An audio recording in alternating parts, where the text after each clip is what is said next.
you. Scoot down. Really well. Added one more for you tomorrow. I don't know what time they did it. It's with Bruce Starr. I think it's in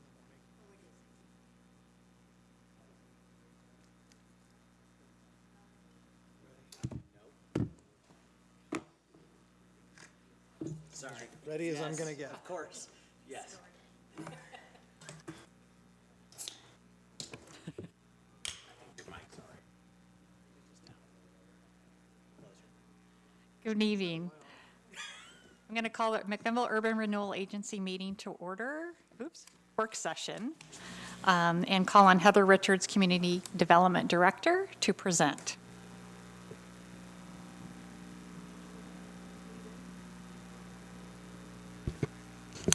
Thank you, Mayor and Councilors. Jeff Towery is going to introduce the subject for you, and then myself and our consultant team from Leland Consulting Group have a presentation for you. This is a work session, so really it's to get you the information you need to make informed decisions. So we want, as we go, if we're not answering your questions, please let us know.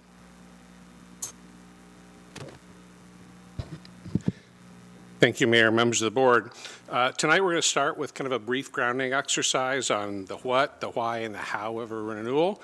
We're going to review the process that got us to this point tonight. The goal of this work session is to set the stage for selecting a preferred developer for the project and including the feedback from the subcommittee and MURAC that will help inform the negotiation, but not commence the negotiation in a public setting. We're looking for questions from the board, particularly any requests for additional information that you might have as we work our way through the process tonight. Just a reminder that the standards and the limits for the negotiation will be set by this board in a future executive session with the team that negotiates the development agreement. And finally, just to sort of re-emphasize the point, or emphasize the point you'll hear several times, this developer has met all aspects of the city's vision for the property. They have the experience to deliver what we think will be a catalytic project for the city of McMinnville. And with that, I'll turn it over to Heather and our consultant team to lead the rest of the presentation for you tonight. Thank you. All right, great, thank you. Claudia, can you minimize the participants window? This is a wide screen, thank you, wide screen presentation, I appreciate it. So tonight we're talking about redeveloping the Northwest Rubber site and bringing to you a recommendation from the McMinnville Urban Renewal Advisory Committee of a development team to enter into negotiations with to redevelop that site. I did want to let you know that members of that team are here in the audience as well. And that team is Palindrome Properties Group, LLC. This has been a process that we've had in play for about a year and a half now. In your role as the Urban Renewal Board, which is the role that you're playing today, this is coming to you as part of the Urban Renewal Agency work. And a subcommittee worked on this, brought a recommendation to MURAC, who then made a recommendation to you. So, as we said, this is to redevelop the site per the city's community vision. And the reason that Palindrome is being recommended to you is because we reviewed it based on the merit of the development team, the merit of the development team's project concept, and the merit of the development team's responsiveness to the city's and the community vision for this site. You have a resolution as part of your business meeting after the city council meeting tonight, resolution number 2025-03, that will be on your Urban Renewal Board meeting. And that's a resolution authorizing the city manager to enter into a MOU, which will then allow the city to start entering negotiations for a development agreement. That development agreement will come back to you as the Urban Renewal Board for consideration in a future public meeting. We want to let you know you have the opportunity to make that decision tonight or to ask for more information and make the decision at a later date as well. We just have it on the agenda for you tonight if that's the direction you want to move. And then I also wanted to just set the stage in terms of the discussion. There's a lot of online chatter about this project relative to the city's current budget constraints. This is urban renewal funding. It is not city general fund funds. So it's a different set of funds used for a different set of projects that we can't use those same funds to pay for general fund activities, if that makes sense. So the two are separated. So we're talking about a 3.5 acre site in the Northeast Gateway area. It's part of our downtown urban renewal district. The city purchased it on October 23rd, 2023 for $4.25 million plus closing costs. That purchase is a loan from the wastewater fund. The urban renewal agency is in an agreement with the city to pay back the wastewater fund. So the urban renewal agency is currently the one carrying the cost for this project and paying the interest-only payments right now, and then there's a balloon payment in 5 years. That will all be urban renewal funds. It's a vacant site at this point in time. It used to be the old rubber plant, and when they announced they were closing the plant and putting it for sale, the city did reach out to them to see if we could engage in a purchase and sale agreement with them. We purchased it with the purpose of doing a mixed-use commercial residential redevelopment project. This was identified in 2013 as part of the Northeast Gateway District Plan as a catalyst opportunity site to revitalize the redevelopment of this area, which is an old industrial area, into a vibrant mixed-use neighborhood. So that Northeast Gateway District Plan, just to go through that really quickly, it was done in 2012 after a 3-year community process and adopted by the city. And this site is within that area and also discussed in the plan itself. So the plan has several different actions that it describes that the city should take to revitalize this area. The third action identified in there is called Industrial Use Transition Goal. And what that talks about is taking these older industrial properties and making them compact, mixed use, and economically vibrant, and it actually identifies this particular property as a catalytic opportunity to do so. This was done after the success of the granary district in this area, as that transferred an industrial site into a mixed-use commercial site, and the city started having discussions about how do we take the energy happening there and transform it across this whole neighborhood. This is actually a slide from August 16th, 2011, when the city had a community open house that started talking about this particular site and how important it was for this to be the next catalytic site in that neighborhood to really generate interest throughout the whole neighborhood. This is a screenshot from the presentation that was given to City Council in June of 2012 to adopt the plan. This is what describes the industrial use transition action and the goal for that in terms of that being the third action for the city to take in this area to transform it. So the city put together a plan, it put together the actions, it identified what it should do for the area, and then it put together the funding mechanism, which was the urban renewal plan. And the urban renewal plan was intended and is intended to revitalize both the downtown and the Northeast Gateway area with funding tool by investing in projects that will incentivize redevelopment and investment in that area. The city then put together the McMinnville Urban Renewal Advisory Committee, which is the committee charged with implementing the urban renewal plan and providing those recommendations to you as you sit in the role of the Urban Renewal Board on moving that plan forward.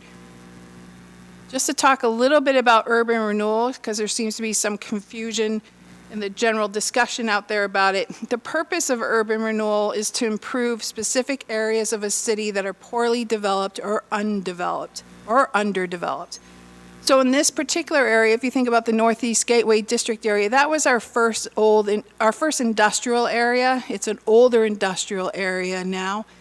And even though it's adjacent to the downtown, 56% of the properties, when they were analyzing the area property per property, 56% of the properties in the Northeast Gateway area were considered low improvement value. So they were either vacant or they had a lower improvement value than the assessed land value.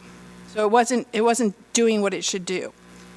There were streets and utilities were also in poor condition, and there was a lack of parking. So it was considered a blighted area. And that's why the city looked at urban renewal as a mechanism to invest in that area and try to incentivize reinvestment. So what urban renewal does, it allows for the use of tax increment financing to fund projects which will stimulate redevelopment, business investment, and economic vitality. The way it does that is it takes the incremental revenue, so the amount of taxes generated in the area after the district is formed. So when the district is formed, there's a calculated frozen base, is what we call it. All taxes generated off that frozen base go to the overlapping taxing districts. And then any additional revenue generated in that area during the lifetime of the plan goes to the Urban Renewal Agency to fund these projects. The incremental revenue is used to repay borrowed funds. So urban renewal operates from a premise of borrowing funds to pay for projects early on in the lifespan of that area to fund projects which will then incentivize investment in that area so that we can continue to build the area up. So the funds are borrowed and then are used to pay for the urban renewal projects. Projects are chosen based on a plan that the city has adopted with both direct and indirect return to the district. So when we're looking at urban renewal investment, we're looking at the investment into projects that will generate investment all around the area in terms of the frontage, the private properties, in terms of tax base, in terms of jobs created, in terms of businesses, opportunities, and housing. And then we're also looking at direct return, which is investing in a particular private business project for immediate return on that particular parcel as well. Catalytic projects do both. They invest both in the parcel and they invest in the parcel in such a way that it revitalizes the area as well. So the premise behind this is when the district sunsets, and all districts do sunset, not only is the area redeveloped with vitality, meeting the community's needs and no longer blighted. So for this particular area, it's going from an older industrial area with low improvement values on the properties, there's a lot of storage units and things like that, into a mixed-use, vital commercial and residential area. But it's also producing tax revenue at a much greater pace than if the district did not exist. And that's an important piece of urban renewal as a funding tool. So the area is less blighted, the community needs are met, and the overlapping taxing districts have more revenue in the end and are generating more revenue exponentially after the district sunsets. So to illustrate that really quickly, this is a graph that shows if an urban renewal district early on in its investment. So the first couple of years we're putting the plan together, and then we fund our first project, a street improvement project. When you fund that first street improvement project, presumably, it then generates interest in the area, it's doing a public improvement, and then the properties around it should start generating more investment. So here in McMinnville, with the Northeast Gateway area, our first street improvement project was Alpine Avenue. And when we invested in that, that then generated interest in the properties around it, which stimulated private investment. So that puts it on a trajectory. You've created more assessed value in that area than would otherwise normally occur, and so your trajectory goes up at a higher rate. Then it plateaus for a little bit, so it's collecting its 3%, its general growth. And then you go in and you make another investment to try and get more trajectory there. And that could be a catalytic redevelopment. That could be an investment in a big project or a property that's going to generate interest around it. Generally, those catalytic redevelopments have longer term impact on the properties around them because the construction's taking place, generating interest, then the project opens, and then as the project is successful, it then brings additional interest into that area. So that trajectory starts going up even further. It plateaus a little bit, then you go in and do another public improvement that also creates more trajectory. And then at the end, as you do these projects, at the end of it, you end up with a much higher tax base when you sunset the district than would happen if you had just increased the taxes at the normal rate of growth for that area without those investments and the redevelopment. So without urban renewal, the tax base that would go to the overlapping taxing districts at the end of this graph is down towards the lower end, and that trajectory remains the same. With urban renewal, the taxes that go to the overlapping taxing districts is much higher for those overlapping taxing districts, and the trajectory is at a higher rate of trajectory. So typically, in a lot of urban renewal areas, we did this in Redmond, we were able to calculate the return on investment to the overlapping taxing districts at the end of the district, and how long it took them to pay off what their foregone revenue was. And in many cases, it was only 3, 4, or 5 years to pay back the foregone revenue, and then they were on that escalated pace thereafter. So as a long-term business play, it was a very important play because it brought that much more revenue to those overlapping taxing districts. The other thing about it is all that additional revenue is created by those catalytic investments that are happening with the either public improvements or private improvements. You're creating the TIF, the tax increment fund, that's paying back the bonded debt for those projects. That's the premise of it. You bond first, you invest in the project, the resulting taxes created from that pay back that project. And it's in that cycle of payback that occurs. So for the Alpine Avenue District, just to illustrate this a little quickly for you, and if you don't know, Google Earth just opened up McMinnville as a 3D aerials, so I thought I would play a little bit. So this shows the street improvement investment for Alpine Avenue, which we did back in 2017, cut the ribbon on that. After that, we had a vacant property that was there on 10th and Alpine develop. Right behind it was another vacant property that developed. Then we had a property on Lafayette develop when it started seeing that interest occurring there on 10th. And then we had another property across from 10th develop. That then built the street for 10th, by the way. They paid for that whole improvement. Those were gravel streets there, those projects. And now we're talking about a catalytic redevelopment on this site. And what I also think is interesting about this aerial, if you look at the site and how big that is relative to the other properties around it, until I saw this visual, I hadn't realized just really how much bigger this site is compared to the other properties around it, which also is demonstrative that if this site is redeveloped with a high-density improvement, it really could have significant catalytic impact to the rest of the neighborhood. And that made me go back into the Sanborn maps, and that's really the history of this site. Back when the railroad first came to town, there was no development in this district area. Then the first development that occurred was the development of the Nestle milk condensery that was built on this site in 1912. And by 1928, you start seeing a lot of other development occurring around the site. So due to the size of the site, it has really served in that catalytic role through the history of its development. So our hopes are that you invest in this and the catalytic redevelopment migrates further down the area. We have a lot of vacant property still down here by Lafayette Avenue. We have a lot of storage unit property in here. That's all the low improvement value property I was talking about.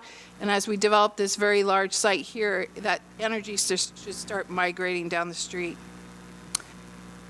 So that's the Northeast Gateway District Urban Renewal Primer in terms of investing in projects and the direct and indirect return of those investments and how they're supposed to work with each other. So getting into this project tonight. We started this, as I said, in 2023, bought the site. We then came to you as City Council and said, how do we move forward? How do you want to do this?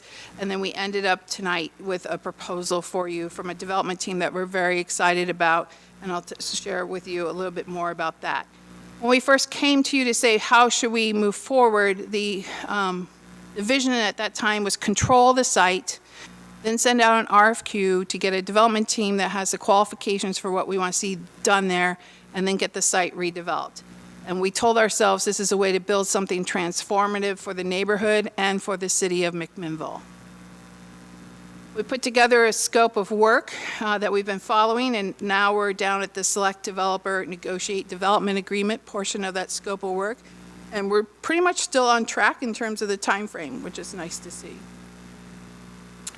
Leland Consulting came to participate in a work session with you that we had last year to talk about the RFQ. At that time, they explained, and this is for people who weren't on the council at the time, is that what private developers are seeking in these public-private partnerships is the political will to move a project forward and work with them, the financial means, a clear plan with quality control, so some sort of certainty, and a strong vision.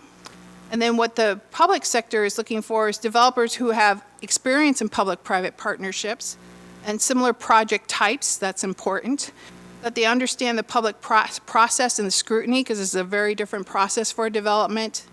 They're financially strong. They're in it for the long haul, because this is a partnership between the public side and the private side. The references are critical. Equity is in place and is critical, and debt sources as well. That evening, we walked through what the difference between an RFQ and an RFP. One looks for proposals, so detailed drawings and detailed financial terms. Another looks for qualifications, and then chooses a development team and starts entering into those more details. And at that night, the suggestion was made to go for the qualification side of this. We were really looking for a development team, knowing that we probably didn't have a local development team that could do a project this big. We wanted to make sure it was a development team that was a good match for McMinnville and the relationship that we want to have. We talked about the typical deal process, which is to find your partner through the RFQ, then do an MOU, that's what we're talking about tonight, then put together a development agreement, and then ongoing management agreements. So we are at the MOU stage of this. To talk about the RFQ and how we got here to this point, we put together the RFQ after doing significant census data review. We wanted to understand this neighborhood and how we were impacting it with this type of development, and we wanted that impact to be mitigated by the development, and we did a SWOT analysis.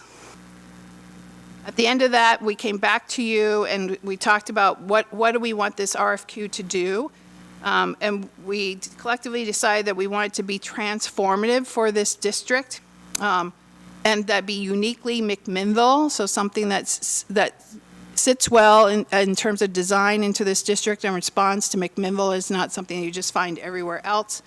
That has a mixture of housing serving a diverse community, it has unique design, it celebrates our community, and involves community in the process.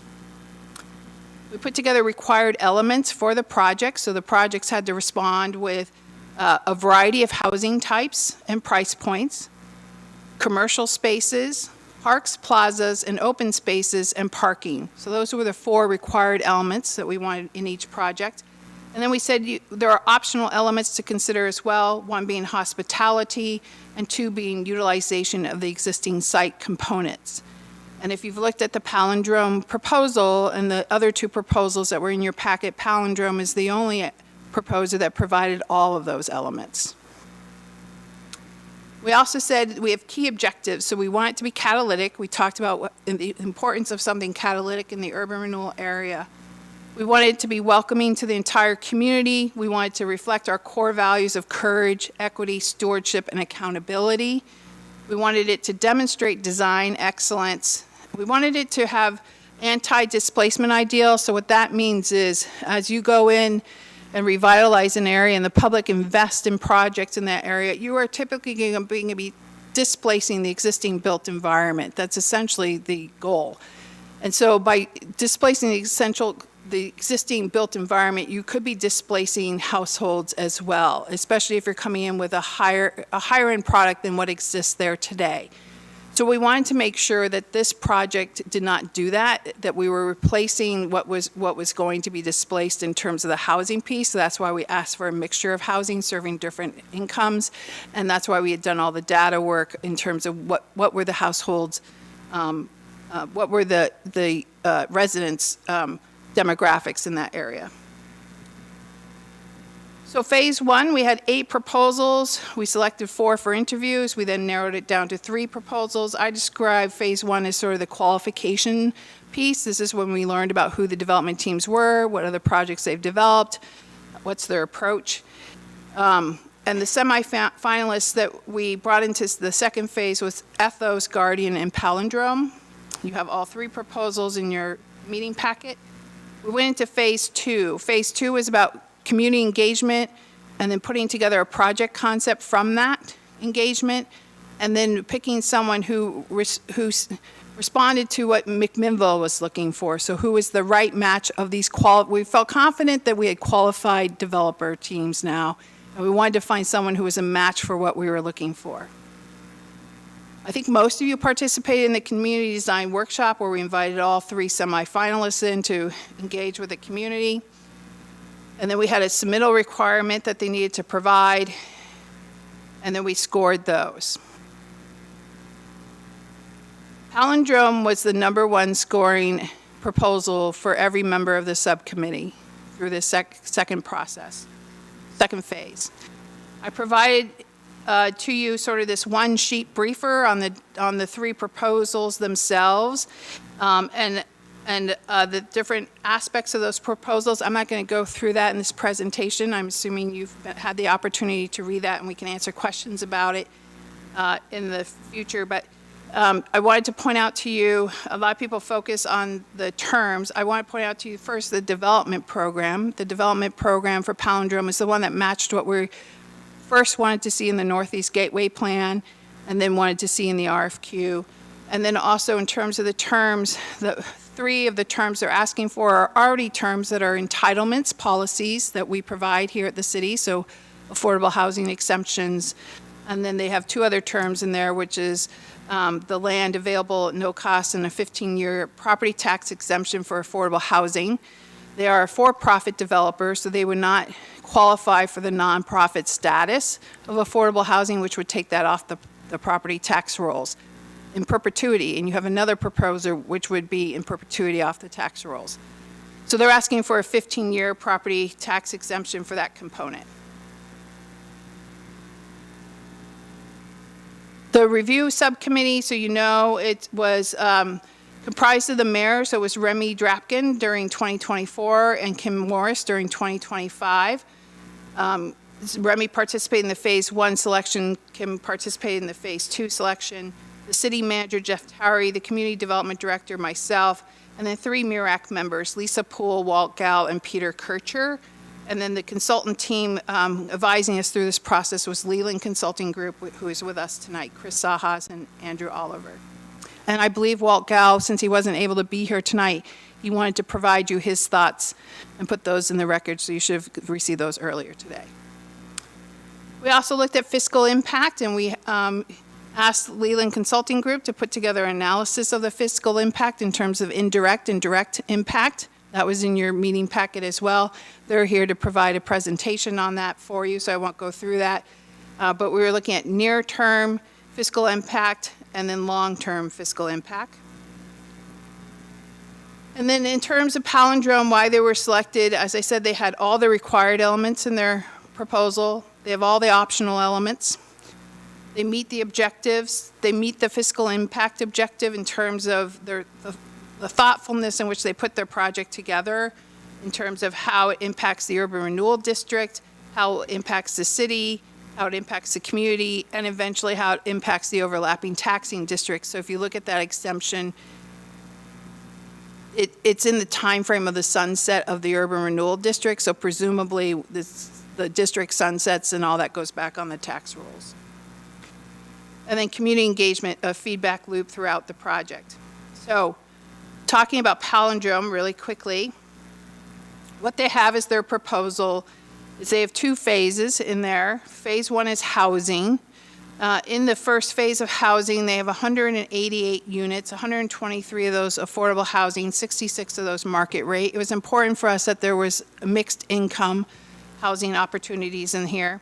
And they have a variety of different types of housing in terms of sizes to serve the community. The second phase is sort of the commercial phase, I guess I would call it, and that's where you have a 51-room hotel, a market hall of 11,000 square feet. The market hall utilizes some of the industrial aspects of the project. And then they have this unique way of approaching commercial space and providing a buffer to the storage units that border this site by having these micro retail sites. And that's in response to community engagement that they heard during the community engagement design workshop. I think to save time, I won't go through this. These are some illustrations of their proposal in terms of the type of projects that they build. Again, these are concepts, and we'll be going, if we successfully go into negotiations with them, we'll be negotiating through this process. This illustrates the micro retail. One of the things we learned, so we interviewed the proposers twice, once during the first phase, and then the second phase, we invited everybody back after the community design workshop and met with them one-on-one and just sort of talked through what they heard. And what we learned through Palindrome is that they have a value of supporting entrepreneurial businesses. So they have found success in their most recent projects with setting up these micro retail sites where businesses can come and sort of start off and grow, and that creates a lot of vitality in their projects as well. I think I represented that correctly. And then there's market rate housing and affordable housing in this project. I want to tell you a little bit about their history as a developer. I realized I didn't give you the first proposal for this, but most of this is in their second proposal. They have 25 years of history. They're an integrated company, so the construction arm and the management arm and the hospitality arm are all within the company umbrella. They're working with Scott Edwards Architecture, who has done other work here in town as well, and is familiar with McMinnville. They have built over 8,600 housing units, a little less than 400,000 square feet of commercial space, and their mission is create places for people. It's a simple mission. They give you a couple of case studies in the proposal that you have in your packet. One is of, I think this is called Sawmill Village, if I remember this correctly. And this is also an older industrial site that was redeveloped by them into a mixed-use site. What I thought was interesting about it was it's much larger than what we're talking about here in McMinnville, but it had the same elements. So different market rate and affordable housing, commercial space, and then they also integrated the industrial design into their public open space elements.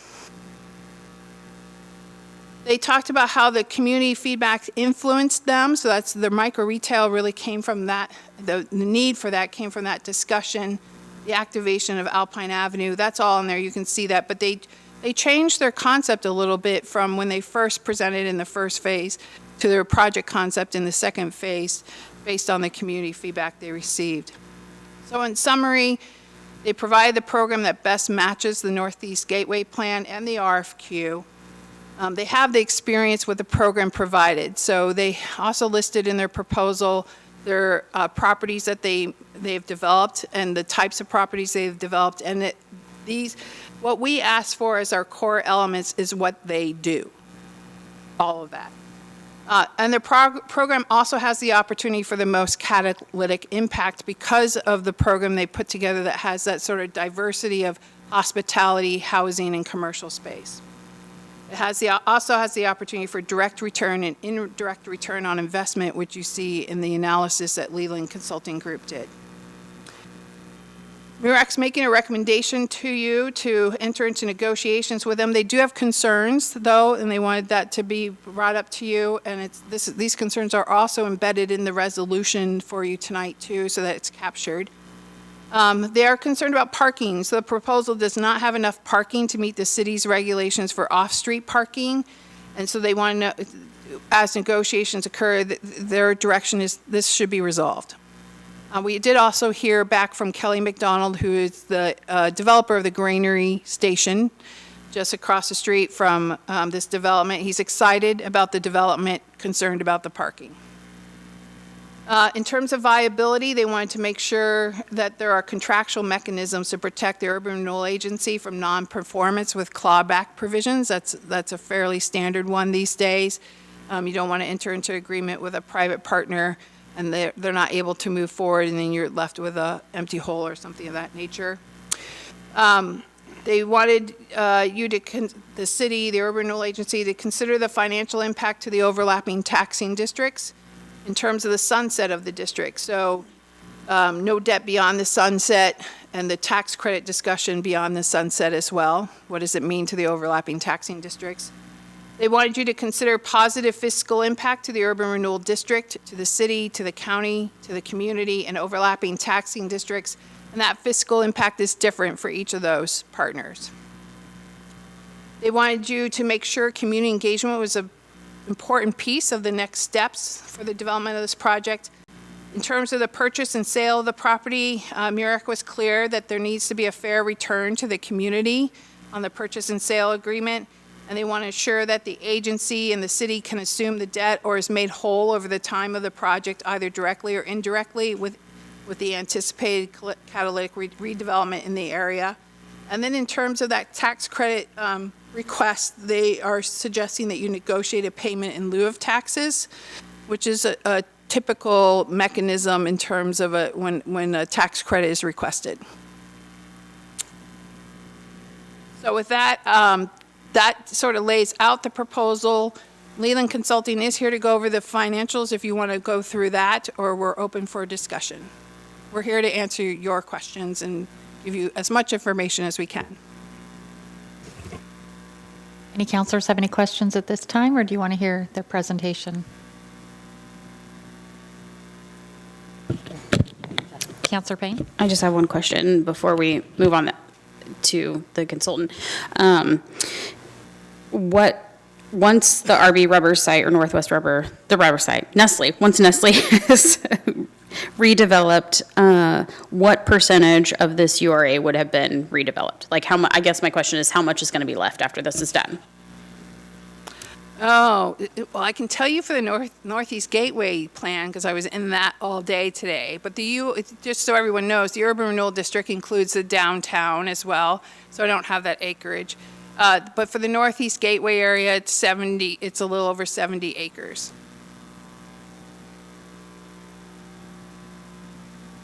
Did that help put it in perspective for you? Counselor Chenoweth?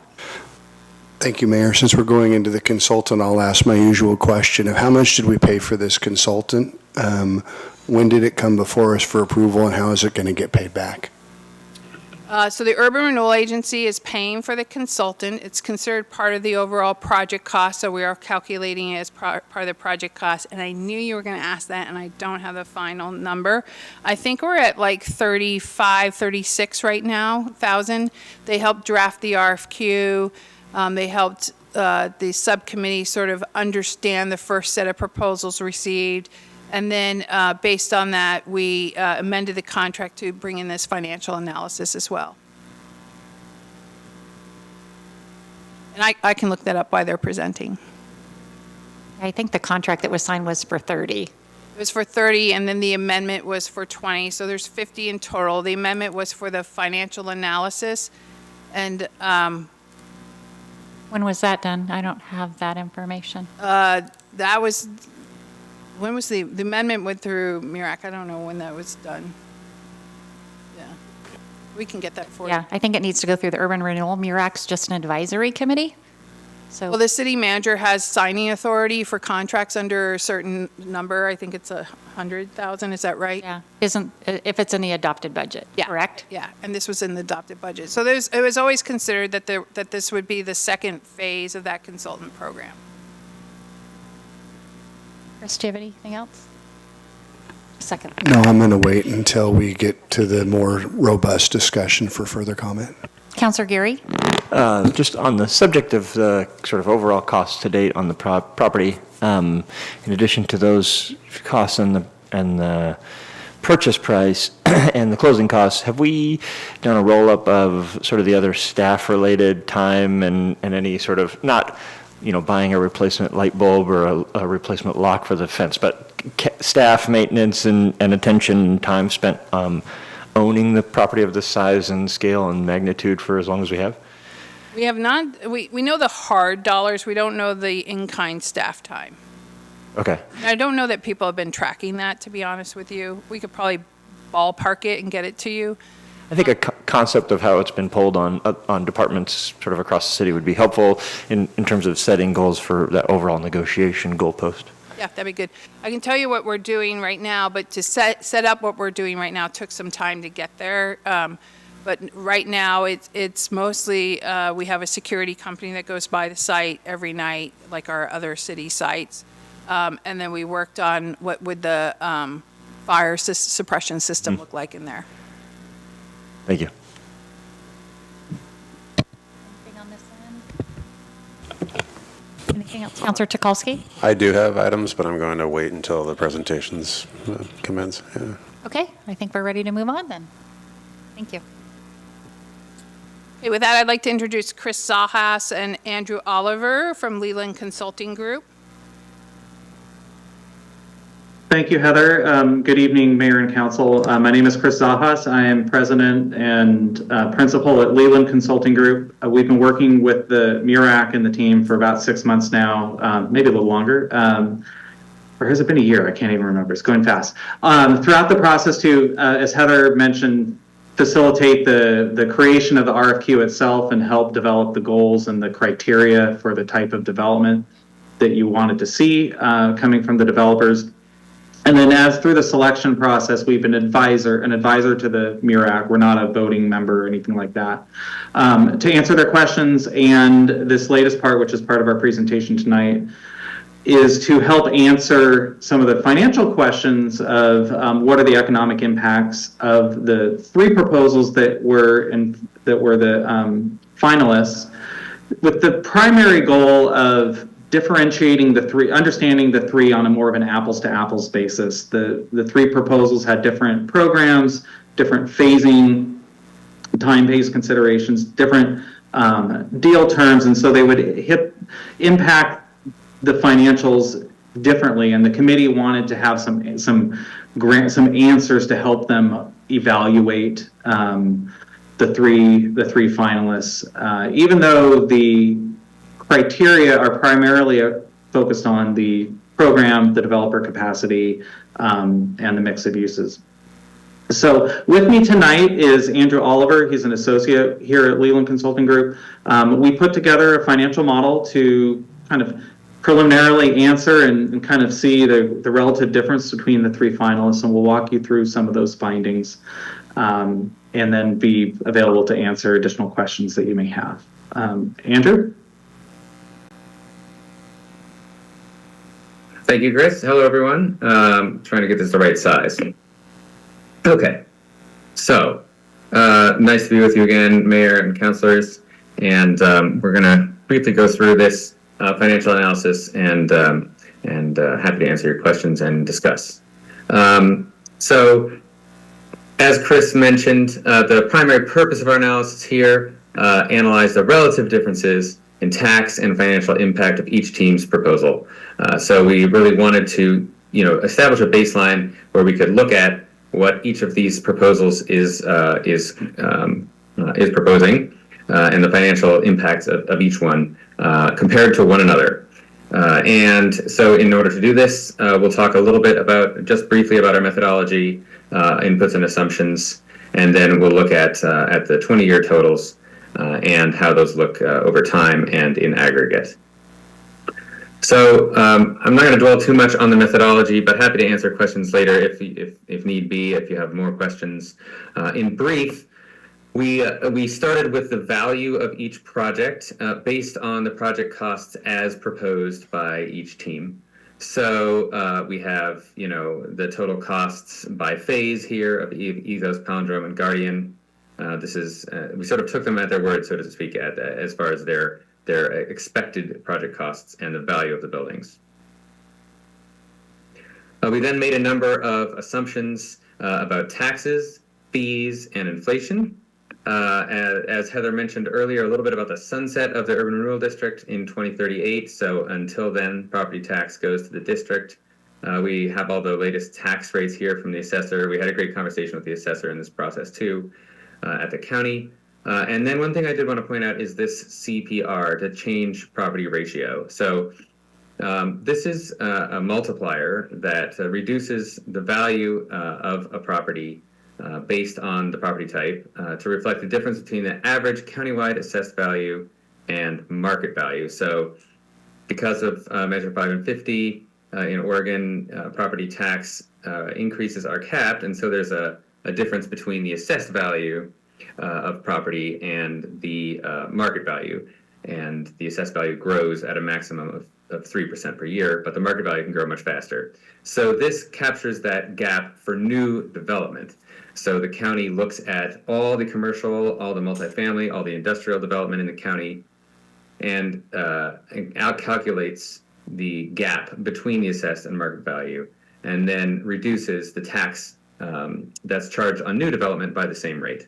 And this is to bring it in line with what existing property owners are paying. So this reduces the tax amount that is charged on on new development based on its value. And currently, these are the rates: 0.59 for commercial, 0.35 for multifamily. So these developments are getting charged at that percentage of their total value. And so we started with that and escalated at 3% from there. A couple other assumptions. We worked with city staff on the fees, SDCs, permit fees. We looked at inflation based on the Fed's latest St. Louis Fed research. We assume that construction costs are continuing to go up a little faster than general inflation. Heather talked a little bit about this as well, so I'll just briefly mention, these are the exemptions that each team requested. Two of the three teams requested the land at zero cost. Others, requested various types of SDC and fee reductions. And as Heather pointed out, almost all of the reductions that Palindrome asked for were reductions or incentives that are already offered by the city. We have a bunch of other assumptions here about how much employment, spending, and wages might be generated. We did a bunch of research on this. We talked to some hotel developers. We looked at average county wages and average employees per hotel room, per apartment, and in retail. So putting all that together, this is the overall result for the 20-year period from 2025 to 2045. And this chart shows totals in millions of dollars that are discounted to net present value. So as time goes on, the future value of a dollar is lower than the current value of the dollar because of inflation. And so we have discounted the values in this chart to try to represent the effect of time on the grand total. So as a result, you see that things that are happening earlier on are worth a little bit more, and those are things like system development charges, obviously pay for the land. Early on fees are valued a little bit more highly in this grand total. And this is just as a way to sort of reflect, in aggregate what happens over time. And in a second, we'll look at these, longitudinally.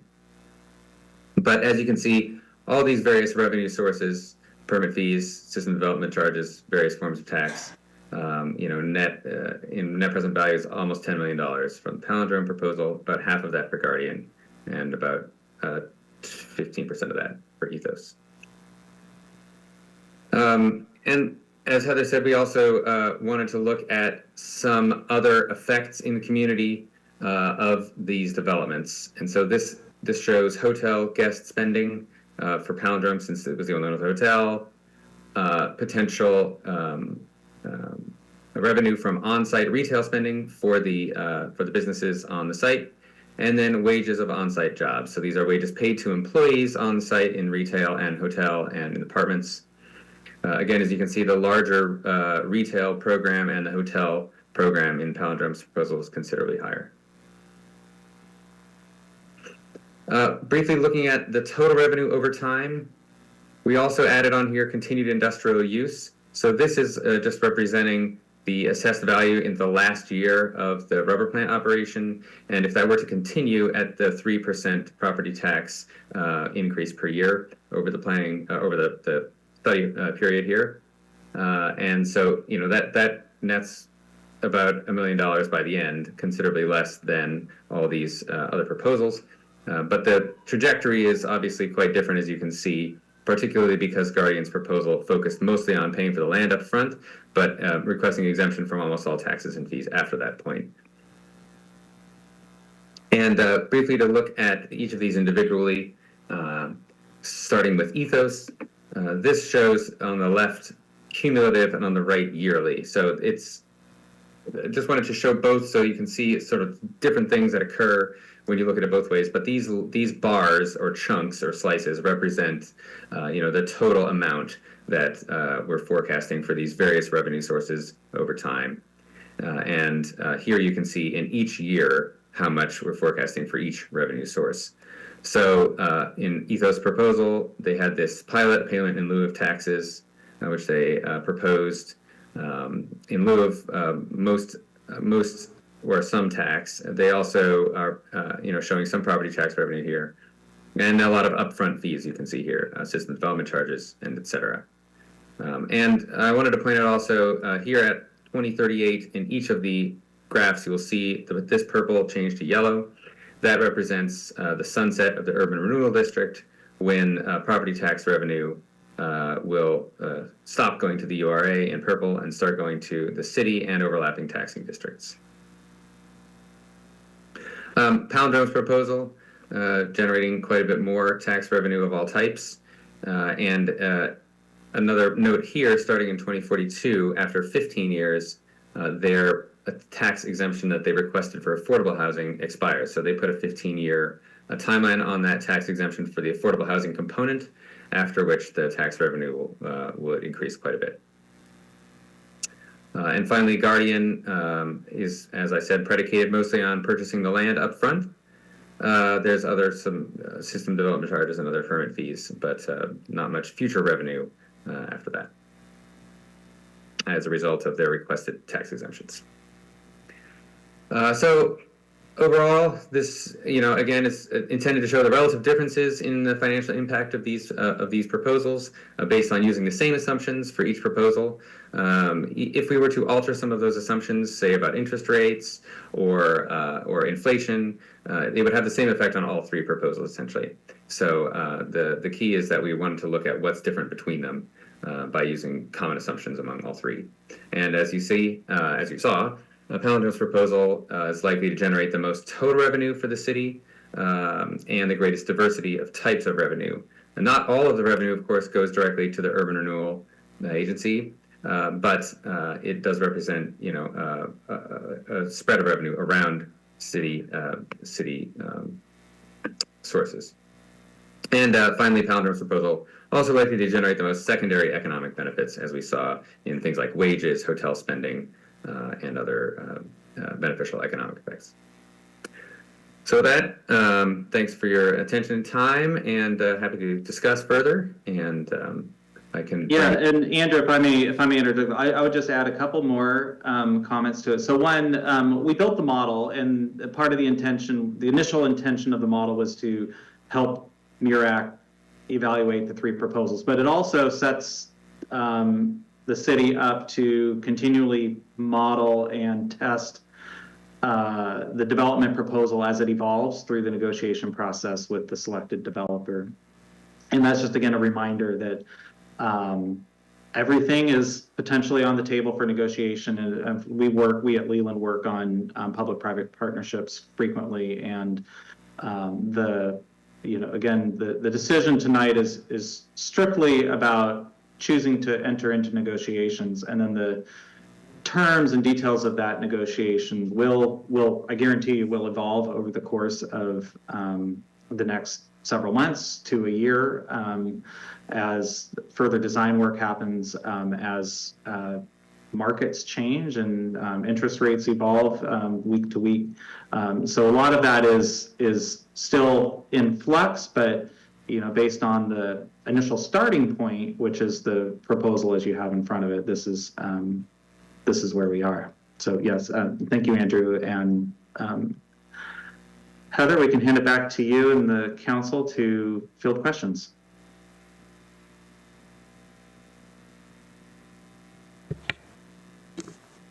So this is our opportunity to help you answer any questions you have. Okay, do you have any counselors with questions? Counselor Cunningham. Thank you, Mayor. Just looking at the proposal that we were sent out in our packet, but I believe it's page 24. of their proposal, just a clarification, has the food hall on the second and fourth floors, but I believe it's the first floor. So I just want to confirm that maybe that got reversed as to the rooms versus the food hall. We'll let you guys nod. Yeah, okay, cool. May I ask another question, Mayor? And Mayor, it's up to you if you have questions of the development team. I think at this point we can allow the council to ask them questions directly as part of our procurement. So that's up to you. And would this be the nice 3 people in the front row? I think so. Okay. Okay, so thank you for being here. Counselor Cunningham? Yep. This one would be, I believe, for Andrew. In the estimations for jobs, specifically, you said that 1 job per 500 square feet for, I think, probably restaurants and retail. I can see where that might be true for retail, but where did you get the 1 job per 500 square feet for restaurants? Oh, yeah, thanks. The jobs per square feet came from the U.S. Energy Administration. They have a pretty comprehensive database of jobs per square foot across a variety of NAICS codes. And the restaurant jobs do vary quite a bit depending on the type of restaurant. So, between like fast food or fancier restaurants versus cafes. So the average of all the types of restaurants was around 500, but it does vary from type of restaurant to type of restaurant. Okay, excellent. Yeah, because I could tell you if I could run a restaurant for 1 person for every 500 square feet, I would be doing a lot better. And then just a point of clarification, and also just the food hall. Obviously, I'm the restaurant guy in the room, so the square footage that I have for the kind of micro restaurants is 9 by 18, so 162 square feet per.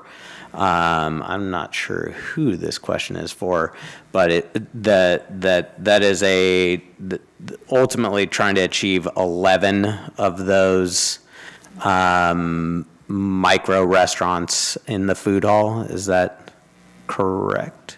Feel free to come up to the table and the microphones.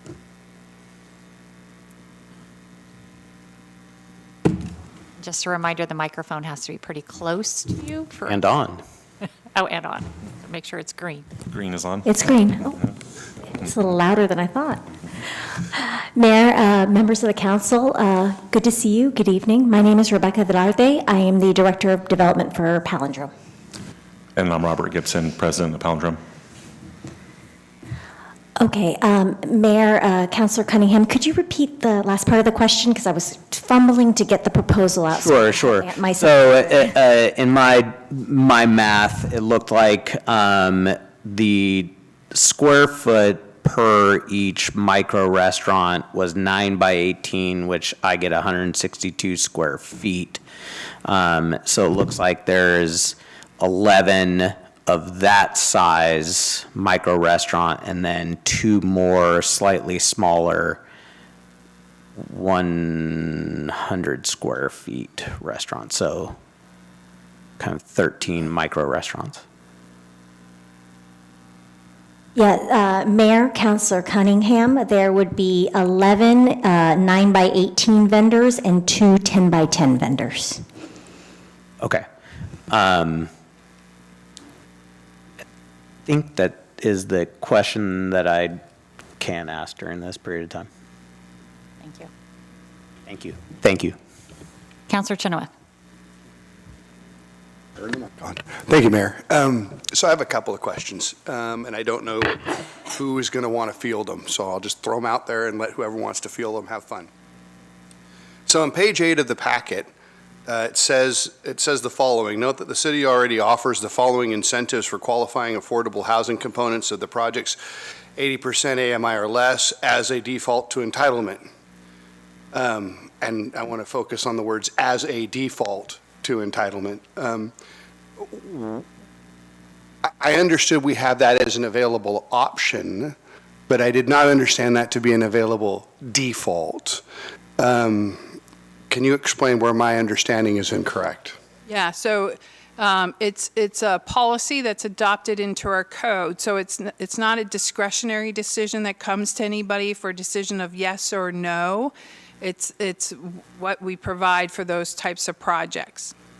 Okay, and then that was something we voted in at some point in time, or? Yeah, at various different times. So the permitting, the 50% off of permitting fees was voted in 2016, I think, for building and planning, and then just recently, last year, for engineering, as you went through the fee update for that. And then the SDC exemptions were voted and amended over a period of time between 2017 and I think 2019. I can look it up, but. Okay, no, that's fine. I just wanted to hear that on the record so I understand that. On that same page, it says, note that nonprofit developers of affordable housing are exempt from paying property taxes for the lifetime of the project. I assume that to be a state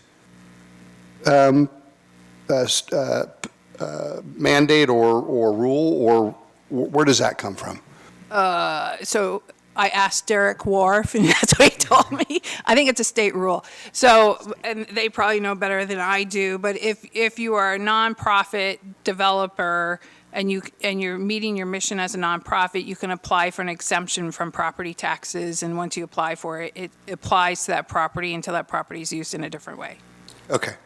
Can I interrupt for just 1 second? Sure. Just as I'm sitting here, I have a little bit of a concern, is we're here just to make a recommendation, and there are 3 developers in front of us, but we only have 1 here, and they're getting the opportunity to answer questions to us. I just want to make sure that this is fair. So this is the developer team, the development team that is recommended to you. Correct. And the other developers know that they have not been recommended for selection. This is not a part of this is a part of the process for you to receive a recommendation and take action on it, not to conduct further interviews for other development teams. Okay, I just want to make sure it's fair, because we, the council, or Urban Renewal, haven't chosen you. May or may not, so I just want to make sure it's a fair process. And a fair question too, Mayor. Okay. For sure. Thank you. Go ahead. And then my last couple of questions are on process, so that was a great segue. When we went through the process of purchasing RB Rubber, we did a lot of these conversations of granting our city manager authority to make negotiations in executive session. Why did we choose not to do that this time around? Because do you want to answer that? We're not negotiating. You're making a decision, presumably at a future meeting, which could be tonight, to select a developer, not to enter into a specific agreement or to approve an agreement, but to select the developer with whom we will negotiate. And to start that negotiation process, we would meet with this body in an executive session to make determinations about the negotiations team and the standards that this body wants to see us bring back in a development agreement. Okay. That's why when we were explaining the proposal to you in the process, we wanted to focus on the merit of the team that's been chosen and the types of projects that they do and how they heard the community, because what we're trying to do is we're trying to match in terms of a partner for a public-private partnership. Okay, then my last question, still on process, is if I have grave concerns with what has been presented in the packet by this proposal, I would assume those concerns need to be raised either in the regular session when we're discussing this or in that negotiation discussions in executive session. Is that assumption correct?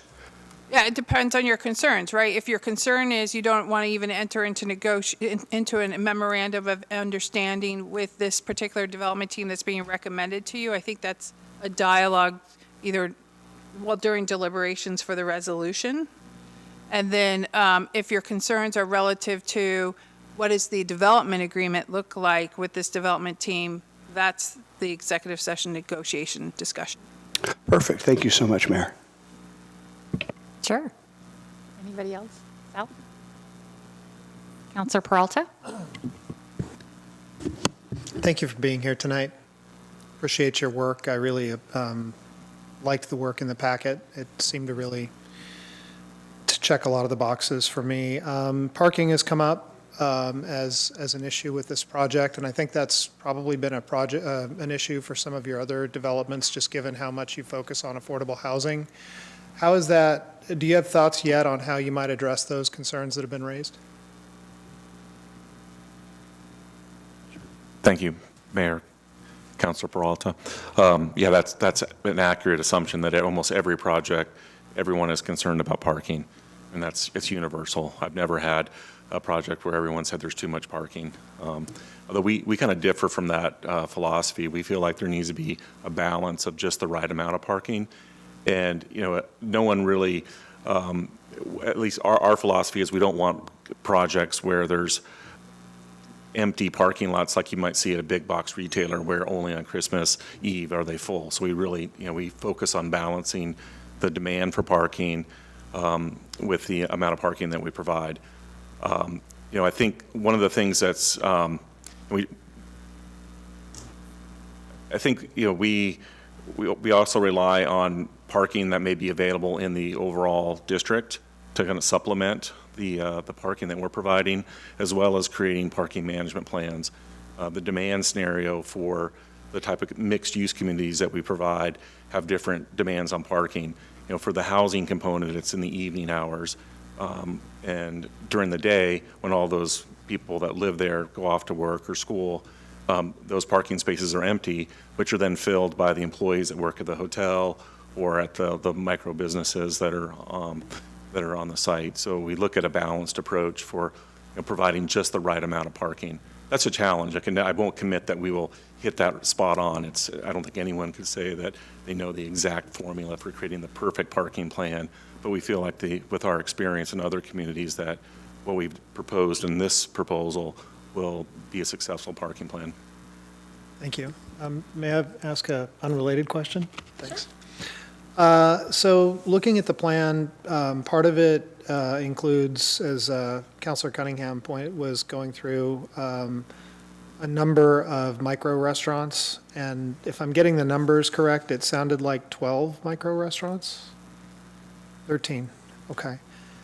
That seems like a lot for a small community in that space. And I'm just wondering, have you had experience doing that scale of micro restaurant? Like when I've gone to these types of venues, 12 just seems like a lot, just in general. And then in particular for a small town like McMinnville of 32,000 people. So I'm wondering, do you have experience with that size or scale of restauranting in other projects, and how has that worked out?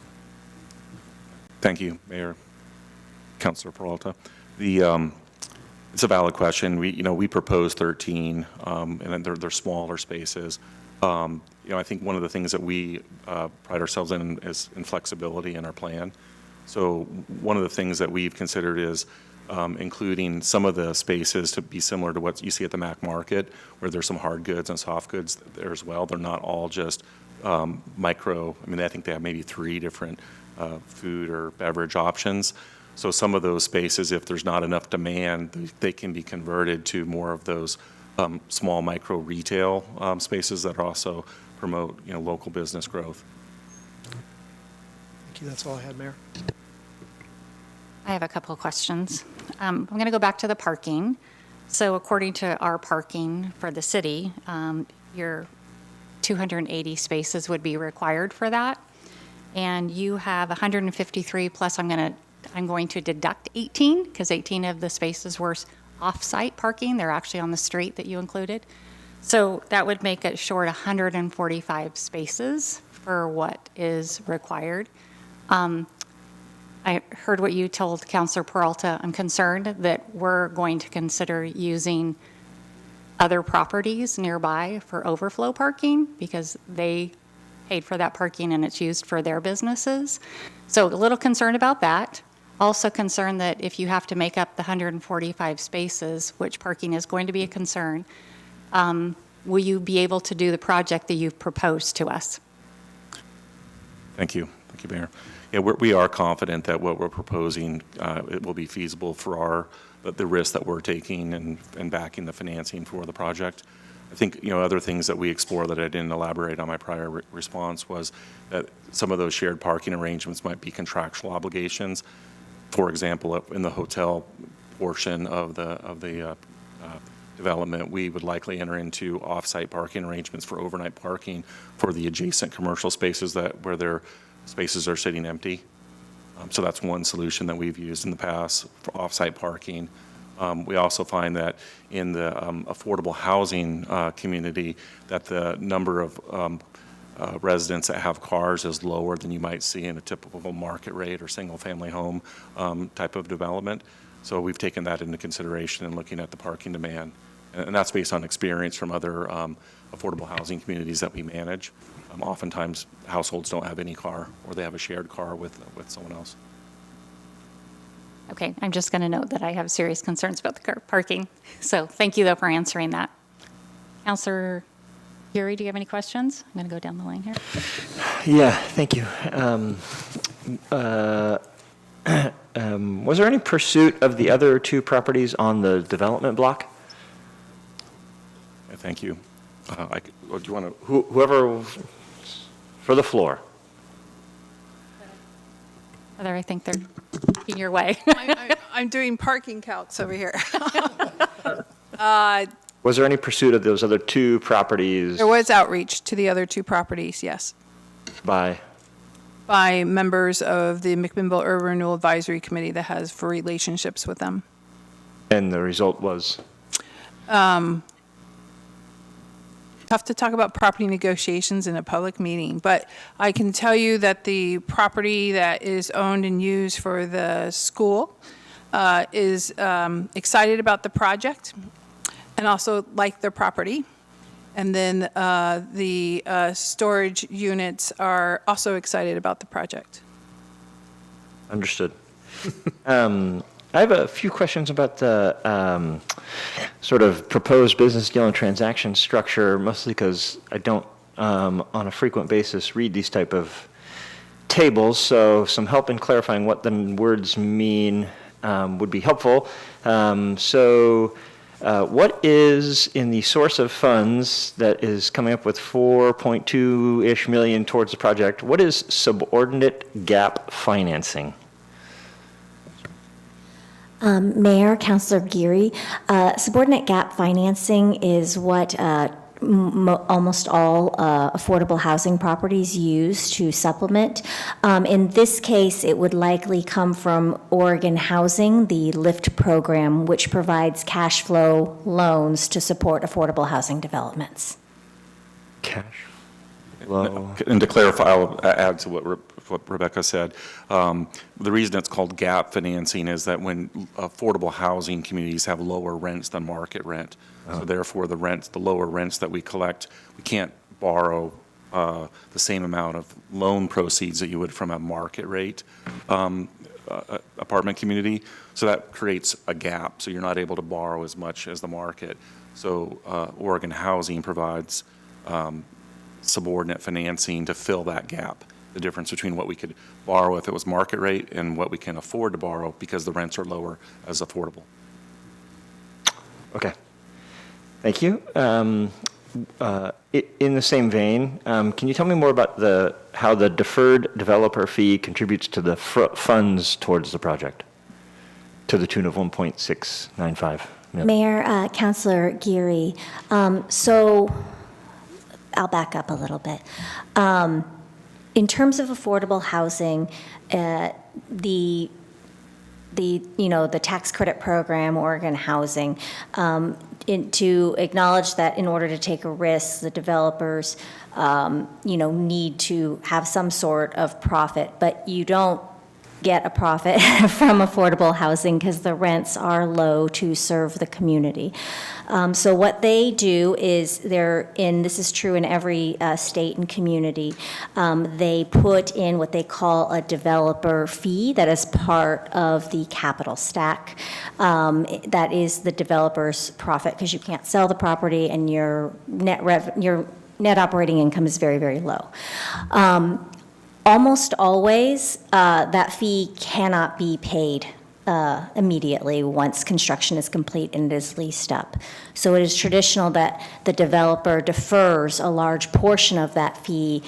So the little bit of cash flow that comes in is in the waterfall first to go to the developer. And the federal requirements of that is that it has to be paid within 15 years. So you can only defer as much as the property can pay within 15 years.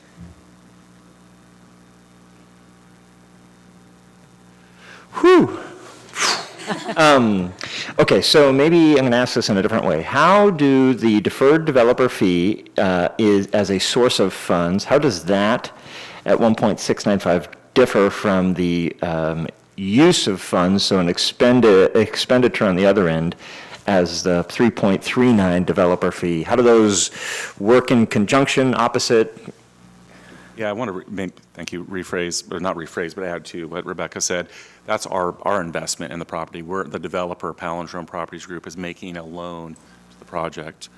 You're going back to deferred developer fee. Deferred developer fee. I'm re-clarifying that deferred. The portion that's in the budget, that's the total fee. So that's the portion, the difference between the deferred amount and the total amount is the amount that we're paid upfront. So is the amount that you're paid up front? So if I were to add the 1.6 and the 3.3, that's what you're paid up front. That's what the profit that we make to take the risk to own the property for for 30 years. Okay. Okay, I think I got that one. And then two more questions, if I may. The construction costs, are those assuming the construction cost line item, 42 plus 14, so a total over the cost of the project of $57.159 million. Are those escalated to hit on those years in conjunction with the dates that you have proposed on the build-out? Mayor, Councilor Geary, yes. So we are vertically integrated, so our affiliate is our construction company. So when I put together these figures, I work with them based on the building type and the timing to get as good of an estimate as I think anybody can get at this stage for the construction costs. So, okay, so yes. And then my last question is a little bit of a bundle of a couple of questions, but in a nutshell, can you help me understand the makeup of the developer and sort of what you alluded to, who is on the team in-house? So there's your developer, are you bringing independent, large-scale independent contractors, so other architecture firms? I know I've seen the names of other architecture firms. I think yours was associated with Scott Edwards, and then engineers, and then construction firms. Who and what is in-house or not in-house for this project? Mayor, Councilor Geary, so Palindrome as the developer, our affiliates are Somos, which is a hospitality company, Pacific Cap Management, which is a property management company, and Pacific Cap Construction, which is our construction company. Those are the ones that are affiliated with us, that the employees I consider my colleagues. In terms of outside, Scott Edwards would be the architect. They are not affiliated with us at all. They're just working with us on this deal. And then there are a number of sub-consultants under them and a civil engineer that are also separate from us. Pacific Cap Construction, we will work with them, and they will bid out the subcontractors, which will not be affiliated companies of ours. They will just be local subcontractors. So in one streamlined way, which kind of gets at what I'm thinking about for the question, is your development firm hiring a construction company to hire the subcontractors, or is your company the same firm that will hire the subcontractors to manage the project? Mayor, Councilor Geary, there will be a construction contract between Palindrome and Pacific Gap Construction, and then they will hire independent subcontractors from there. They will serve as the general contractor, and I think Robert probably has more to add. No, I think that's accurate. I mean, Okay. the construction company is our company, so we're all the same. The contractor and the developer are the same, same principal owners. And we hire out subcontractors. The only other team member that you didn't mention is we have a local commercial real estate advisor, broker, Pacific Crest Advisors. Philip Higgins is our local team member for the commercial component. No further questions at this time? Counselor Tukalski? Yeah, thank you for the time. I have a number of questions. I'm not sure who can answer these questions, so while I may be looking at you, I don't expect you to answer. So if anyone can answer these, I'd appreciate it. So have you ever been to Container Park in Las Vegas? Okay. How does this relate to Container Park? Thank you, Mayor. I'm not sure I can pronounce your name because I've only heard it once. Tukalski. Yeah. Tukalski, thank you. I've been to the Container Park several times. There's some similarities, but I'd say that that's a little more industrial. What we're proposing is a little more refined and specific in terms of the design that you'd see locally in McMinnville. But some of the energy that you would see at the Container Park, where there's a lot of small micro businesses, the way they assemble those businesses are different than we're proposing, but the concept is very similar. The central plaza and the adaptive reuse of the existing buildings. We're creating a central area to gather where events could be hosted, which is very similar to the Container Park. Okay, so is it fair to say it was inspired by Container Park, or just happens to look like it? I wouldn't say specifically. I mean, we've visited dozens of similar concepts and are well-versed in all types of urban redevelopment. That is one that we've taken some inspiration from, but I don't particularly. There's certain aspects of that I wouldn't repeat, but I think there's some of the energy that's created there we were excited by. Okay, thank you. With the proposal to have 13 market hall restaurants, how many people do you expect to employ in those restaurants?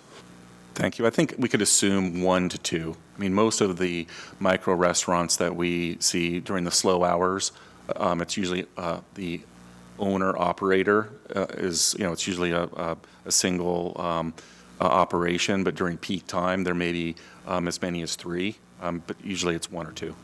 Okay, so basically 39-ish around there. Yeah. Okay. I'm just curious. I'm trying to compare this to the Gwendolyn last year, which had about 100 potential employees, but was turned down because of some other reasons. I'm just trying to relate those two together. So we have 51 hotel rooms, 13 restaurants, 123 affordable housing units, and 65 market rate housing units, for a total of 252, I'll just say, areas that are being utilized. This is 15 years tax deferred, right, because of the urban renewal. Is that correct? I'm not sure I understand your question. They'll pay property taxes. It goes to the Urban Renewal Agency. So if you're wearing Right. your city councilor hat, then the city of McMinnville is not collecting taxes above the frozen base in this area, regardless of what happens until the district sunsets. But they'll pay property taxes to the agency initially, and then when this district sunsets, it goes to the overlapping taxing districts, anything that's above the frozen base. The tax credit is just for the proportional affordable housing components that they've asked for. Okay, so just in general, those tax dollars are not going to go into the general fund. They're going to go back into the district, which is the plan. But we have another 252 units that we expect to be policed and fire, basically first responders that would have to respond to those areas, but we don't have tax dollars to pay for them. Yeah, and the Yeah. Northeast Gateway Plan actually plans for, I could bring the numbers up, but much more than that in housing. This is meant to be a high-density residential area. Okay, so that's the plan. That's the initial plan. So, and that's why that urban renewal chart that shows the tax base, when the district sunsets is such a higher trajectory that when you go into an urban renewal area and have these discussions of the blight versus what the redevelopment will look like and the service levels for the overlapping taxing districts, which is usually fire, because the police is under the city usually, that's where you have the discussion of, okay, what's the blighted condition and what will the redevelopment tax base look like when you sunset out of this? And that's the sort of long play on it. I understand the long play, but the short play actually puts a strain on the services that are already strained. Yeah, I get that, but I guess what I'm saying is most of the time the overlapping fire district understands that longer play. Understand. Okay. The next question I had was, we purchased this land for about $4.3 million in taxpayer funds. Is this project viable if we didn't just give you the land? Because all of the other proposals were just part of the land is being given to the developer. That's my understanding, to develop. Mayor, Council Tukolsky, and I'm sorry if I got that. You did a great job. Okay. I'm the one that does the numbers, and again, I'd have to run different scenarios. I ran it as how we proposed. I do not think it would be financially viable as proposed without what the incentives we requested in place. And I don't know if Robert has anything to say to that. No, I would second that. I mean, I think that in order for us to provide a catalytic project that includes all of the elements that we proposed, the business terms that we proposed are necessary for it to be feasible.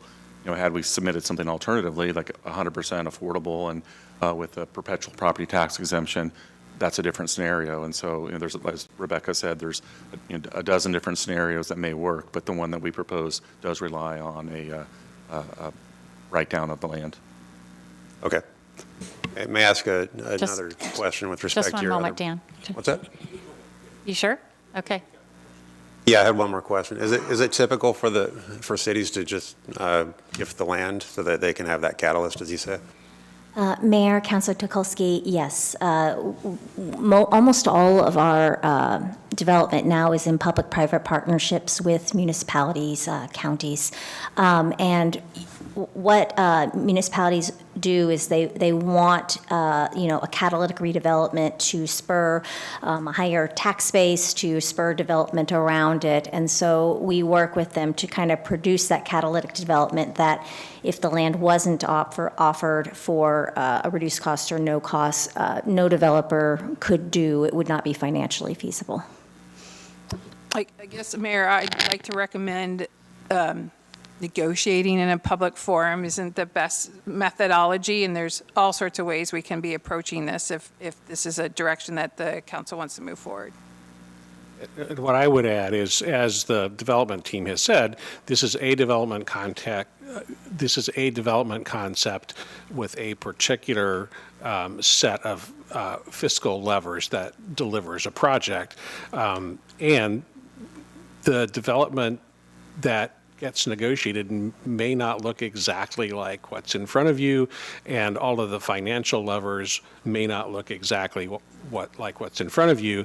Ultimately, the goal is to deliver a project that meets the city's needs and allows the developer to move forward with a project. So I would encourage you to not get too hung up on sort of where we are now. It's at best a starting point. It's not likely to be a finishing point.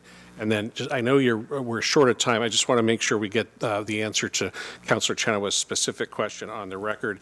We have to date spent $38,000 on our contract with Leland Consulting. Thank you, Mayor, members of the board. Councilor Tukolsky, I want you to be able to get all your questions answered. Do you have any additional? Yeah, thank you, Mayor. I guess the last question I had is, if we are just giving the land so that we can make this catalyst happen, and we're currently paying, I believe, $26,000 a month in interest on the loan, it just, I mean. Sorry, no, we're not paying $26,000 in interest on the loan. I think it's $217,566 over 12 months, so whatever that equates to, but. Close to 20,000. Yes, thank you. So we're paying $20,000 interest a month, and we're giving away the land to be a catalyst. I get it. Okay. I understand. No further questions. Okay. Jessica, did you have any before we close? Okay, everybody had an opportunity. Can I put one thing out there? Cunningham. Everyone talked about the parking. One of the things that I did see that I would have some serious concerns moving forward, but I think it wouldn't change anything. There's little to no commercial loading zones that are dedicated on those maps. So 13 restaurants with 7 days a week of receiving produce, I can tell you that is going to be a major problem moving forward. Councilor Chenoweth. And this is a nit, but I just want to clarify the record. The comment was made somewhere in the presentation that the value of the dollar is increasing. Since the advent of the Fed, the value of the dollar has been decreasing. Yes, it will cost more in real dollars, and I think that's really what the intent of the comment was, but just to clarify that for the record. I think we are done. Thank you for your time, and I'm going to, Heather, do you have anything additional? No, I just want to thank Chris and Andrew for being here tonight. Thank you for your time and consideration, and the subcommittee and MURAC's review of this. They spend a lot of time on this, and thank you for coming tonight. So I'm going to close the work session of the Urban Renewal, and at 7 o'clock, we're going to take 5 minutes because we've been in our meeting, and we will be back.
I'll now call the city council meeting to order and request Claudia take a roll call. Counselor Cunningham, Here. Counselor Tukolsky, Present. Counselor Chenoweth, Present. Counselor Payne, Counselor Geary, Good evening. Council President Peralta, Here. and Mayor Morris. Here. If you're able to stand, please stand for the pledge, and I would like to invite HR Director Vicki Hedges to lead us in the pledge.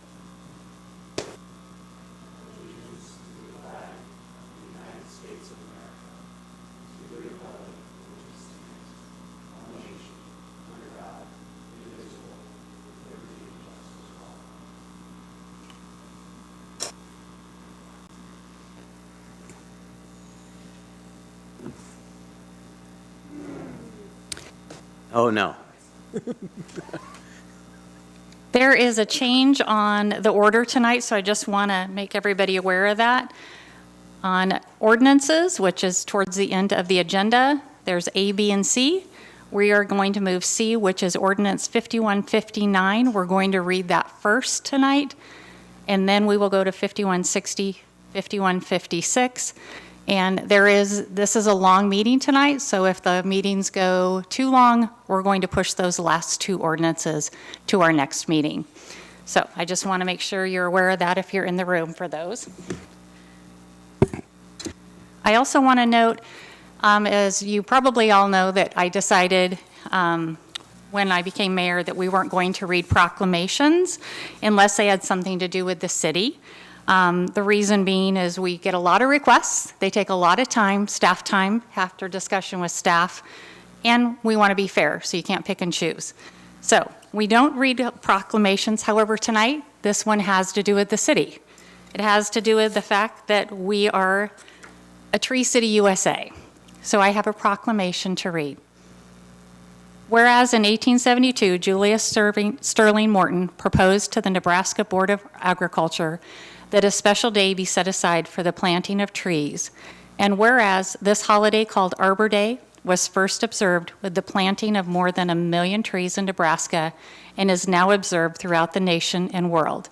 And whereas the city of McMinnville is celebrating its 28th year as a certified Tree City USA, as recognized by the Arbor Day Foundation, and whereas Rob Stevenson has demonstrated exceptional dedication and unwavering commitment as a founding member of the Landscape Review Committee for 44 years as well, and whereas Rob Stevenson has reviewed an outstanding 1,000 applications at a minimum, applying his expertise and thoughtful consideration to ensure the highest standards of landscaping and environmental care, and whereas Rob Stevenson tireless efforts have been instrumental in helping our city achieve the prestigious designation as a Tree City USA, a testament to the city's devotion to sustainability, green spaces, and environmental stewardship.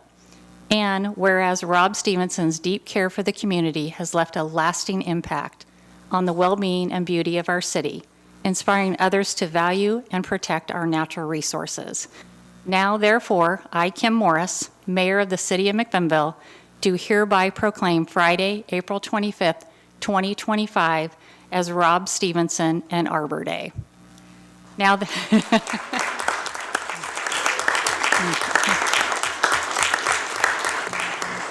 Now, therefore, be it resolved that the City of McMinnville extends its deepest gratitude and heartfelt thanks to Rob Stevenson for his invaluable service, vision, and passion. His contributions have shaped the community, enhanced its character, and nurtured the connection between residents and nature.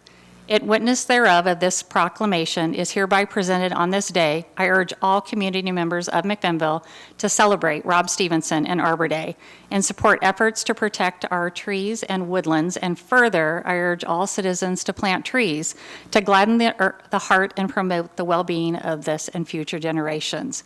In witness thereof, I have hereunto set my hand and caused the official seal of the City of McMinnville to be affixed this 22nd day of April 2025. Rob, can you come up?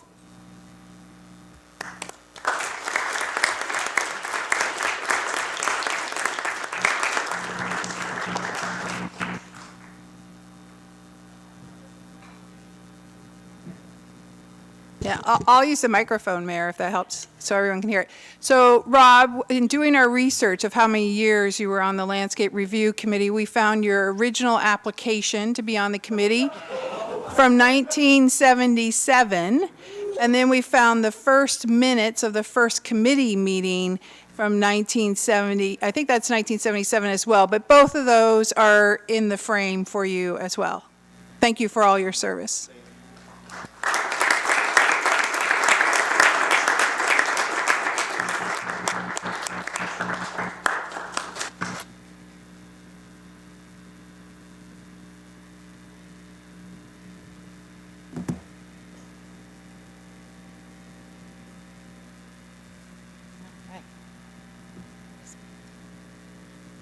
All right, now we're going to go into public comments.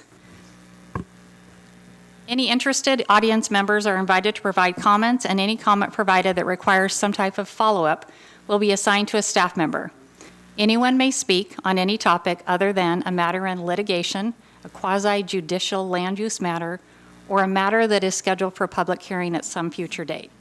Comments will be limited to 4 minutes per person for a total of 32 minutes.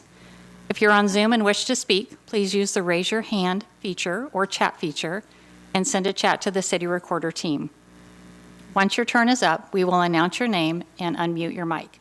Please announce your name and the city you live in for the record. We will start with those that have been pre-registered. Claudia, do we have anybody? Yes, before we start, I do want to state for the record that we received 3 additional public comment letters. One from Kevin Chambers on the CPR Pact, one from Lindsay Woodward from the Public Safety Task Force, and another one from Walt Gowell, which was already entered into the record at the previous meeting, but will also be added to this packet. All will be included in the amended packet posted tomorrow, and the first person we have is Lisa Macy Baker.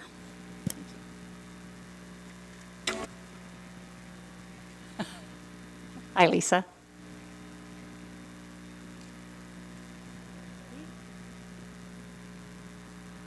Is it on? Is it green?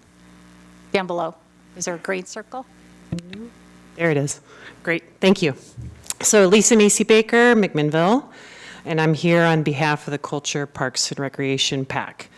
On behalf of the PAC, we want to express our sincere appreciation for the time, energy, and thoughtful consideration you have already devoted to exploring the possibility of a new recreation center for our community.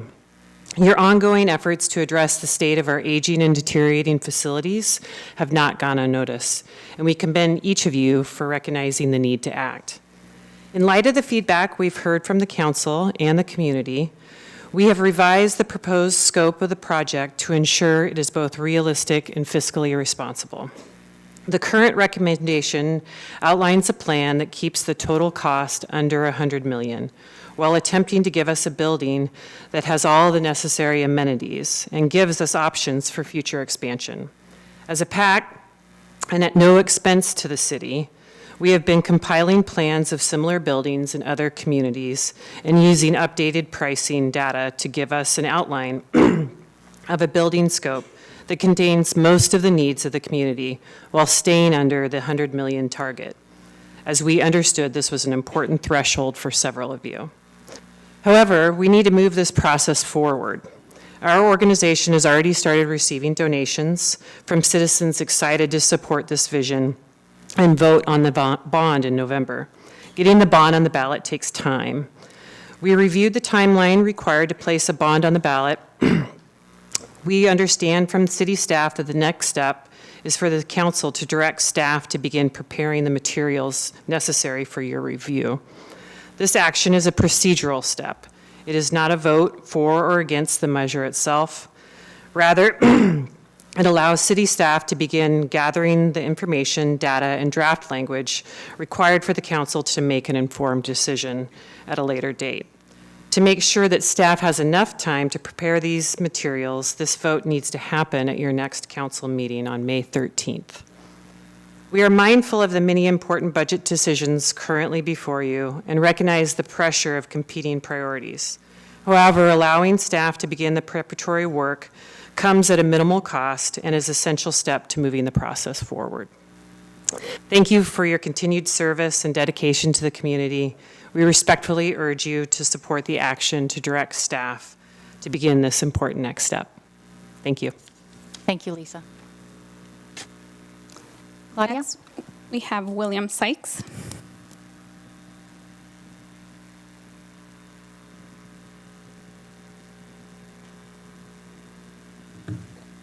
Good evening.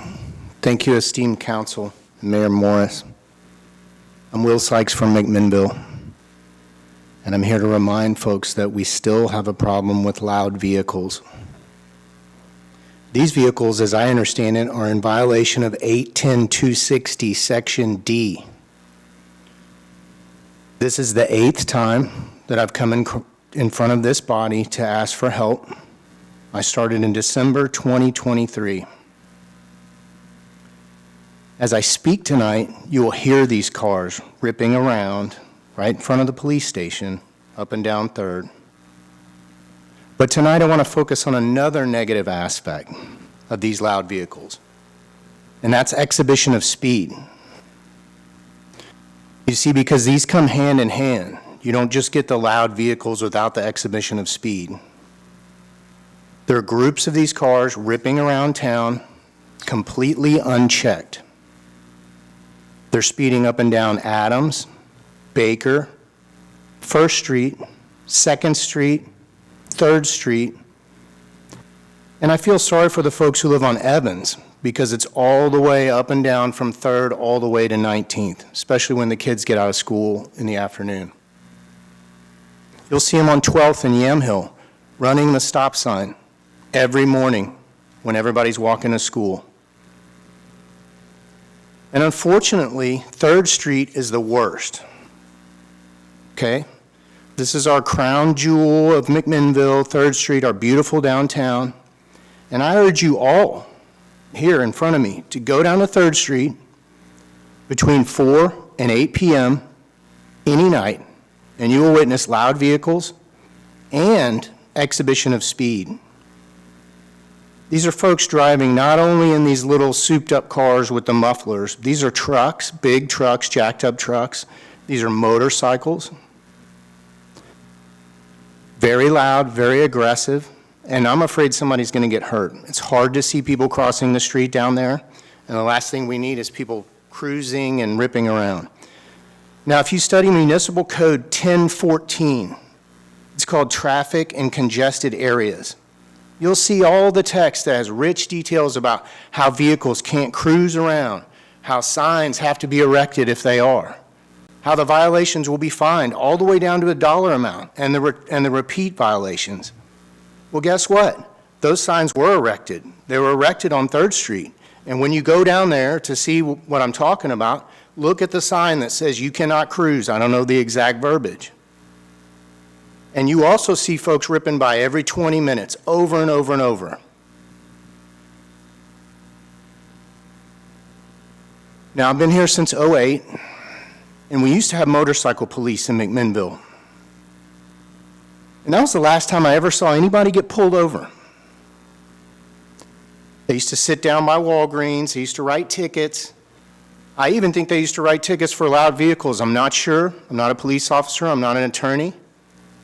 We also used to have a police officer on 3rd Street all the time, walking up and down in the evenings.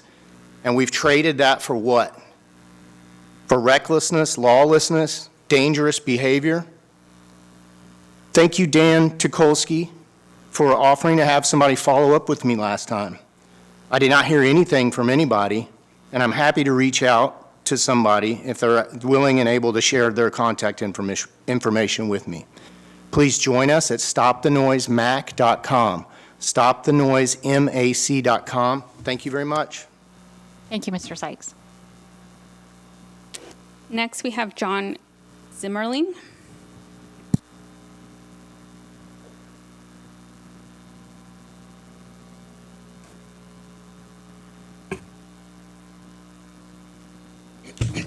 Good evening. Good evening. Hi. Wow. You can just My name is John Zimmerling. I'm from McMinnville. Your neighbor, sort of.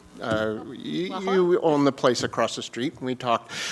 So thank you, Mayor Morris. That was an incredible segue into what I was about to say, and we did not plan this, but I am wholeheartedly with him.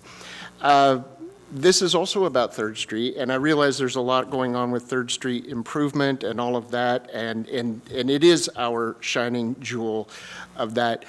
I am here to talk or to remind and maybe just bring attention to one aspect of what he just spoke of, and that is with regards to the intersection of 3rd and Evans, where there is absolutely no traffic control going on 3rd Street east to west. And I would like to, as part of my reminder, to invite any council member or anybody to come and join me at Serendipity, where there are plenty of kids coming in and out with ice creams. Maybe we could go over to McMinnville's and have some tater tots, and or Northwest Food and Gifts or Pino Vista, and just sit there at that corner and watch how dangerous that intersection is. I did a little bit of research. It's not, probably the best research, but according to ODOT, in the last 10 years, of the traffic incidences on 3rd Street in that 6-block corridor there, 34% of the traffic incidences have occurred within 100 feet of that one intersection. Of those traffic incidences that have resulted in personal injury, 38% of those have been within 100 feet of that one intersection. There is a stoplight at Ford, and there is a stoplight at Davis, but between there is 2 city blocks of Drag Street. And I do not want to be sitting here or listening to anybody put up the memorial traffic light for the kid that walks out of Serendipity with their ice cream and gets hit. My wife and I, just 2 weeks ago, almost got hit. We sat down there on Thursday of last week, and we almost saw an accident there. These are just numbers from ODOT, and I know these aren't complete because my daughter was also in an accident at 5th and Evans, and that is not on, and that resulted in injury, and that is not on the ODOT website. So these are not all of the numbers. I can guarantee that because my daughter went to the hospital after an accident in 2022 that is not reported on ODOT. So this can't be all of the numbers, but they're enough to tell you we've got a problem there. And yes, it is the speed, it is the noise, but the worst possible thing we can do is continue to gamble that something tragic will not happen at that intersection. And it will be tragic when some child walks out of Serendipity and gets hit. So please, come join me for an ice cream. Thank you. Claudia? Next, we have Nancy Mahey.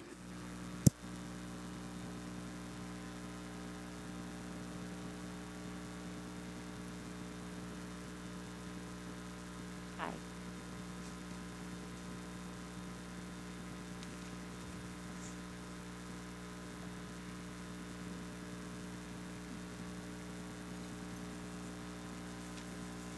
Good evening, Mayor Morris. Just going to have you, sorry, I know it's hard. Oh, good evening, Mayor Morris, City Council. My name is Nancy Mahi, like the fish. I'm a lifelong, well, I was born and brought up in McMinnville, moved away for a while. We've been back for several years. We have lived near Patton for 35 years in a residential area directly touching a 20-mile-an-hour zone. And the four-way stop near us has gotten to sound like the start of the Indy 500, with the unmuffled cars stopping there at the stop sign and peeling out like it's a NASCAR event. It has become horrible. And I can't describe to you how unbearable it is. It is at all times of the day or night. On Monday, we had 2 cars go through, at least they stopped. Sometimes they don't stop. We had 2 cars stop and peel out between 1 and 2 in the afternoon. And this was at the school zone. It is very concerning because we don't know what's happening to our nice town. I did look up ordinance 8.10.260, and it says that on public ways, unnecessary noise, I gotta watch the time, unnecessary noise which annoys or disturbs residents or institutions of learning, there's a preschool just down the street at the church, is not allowed. I might be old, but I have sensitive hearing, and those sudden muffler blasts are very jarring. They also freak out our poor cat. The ordinance talks about 7 in the morning to 8 p.m. and 8 p.m. to 7 in the morning.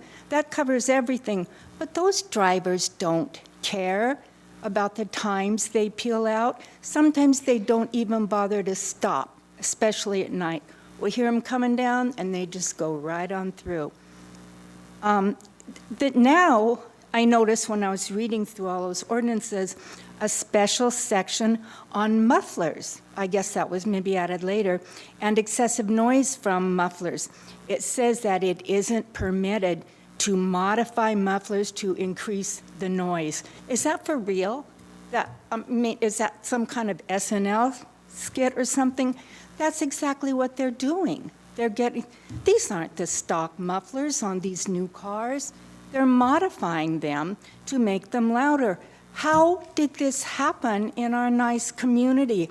How did this illegal conduct become more important than our right to live in a noise-free, peaceful community? I don't understand how that has happened. I respect the police. I think they're doing a good job. But this has just gotten out of control. Thank you. Thank you. Next, we have Richard Smith.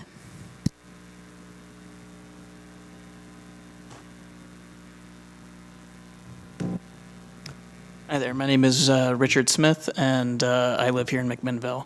I'll keep my comments today very brief. I just wanted to speak about housing in McMinnville, or the lack thereof. McMinnville is an amazing city full of amazing people, amazing stores, and amazing places to live. The problem McMinnville is facing, though, is that there is not enough of these wonderful places to live. We need more housing in McMinnville of all types, but especially affordable housing. It is for that reason that I ask city officials to allow, support, and encourage housing development projects as they come up wherever they can. Housing is a necessity. We need it to live. And right now our community has grown to the point where many people can't afford to live here. That means McMinnville can't house its own workers, it can't house future generations, and we are constantly pushing up against the urban growth boundary to create space to live. We need to increase the density of zoning for housing, we need to allow housing to be built, and we need to support and encourage it where we can, not let things like parking minimums and setbacks stop us from building the housing we need. I encourage you to support housing where you can, and so that McMinnville can continue to be the beautiful community it is for everyone who calls it home. Thank you. Thank you. Next, we have Chance Santrisos.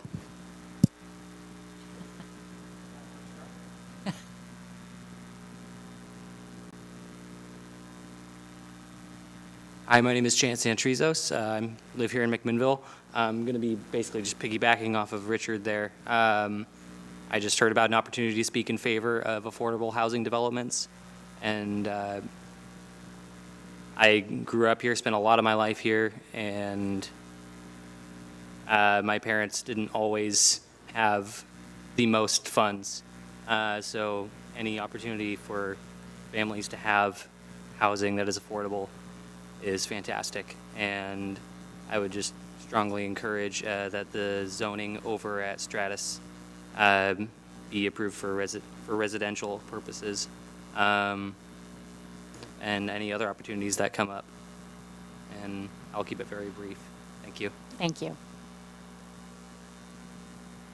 Next, we have Ryan Peterson.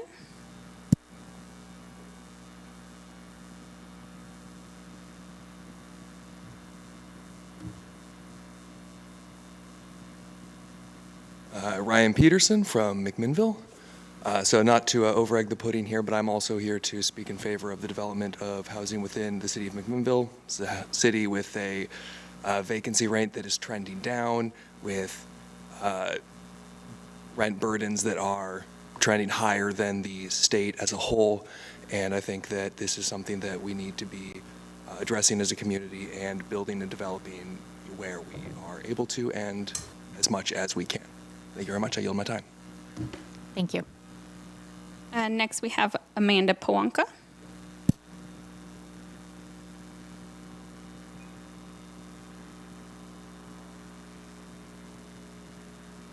Hi, Amanda. Hello. Thank you so much, Council, for being here. Okay, I timed myself. I wrote a speech.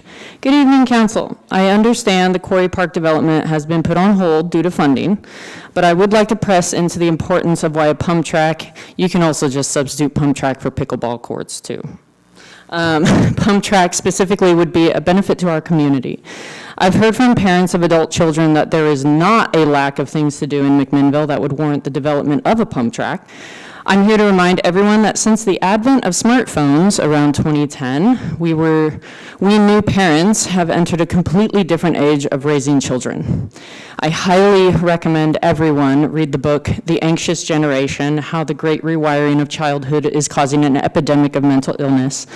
The book talks about the incredible negative effects of internet-connected devices. And I'm preaching to myself here. I have 3 kids who are totally online. While technology has brought incredible advancements, it's also created significant challenges, particularly for teens. The social side effects of screen usage are becoming more apparent, and it's essential that we understand the impact it has on the well-being of our young people. One of the most concerning effects of excessive screen time is the rise in social isolation. Despite being more connected than ever through online platforms, many teens report feeling lonelier than before. Instead of spending time face-to-face with friends, they are drawn into virtual worlds that leave them feeling isolated, even in a crowd. But there is a powerful antidote to this issue, and it's found outside the screen in places where teens can engage with their peers in real life, specifically parks and pump tracks or pickleball courts. We do have some amazing parks here in McMinnville, but let's be real, most of them are catered to small children and or to the older generation that just wants to go on a nature walk. For example, Airport Park, Tice Woods Rotary Park, the beautiful Miller Woods Park, even Linfield's campus has a beautiful nature trail, and McMinnville itself is literally surrounded by nature. City parks offer a space for teens who can't drive yet to disconnect from the digital world and experience the benefits of face-to-face social interaction. Whether it's hanging out with friends, playing sports, riding bikes, parks create an environment where young people can form real connection and develop social skills that are often hindered by online communication. These spaces encourage physical activity, which is proven to boost mood and reduce feelings of anxiety and depression, something that screen time simply cannot provide. I'm going to skip this. Whether it's mastering a difficult turn or racing with friends, pump tracks promote fun, physical exertion, and camaraderie, all while getting teens out of their homes and into fresh air. In contrast to the passive and often detrimental effects of screen use, pump tracks offer a chance to experience joy and build confidence, all while engaging in healthy competition and socializing in a positive environment. The point I'm trying to make here is a mountain bike pump track would reach those teens who hate organized sports, my son, but still would like to have fun with their friends doing something other than just hanging out on 3rd Street. In conclusion, while screen time may be unavoidable in today's world, it's essential for teens to have spaces like parks, pump tracks, and pickleball, PPP, that promote authentic social interactions and physical activity. These real-world experiences help young people build meaningful connections, improve their mental health, and foster a sense of community that screens simply can't provide. Let's educate our community about the importance of teen-focused parks. It's a powerful way to support their growth and help them thrive in a world that increasingly needs real human connection. Thank you, Amanda. Anyone? Everyone that signed up. Is there anybody else in the room that wanted to speak that didn't get signed up? No one on Zoom? Nope. All right. Thank you, everyone. All right, we're going to move on to a presentation. Yamhill County, we have an IGA for Behavioral Health Services by Jason Hennis from Behavioral Health, Director for Yamhill County Health and Human Services. Welcome, Jason. All right. Thank you for the introduction. Yes, I'm coming to present on the, or propose, I guess, a renewal of the IGA with the Yamhill County Health and Human Services. For the council and the members of the audience, this is work that we've been doing for the past year with our mobile crisis team, which we refer to as the Community Outreach and Support Services, COS. That is a team that is staffed 24/7. So it's a two-person team, two-person response. These are mental health workers that are going out in the community, sometimes with law enforcement, other times with just the pair of the mental health staff. We've been doing this for a number of years, but it's grown. This last year, we partnered with the IGA with McMinnville City to do some additional proactive outreach and engagement in the community, particularly around some of the business corridors and places where there were maybe more individuals that were transient or on the street that are experiencing challenges around their mental health or sometimes addictions. So we're doing work with those individuals in the community in a proactive way under this agreement. I have some statistics to share from the sort of last year plus of work. Oh, thank you. If I can advance the slides here. Oh, that's going to be small. Okay, I'll tell you what it says in the pie chart.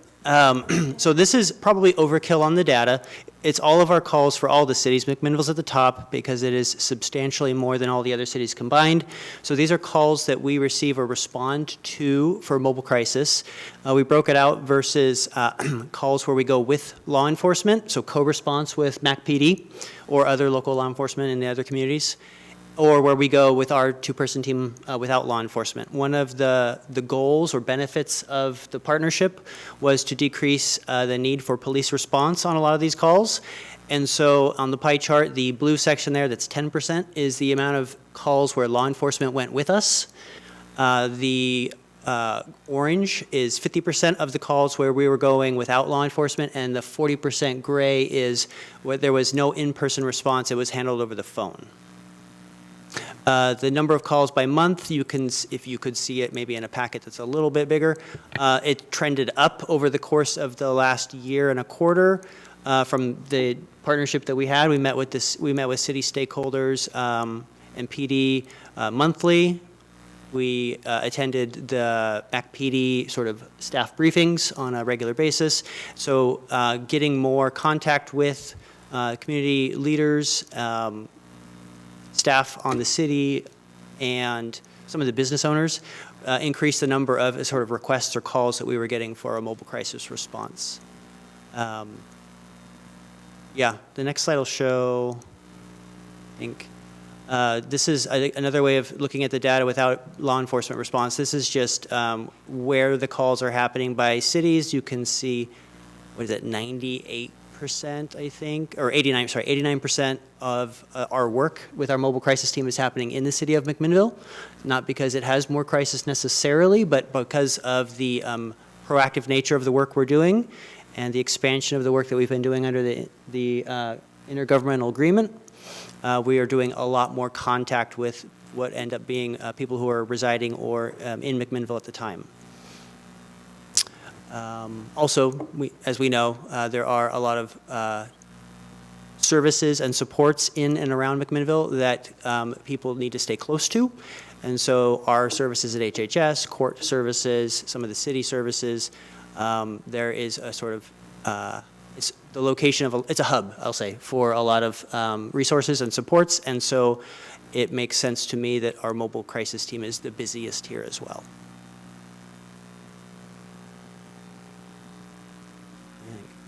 I am proposing that we continue the partnership for another year.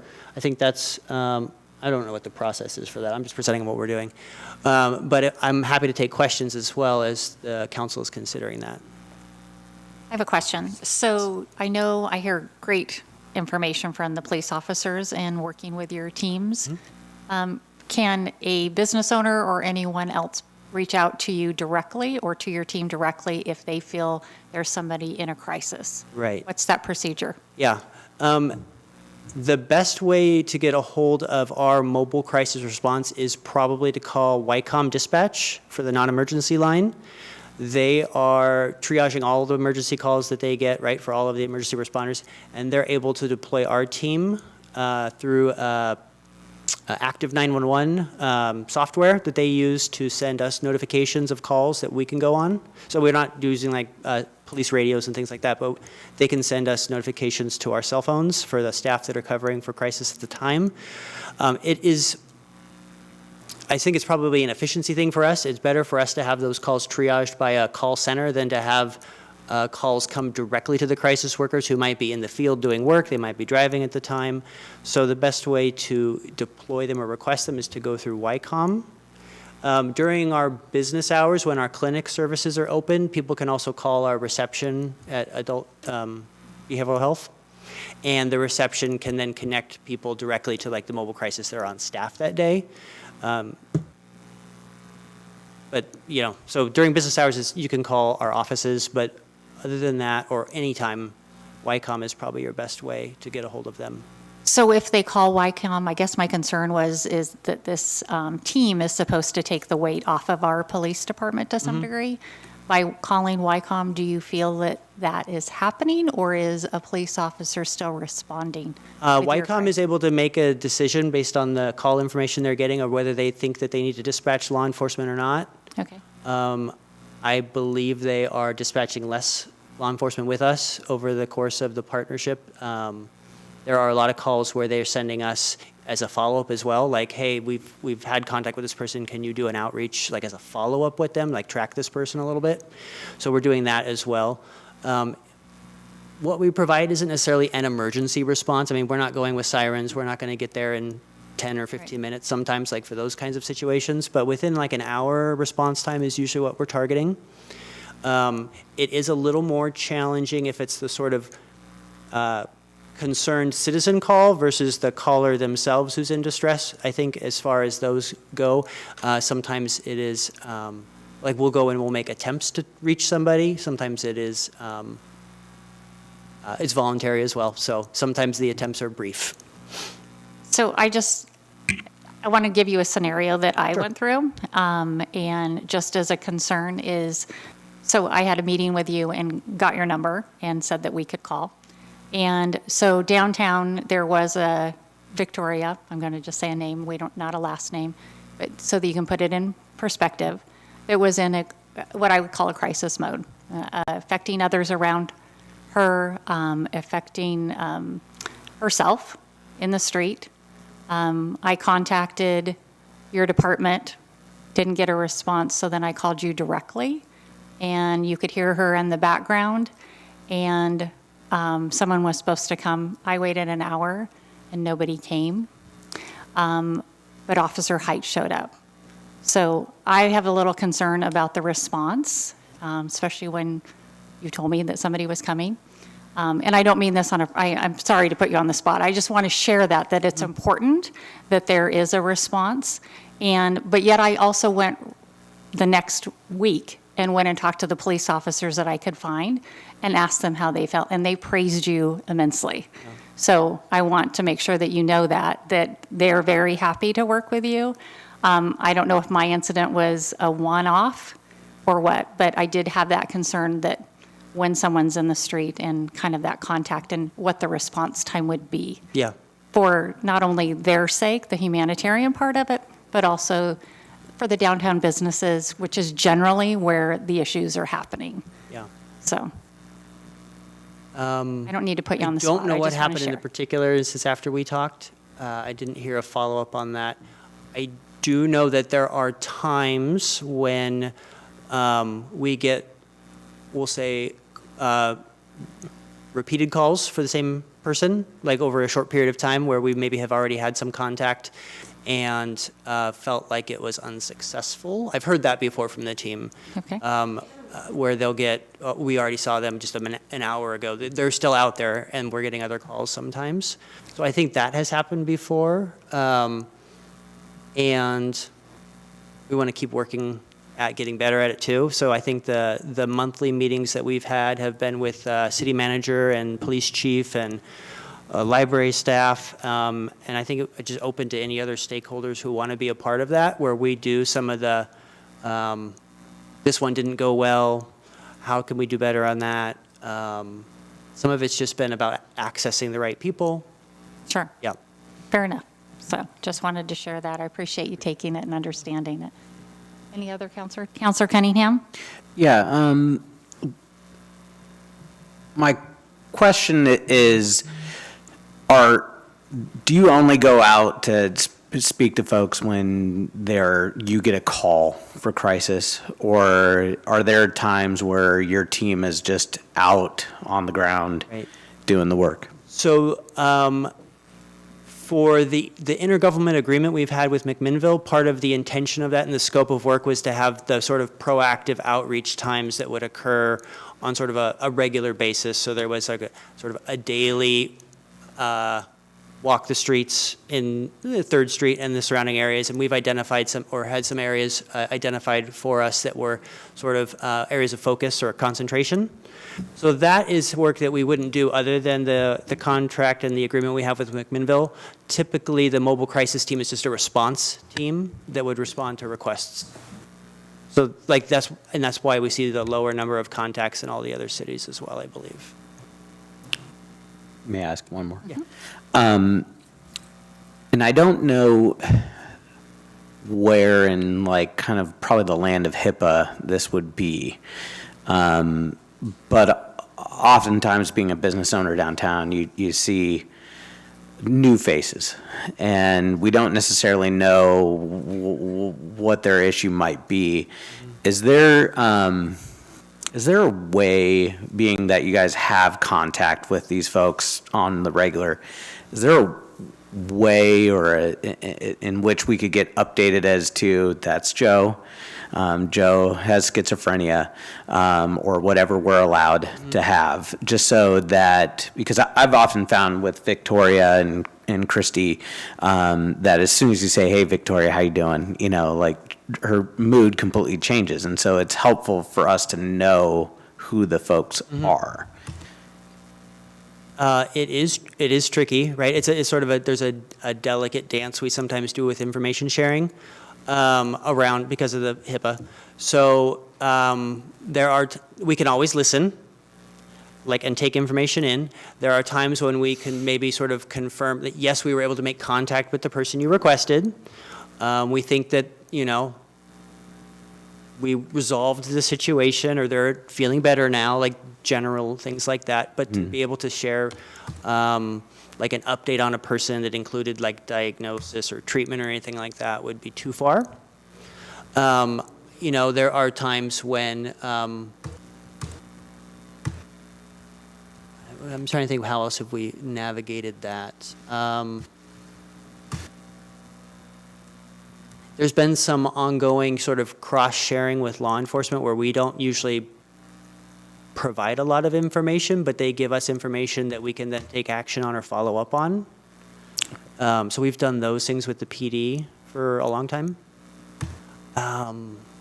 There's not a lot that's like a feedback loop for like the person who requested an outreach or anything like that.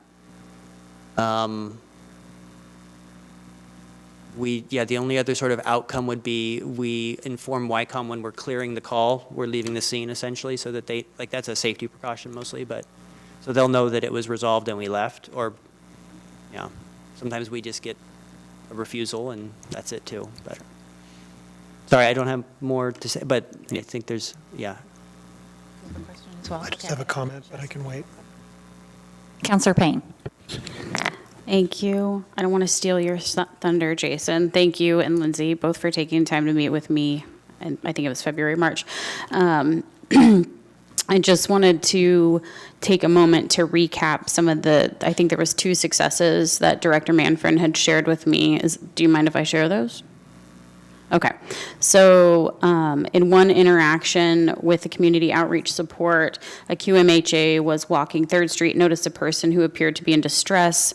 The QMHA started a conversation with this person and learned that the individual was houseless, using substances, and wanted help, but didn't know where to seek it.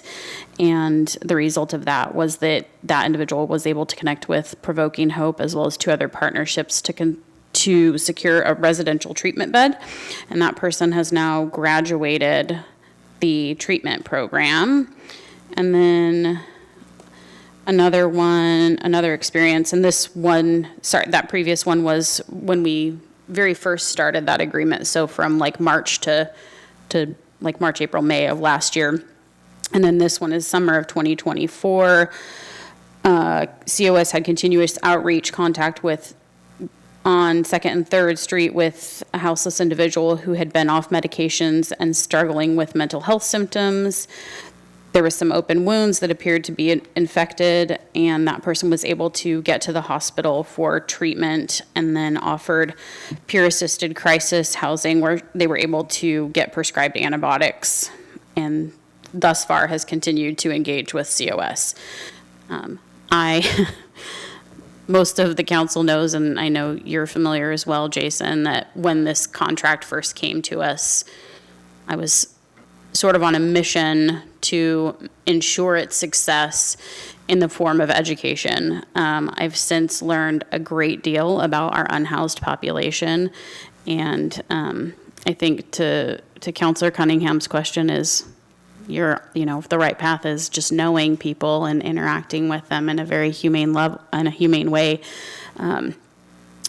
But I have seen a difference in the rotation, so to speak, of individuals that are here. So I guess one of my questions is, repeat offenders is the wrong phrase, but frequent flyers, whatever synonym you want to use there, what percentage of the calls would you say are consistent and like regular recipients of service, and maybe therefore frequent deniers of support? That's a good question. I don't have firm numbers. I could give you maybe just like my sense of it. The vast majority of our crisis contacts are people that we've met with before in crisis, and so they're familiar to the mobile crisis team or the clinic crisis team. Some are even people that we're working with, like as ongoing clientele, but often not. Often they're just crisis contacts that we've had. There are, I think, you said sort of newer people will come into the area, so they'll be new to us too. So there are people we haven't met or haven't had any attempted contacts with, I'm sure. But I would say probably 75% of the calls that we're doing with mobile crisis are people that are known to us, where we have some history of other crisis contact or work with them. Yeah.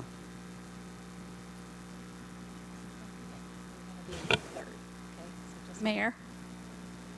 Yeah.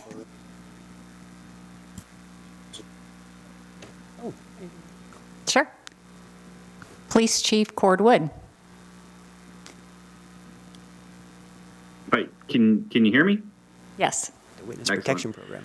I would just like to say that Jason's group is a great benefit to us at the PD.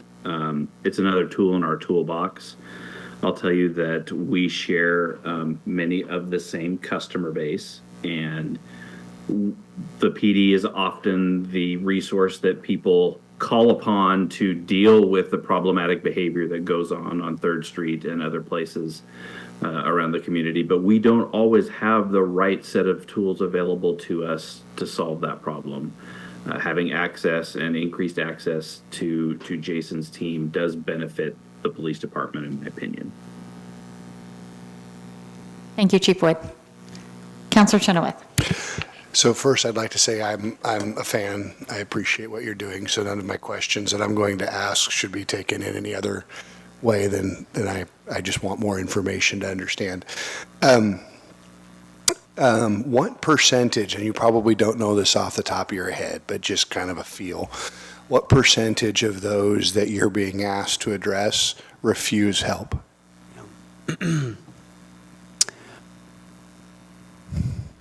It's a fair number of people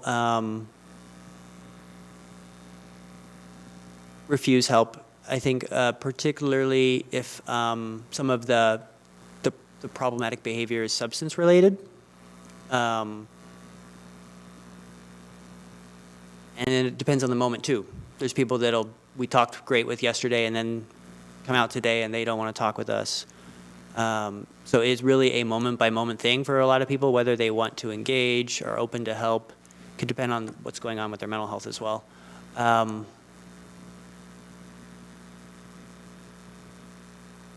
Then the other thing is, we're limited in a lot of times it's resource connection and limited by what their resources are, right? There's not a lot of sheltering options for people to get them off of the street, which might be their sort of first or primary need. But we offer them access to our services, medications. Sometimes they can be of an assistance for the mental health or the addictions. Sometimes it is connection to other resource partners in the community, like the example that Councilor Payne shared. So sometimes it's us just getting them connected to other things that might meet their needs as well. Half, more than half? That refuse in the moment? Yeah. I would say more than half of the people are willing to talk with us, but maybe they're not willing to do or commit to anything, right? So they're not turning us away like, leave me alone necessarily, but if it's like would you like to come to the clinic, see if we can help you? No. So a refusal to enroll in services or participate in something that we might be supporting them with, yes, that's often. Okay, and then on the section of your graph where you had we were able to talk to them via phone call. Mm-hmm. So dispatch is getting you to a phone number that you can call them and contact them? How is that working? So a lot of those the calls are representative of not just the ones that we're doing it's all of our crisis contacts. So not only calls where we get dispatched, but some of them are internal driven. So a counselor who works at HHS says, hey, can the mobile crisis team reach out to my client on Saturday and check in on them? I'm really worried about them. So some of them are us doing outreach calls with clients that we work with. Some of them are talking with the family member who's concerned about the loved one and sort of supporting them through those kind of things. So they're not all like YCOM was going to dispatch us and then we pick up a phone instead. And usually if YCOM's calling us, we're going in person for those. Okay. Yeah. And then my last question, which is probably to Jeff, not the sharpest knife in the drawer, but I would take this to indicate that we have a contract coming before us soon. So, actually, you won't. This is Okay. an intergovernmental agreement. The cost of the service is $40,000. The city's share of that is $15,000. And McMinnville Industrial Promotions makes a contribution for the balance. So that $15,000 is within my authority to sign, and we're intending to renew the agreement for another year. All right, thank you. Counselor Tukalski? Yes, thank you, Mayor. Sir, I forgot your name. It's Jason, it's fine. Jason, pleasure to meet you. You're the director of... For behavioral health. So there's a HHS director, Lindsay Manfrin, and then we have two directors, which is confusing. I'm behavioral health director for the behavioral health departments. Okay, I'm just curious. I sit on the YCOM executive board as well. That's part of what I do here as well. And then I'm looking at the member agencies. Is mental health a member agency of YCOM? No.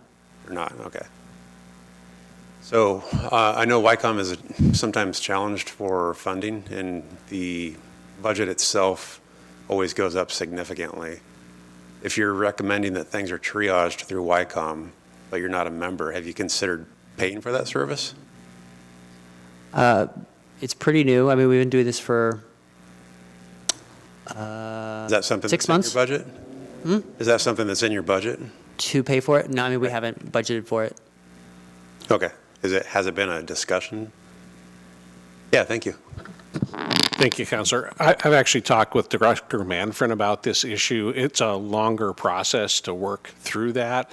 I think that long-term, the expectation is that not just through the through the non-emergency line at active 911, there may be an opportunity to dispatch directly in the future at the time that the department is in fact a member of a member agency of YCOM. So that's a longer conversation that's ongoing. All right, and when you say the department, you're talking about the mental health department? Correct. Just want to be clear, thank you. Yeah, thank you for fielding that question. I do have personal experience with COS. I think those individuals they're extremely dedicated and they do a great job. I've been out on calls with them a number of times, so if you could relay our gratitude, I would appreciate that. I will do that. Yeah. Counselor Geary? Thank you, Director. What's your current staffing level? It's supposed to be a 12-person team, so that we have rotations of teams of 2, 6 shifts. I think we have 2 vacancies right now. And the way we structure it, they're on 12 hours off, so they're 12-hour shifts. I think so. We have some gaps in the evening hours where there's an on-call. So if one person's working, but they don't have their partner, so they have an on-call person that they can call if they need it. But Thank you. And what's the forecast for that staffing level? Maintain, increase, decrease? I mean, we budget for the full team. It's just about filling the vacancies for some of the master's level clinicians. It's harder to do. So the forecast is, I mean, the team is budgeted to be whole. We're not looking to grow it at this point. It expanded about a year ago with additional funding from the state and Oregon Health Authority, where we went from a 3-person team to a 12-person team pretty quickly. And that's when we started doing 24/7 coverage, and that's when we approached the city about doing the additional work as well. But not forecasted to grow, but I mean, it's the agreement that we have with the city is not sort of paying for staff time. It's more of like a service. Yeah. Very good. Thank you. Any additional questions? Sal? I don't have a question, but I just wanted to say thank you for the work of your team. We spent a few years on council trying to lift up a similar program ourselves and just didn't have the capacity. So we're really grateful to the county for providing that service. And we know that a lot of your resources are being used here in McMinnville. So we're really grateful for you and your team. And I think I speak for the whole board for that. So thank you for coming tonight and thank you for your work. Thank you, Director Hennis.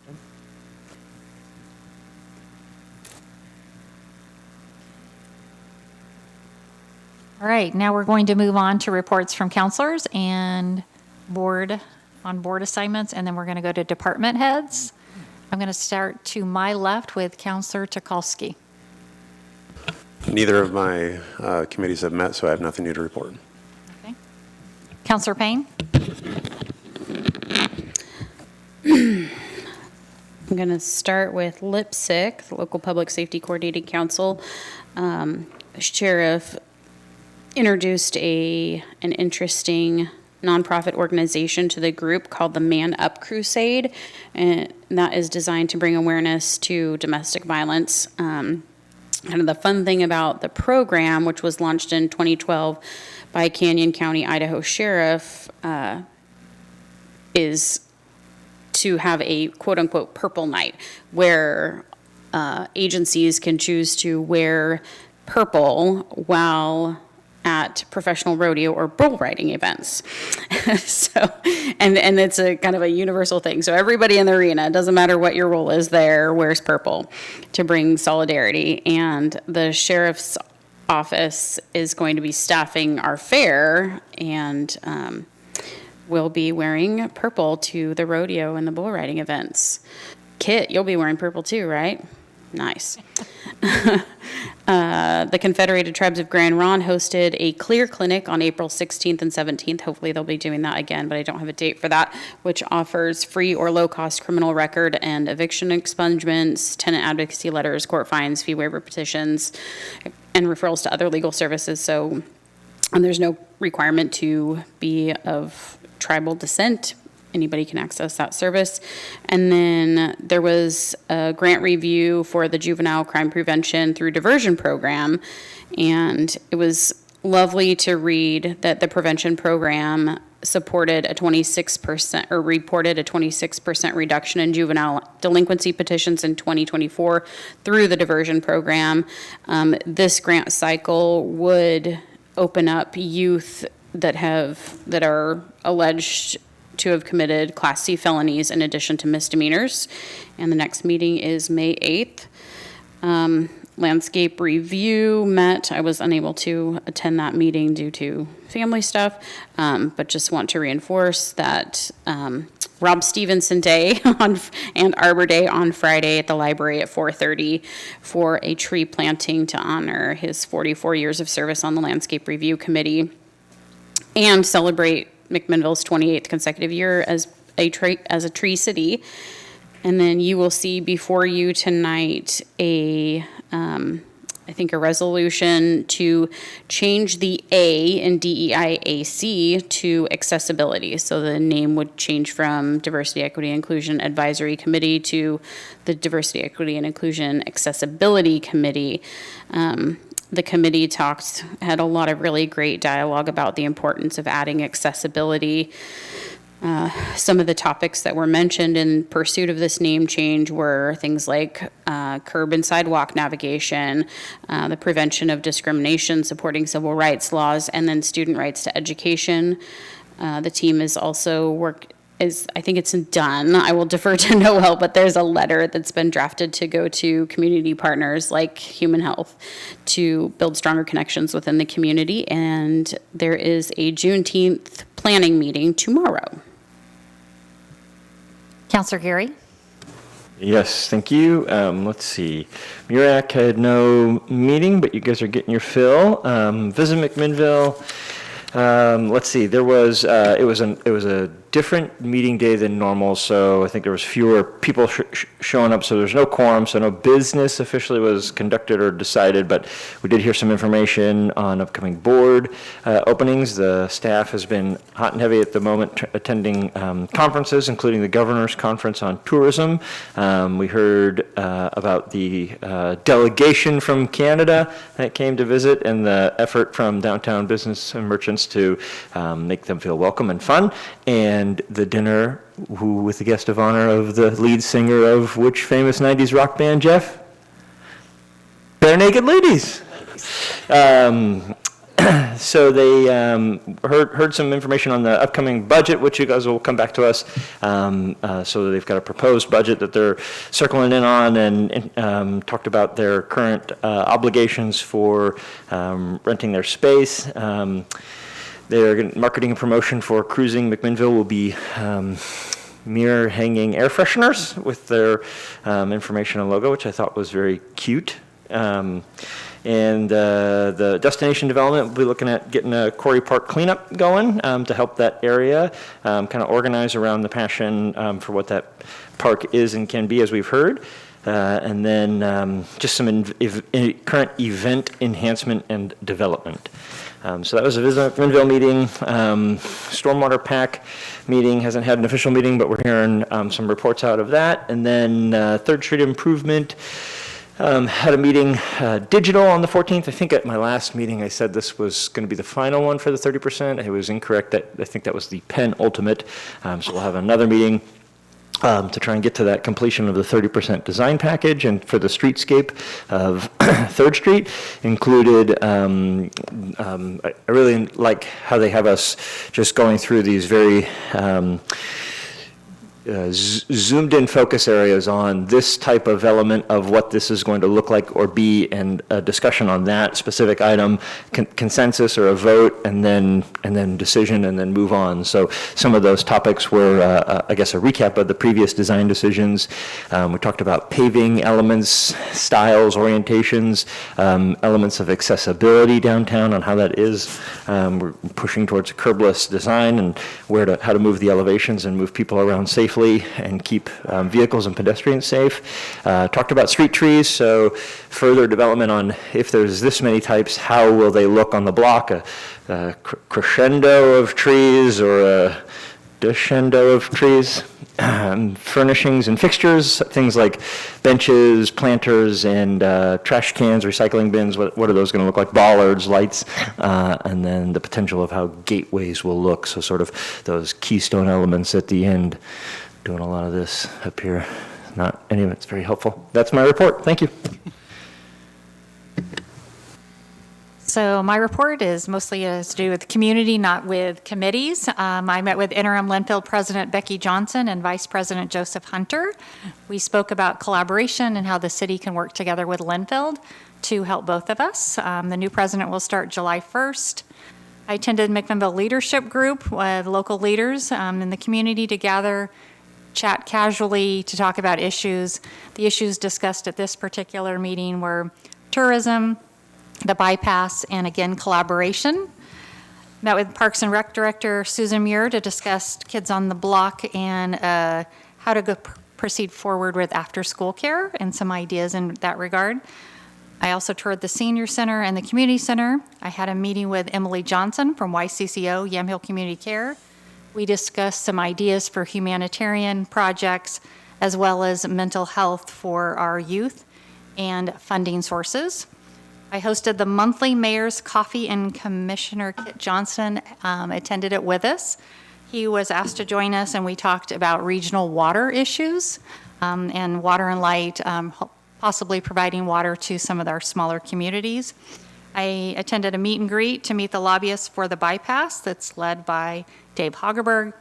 And tomorrow I'll be attending all-day meetings at the Capitol to meet with representatives and senators regarding the city's asks for the year for funding for projects. Councilor Peralta. Thank you, Mayor. I have no committee reports tonight, but I did get to fill in for you at the Capitol today, which was a treat. Met with probably 5 or 6 legislators, and our proposals were well received. Councilor Chenoweth. We also had a meet and greet, I think probably with the same federal lobbyist for the bypass with the rest, well, some of the Parkway Committee. Parkway Committee met the next day, Highway 217 interchange which is 2A. You might notice if you're on that end of the bypass, you'll see some work beginning as they are now in the process of doing that interchange, or in the very beginning stages of that. Tomorrow, thanks to a county commissioner that may or may not be in the audience right now, I will be presenting at the MWAC chair meeting, where all of the different acts get together and they have a chair presentation. And for those who don't know, MWAC, the ACTs, are regional area transportation committees that were set up to inform the Oregon Transportation Committee, which tells ODOT what projects to work on. And so MWAC represents Marion, Polk, and Yamhill County. And I will be presenting on behalf of those 3 counties to the chairs and to 2 members of OTC. Councilor Cunningham. Yeah, Zach pretty much covered the 3rd Street improvement, and I would say the only thing to add there is it's great to see a fairly large body of people coming together and for the most part, coming to good consensus overall of those decisions that are being made. Both affordable housing and historic landmarks are tomorrow and the next day, so probably Evan and I will just go straight into that meeting at the end of this one. I assume that's when it'll be over. Thank you. Now we'll go to department heads, and I'm going to start with Librarian Director Jenny Berg.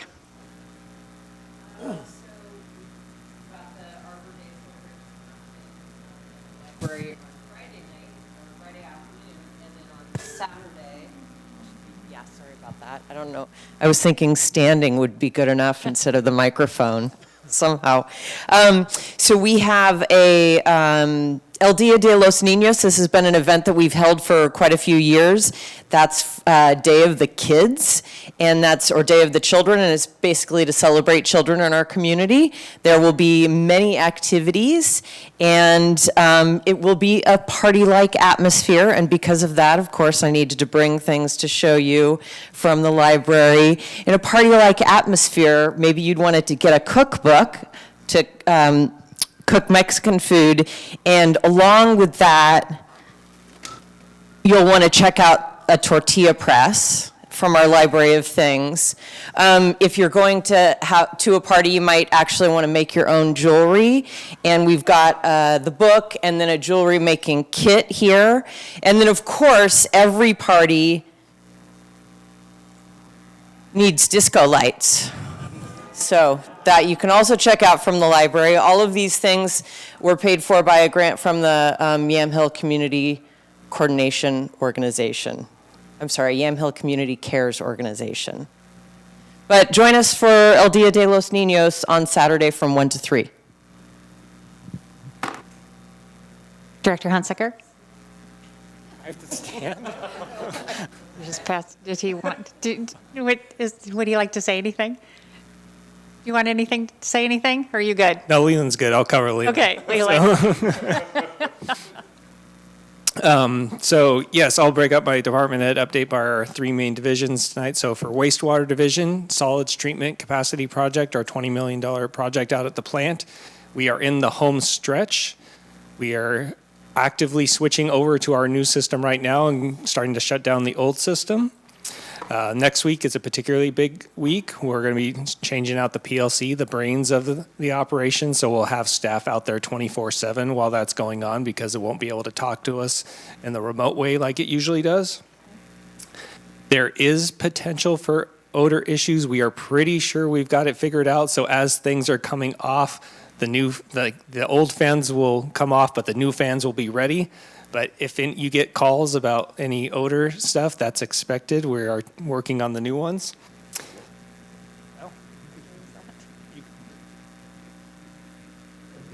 Yeah, as far as the odors go, our old system is presently completely offline. We have a temporary fan system set up, and it's actually less odors out there right now than there have been in the past. So I think we are going to be good. That's why I got Lee here.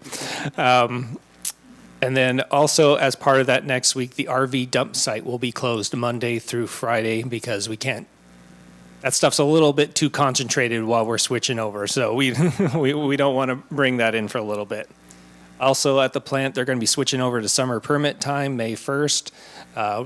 River levels are getting down, so we have to do a little bit different with our testing and some of the processes at the plant to make sure we're not having any biological impacts on the Yamhill that time of year.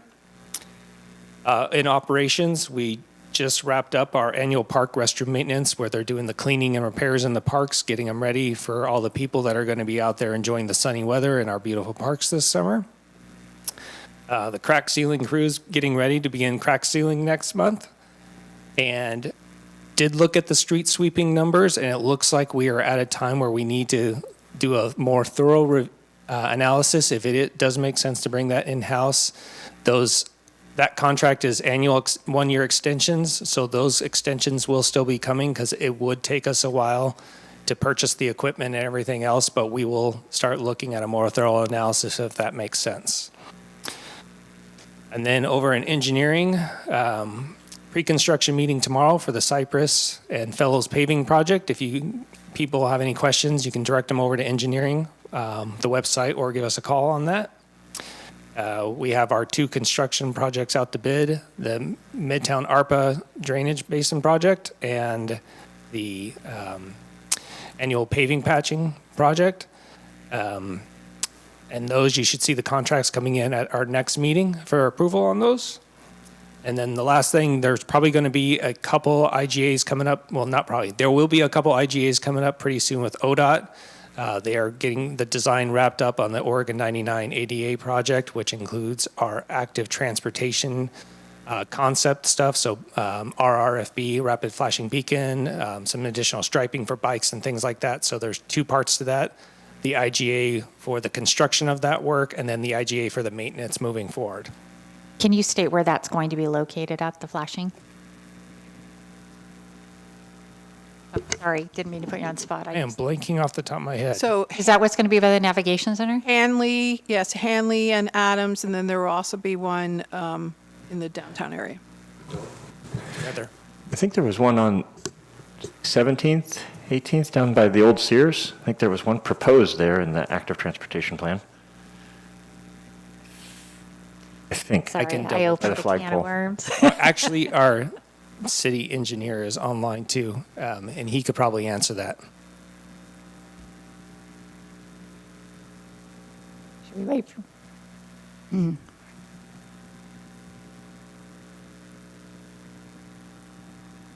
I think. Here he comes. Can you hear me? Hello, Mr. Lofton. Can you Good tell us evening, where the flashing Council. lights are going to go? I believe there's 8 locations. So it's throughout town, and I can follow up with those exact locations. But Heather's correct. There's one down by Hadley and Adams. There's one on the other side of Walgreens on Baker, closer to where MVA is constructing. I think there's one north closer to 15th, but there's various locations throughout town, and I can follow up with a clear list if that would be helpful. Perfect. Thank you so much. Yep. Human Resource, are you done, Jeff? I'm sorry. Done. Okay, thank you. Human Resource Director Vicki Hedges. Honestly, I'm really always jealous of Jenny's reports. And so I think like next time for show and tell, I'm going to bring like the employee handbook or something really exciting. Anyway, we just completed the first round of interviews for the Parks and Rec director position. We're doing another round of virtual interviews on Thursday, and then we'll have an update, hopefully the next council meeting. Great, thank you. Mayor, sorry, can I ask Director Hedges a question? Yes, you may. Thank you.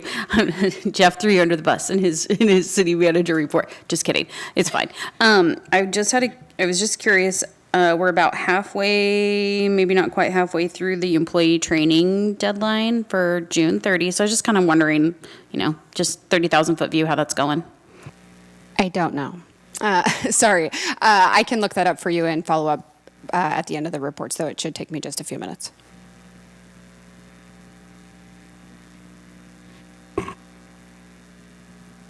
Vicki, can we move on? Oh, yeah, I see you had the microphone now. Okay, Information Systems, Scott Burke. All right, thanks, Councilor Payne, for the reminder to finish my training up before June 30th. Dead in my head.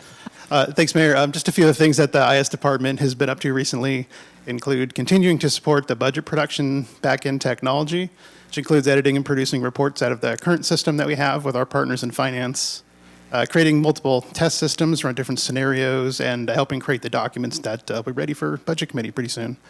We've also been particularly active with equipment installation out at the wastewater plant the last couple of weeks as the new gear is connected and everything needs plugged in and configured on networks anymore. And it actually smells pretty good out there, so those fans are working. I spent more time there the last couple of weeks in a long time.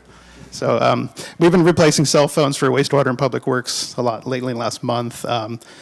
We've been helping the city recorder's office with a bunch of public records requests. And we've also recently decommissioned the old in-car police video system because we've actually been on the cloud-based body-worn in-car system for 6 full months now. So we can repurpose some of that old storage for some other projects next year. Everything's cloud-based now and kind of moving off the old and onto the new. That's about all I have for you tonight. City Recorder, Claudia Cisneros. Yes, a couple items. As Scott mentioned, I'm working on a lot of public records requests. On your agenda, item 7B on the consent agenda, there is a Scribner error on page 96 of the packet. Under reports, it says, for Councilor Cunningham, it says, met with Director Hunt. That should have been Hunsaker. So that is corrected, and I printed out a copy for everyone. You can either decide to pull it from the consent agenda, or as I stated it, that is the correction that I'm making. Since our next council meeting is May 7th or 13th, I do want to state and remind everyone that the first budget committee meeting is May 15th, followed by May 22nd. 21st. 22nd, and 23rd. Director Hedges. Councilor Payne, to answer your question, we have 21% completed trainings, 35% in progress, and 36% have not yet started their training. Mayor, may I ask a question? Yes. I'm not familiar with the training we're talking about. Is it specific or is it just general? This is the training that all employees complete through NeoGov training platform. This is compliance-based training generally. So some of our employees, for example, that work outdoors have required trainings that they have to do, some driving training, sexual harassment, those kinds of trainings. Okay, thank you. Thank you. Noelle Amaya, Communications Director. Thank you. Oops. Just another quick reminder about scheduling those short meeting times with me. I've got a couple of emails out to you folks. I did have a chance to meet with Council President Peralta, so thank you for that. That was enlightening. And look forward to, the plan is to put those in the first city email that goes out per month, if I can get them all arranged that way. So expect to look for that.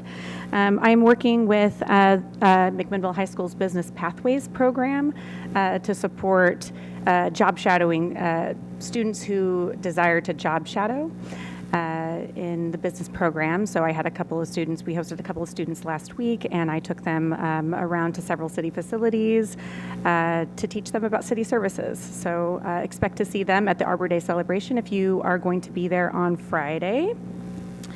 And the last thing I think I have for you tonight is the employee breakfast. Just a reminder that the city councilors are invited to the employee breakfast, and we'd love to have you all there. That is on May 7th, and that is a Wednesday. And that's all. One suggestion is Mr. Lofton, when he gets those areas that the flashing lights are going to go in, that might be a good communication to the community. So that'd be great. I'm going to pass Evan and Taylor, unless you have something you want to say, and go to your boss, Director Richards. Actually, I'm going to share some events that they're leading, so I don't know if they want to do it or not, but you've heard a lot about Arbor Day tonight, so Friday, April 25th, 4:30 at the library. Taylor's leading this event for us. We're going to have a lot of nonprofits there who participate in landscaping and tree and the importance of trees and tree canopies. We'll be there to talk about what they're doing and also soliciting volunteers. So if people want to participate in projects like that, we encourage you to come. We will also have nature walks led by some volunteers, a scavenger hunt, and a celebration for Rob Stevenson. We've planted 2 trees in honor of him, and he'll be cutting the ribbon for those. He chose those trees, and when we reached out to acquire them, we had a nursery respond that they wanted to donate them because of the amount of work that he's done for our community. So we really appreciate that. Evan's working on some informational webinars for our housing production strategy. So we had some comments tonight about affordable housing. Thank you for bringing that to us. We're actually working on a strategy on how to bring more affordable housing into our community. And so we have a plan that's in a final draft form. We're going to be doing some webinars on that. We'll be starting this week. We have one on the 24th at 12 o'clock. They're an hour long. We do them online. We have found people really like to participate in that way, where we share what the plan is and then how answer some questions that people might have, and then if they want to participate in the public hearing process, how to participate in the public hearing process. And the second webinar is next Wednesday? Next Wednesday at 5:30, so a week from Wednesday at 5:30. We try to pick one at noon and one after work as well. So if you're interested in that, you can go on our website and just type in housing production strategy in the search bar, and it will bring up all the information about the plan, the actions, and those webinars. And then other than that, we've been working really hard on putting 8 items on your agenda tonight. Thank you for that. City Attorney David Leitenberg. Thank you, Mayor. Just 2 quick notes. The first, you heard from Mr. Sykes this evening that staff has not responded. I want you to know that that was completely my fault. We had a good meeting with Director Richards and the Chief of Police and myself, but it still needed some follow-up and research. I have not responded yet or put out a response, so you know exactly where it is. I intend to. The other thing I wanted to bring to your attention was, as I noted before, with regard to the dog incidents of last month, We continue to believe that we have the tools for effective prosecution here, and that continues to move forward. The arraignment took place last week.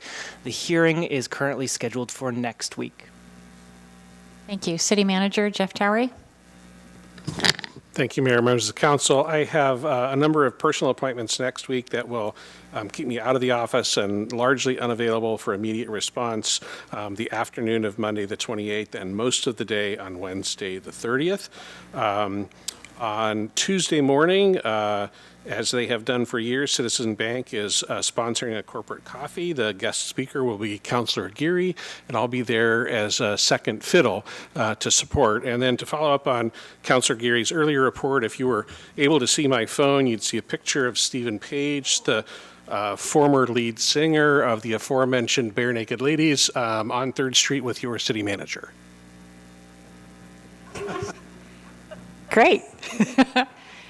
I just want to take a minute again. So this is the second meeting that the directors have actually given a report, and I requested that. Oh, wait a minute. We have another report. Thank you, Claudia.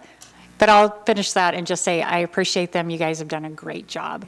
And Chief Wood, I forgot about you on Zoom. Could you please do your report? No worries, Madam Mayor. I guess the first thing that I would like to point out is that I am not the department director that put 8 things on your agenda for this evening. So just keep that in mind as we progress through the evening. The first thing to report on is actually a little bit somber. So at our last council meeting for my report, I reported on the retirement of K9 Tucker. Unfortunately, a few days after that report, K9 Tucker passed away from some complications related to some heart-related issues. So very sad to lose him, but very grateful for the 10 years of service that he gave to the department and the community. The other thing I wanted to talk about just briefly is, not just in this venue, but in my travels in and around McMinnville, getting acquainted with the people and the needs of the community. I have heard the need and the desire for increased traffic enforcement. So I want to point out that I've heard that, and in the process right now of coming up with some data-driven solutions to make traffic enforcement more efficient for us at the police department so that we do a better job addressing those issues that specifically contribute to traffic collisions and injuries. So we're going to be focusing on some categories of violations that contribute to those things like speed, intersection violations, lane usage, distracted driving, and impaired driving. Thank you very much. All right, we're going to move on here. So next we have the consent agenda. Does any counselor request to have any item removed from the consent agenda and heard as its regular place on the agenda? I do, please. Item 7C, Resolution 2025-15. Please. All right, so that has been removed. So we have the balance of the consent agenda. I move to accept. Second. Chenoweth? Second. Point of clarification, is that's, I assume, amended for Claudia's revision? Yeah, amended with Claudia's revision as well as removing the one item. So I have a motion from Counselor Chenoweth. Do I have a second? Second. Counselor Cunningham has a second. Claudia? Counselor Cunningham? Aye. Counselor Tukolsky? Aye. Counselor Chenoweth? Aye. Counselor Payne? Aye. Counselor Geary? Aye. And Council President Peralta. Aye. Consent agenda passes as amended unanimously by a vote of 6-0. Thank you. Now we'll consider resolution number 2025-15, a resolution approving the change order for the Meadows Drive cost share. Is it possible to get the packet page for that one? Do we? 104. 104, thank you. Well, 100 to 104. Okay, thank you. I'm going to be referencing page 104 in my question, if that's helpful. So, Counselor Payne? Yes, thank you. I guess initially my first question is on 6 B and 6C of the spreadsheet that lists the previous cost, the original estimate, and then the updated estimate. I'm confused as to why the developer is no longer doing a cost share on the sidewalks and the ramp. So I have James here to help if I misspeak, so please interrupt if I do. But that was a miss on the original engineer's estimate. So the developer is responsible for the sidewalk on their half of the road. As you recall, this is a contract on a contract. We had an old agreement that said the city would be covering its half of the Meadows Drive construction. And so that change is for 100% of the sidewalk on our side of the road and 100% of the ADA ramp that was requested by council as part of the original contract review. That would be a similar ramp and parking space to what we have on the west side of J. Pearson there. And the manholes and inlet structures, those are city-only costs just naturally? Like each of those doubled, so I was just curious if... Yes, those were for an existing, James, you might want to take this one for me. Want to make sure we don't say it wrong. Good evening. Once they opened up the road out there, they found that the laterals coming from some existing catch basins could not be tied into the proposed system as intended. And so we had to replace those catch basins. And that, unfortunately, this is kind of typical for construction projects, that sometimes where they're tying into existing city infrastructure, we have to share in some of the costs to make it work. We thought it was fair, and we actually preferred to have those replaced. And so that's what that was for. Thank you, James. I don't have a question. The last point is just not a question. It's just consumer prices are wild that this project, the pipe itself, the pipe specifically has doubled in 2 months, which is just wild. Yeah, that was mostly due to availability of material. Ductile iron pipe was really hard to get at that size, and we have a limited window of construction for this one because of some wetland fill permitting that can only be done at certain times of year. Thank you for explaining that. I'm through. Thank you. Any additional questions? Mayor, I had a question.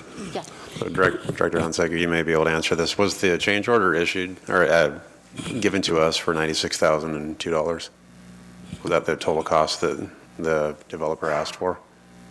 No, the developer had a higher number originally, and then through our own review and some clarifications, it came down. I forget the original number. I guess my question is, if we've come to this point and the price of the pipe has increased significantly, are we sharing the cost 50-50, or are we bearing a greater cost than the developer? It's a shared 50-50 cost because we have to, like I said, with that original contract, we have to pay for half the roadway improvements essentially.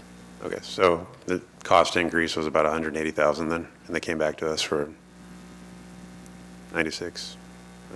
No, because no, that would be because it wasn't all the piping, and so some of it was the increase because of the sidewalk side that we have to pay for completely. That wasn't. So yeah, they had increases, but it's not a direct one-to-one.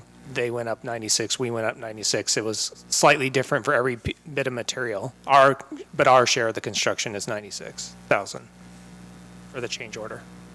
Okay. Well, do you feel that do you feel that it was fair, the change order that you went through? Without getting into all the details. Yes. I know the developer well. I completely trust them, but was it fair to the taxpayers? Yes, we felt it was fair. City engineer and staff reviewed it. We called some other contractors to make sure that those prices were correct. And it's kind of a weird situation how that developer agreement went, but I still think that this is the cheaper way to get these improvements built than if we had tried to contract this work completely on our own, do the design on our own, and get half the road built with the city taking the lead. Okay. I just want to be clear, I'm not questioning the developer. I do trust them, and so thank you for the clarity. Yep. Thank you, Mayor. Welcome. Any additional questions? Okay, do I have a motion to accept Resolution 2025-15? So moved. Counselor Geary, do I have a second? Second. Counselor Tukalski, any more discussion? Claudia, can you take a roll? Counselor Cunningham? Aye. Counselor Tukolsky? Aye. Counselor Chenoweth? Aye. Counselor Payne? Aye. Counselor Geary? Aye. Council President Peralta? Yes. Resolution number 2025-15 passes unanimously by a vote of 6-0. Thank you, Claudia. Now we're going to move on to consider Resolution 2025-09, a resolution establishing revised sanitary sewer user fees and repealing Resolution 2024-13. I'll now call on Leland Coster, Wastewater Services Manager. Thank you, Madam Mayor and councilors. So this evening, I'm here to basically ask to increase the sanitary sewer rates by 2.5% for this coming fiscal year of 2025-26. From your packet, you can see that back in 2019, we kind of froze our rates based on the COVID pandemic that we were dealing. Oh, sorry. I got to talk right in here. All right. So based on the COVID-19 pandemic, we had froze our rates for about 3 years. We then brought Deb Ghilardi back in to do a review of our projects and our finances to kind of see where we were and if we needed to start increasing rates again. And it was recommended that in July of 23 that we start increasing rates by 2.5%. We've been doing that over the last couple of years, and last year we mentioned that we were going to come again this year for the same process and increase rates by 2.5% again. We are presently under a wastewater facility and conveyance system master plan work to project out our capital projects for the next 20 years. We're going to be completing that process probably in the next 3 to 4 months, and once that's done, we'll have a whole new plan to be bringing back to you for review and to discuss. Presently, the costs for wastewater for our facility have basically skyrocketed, as well as everybody else's rates for things. In the packet, you'll see that the construction cost index has increased 25.5% over the last, I believe it is 3 years, when we held rates. And our rates, our costs at the plant have skyrocketed, especially one particular chemical that we use during summer permit is called aluminum chlorohydrate. It's ACH short phrase. It is used to get that last bit of ammonia and the last bit of phosphorus out of the water before it goes into the South Yamhill River. That chemical used to come in around $15,000 for a tanker. We're now, with the 5 different vendors that we go through, we're getting it for around $26,000, $27,000 a tanker. And we usually burn up 3 of those tankers a year in the summer permit season. So the request is to increase sewer rates starting July 1st by 2.5%. Do you have any questions for me? Councilors?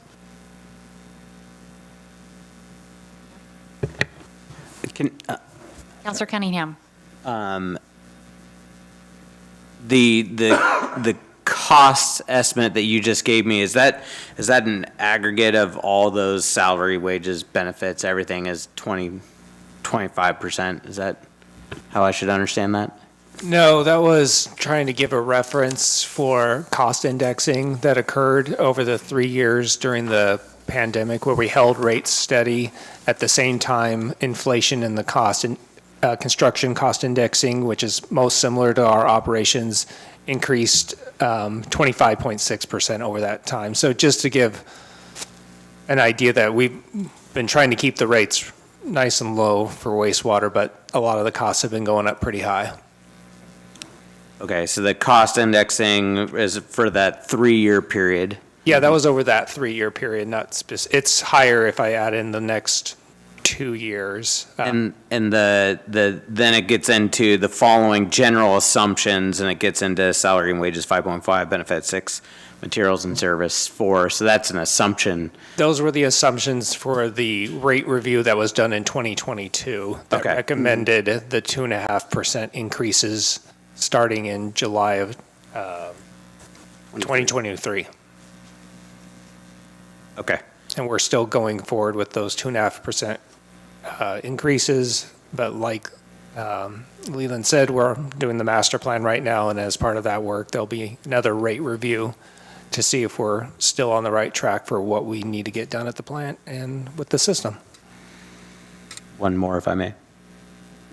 Yes, go ahead. I cannot believe that I've almost made it 40 years of my life and not heard autothermal thermophilic aerobic digestion. Mm-hmm. Or just a tad. A tad. Yeah, Tad. we call them ATADs. It's a lot easier. Any other questions? Counselor Tukalski? Yeah, a single question, just to be clear. This is the fee that is assessed via MAC Water and Light on the sewer side. It's in the red, and it says, McMinnville sewer charge. Okay, I just want to make sure. That is correct. I want to make sure I'm asking. Yeah, thank you. Counselors, do you have a motion or any more discussion? Don't want to make a motion? I would move to approve Resolution 2025-09. Second. A motion from Counselor Geary, a second from Counselor Payne. Any additional discussion? Claudia? Counselor Cunningham? Aye. Counselor Tukolsky? Aye. Counselor Chenoweth? Aye. Counselor Payne? Aye. Counselor Geary? Aye. Council President Peralta? Aye. Resolution 2025-09 passes unanimously by a vote of 6-0. Next, we consider resolution number 2025-12, a resolution authorizing the city manager to sign an annexation agreement with Jose Garcia, property owner, for the future annexation of those portions of Parcel 1 and Parcel 2 that are currently in McMinnville's urban growth boundary and not the city limits, as created by the minor partition of tax lot R4524-904, docket number MP 3-22. I'm going to call on Heather Richards, Community Development Director, to present.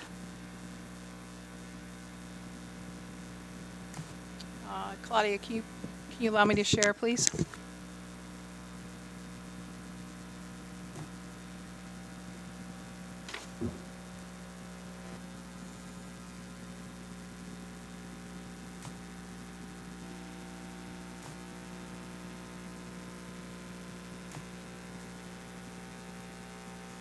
My apologies, it takes a while to line that up.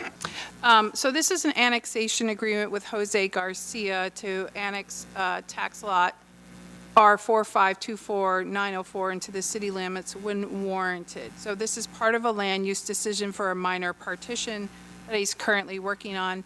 The parcel of land that he has that he wants to partition is partially within the city and partially within the county. If we were to create individual parcels for that land in the county, they would be considered non-conforming in the county.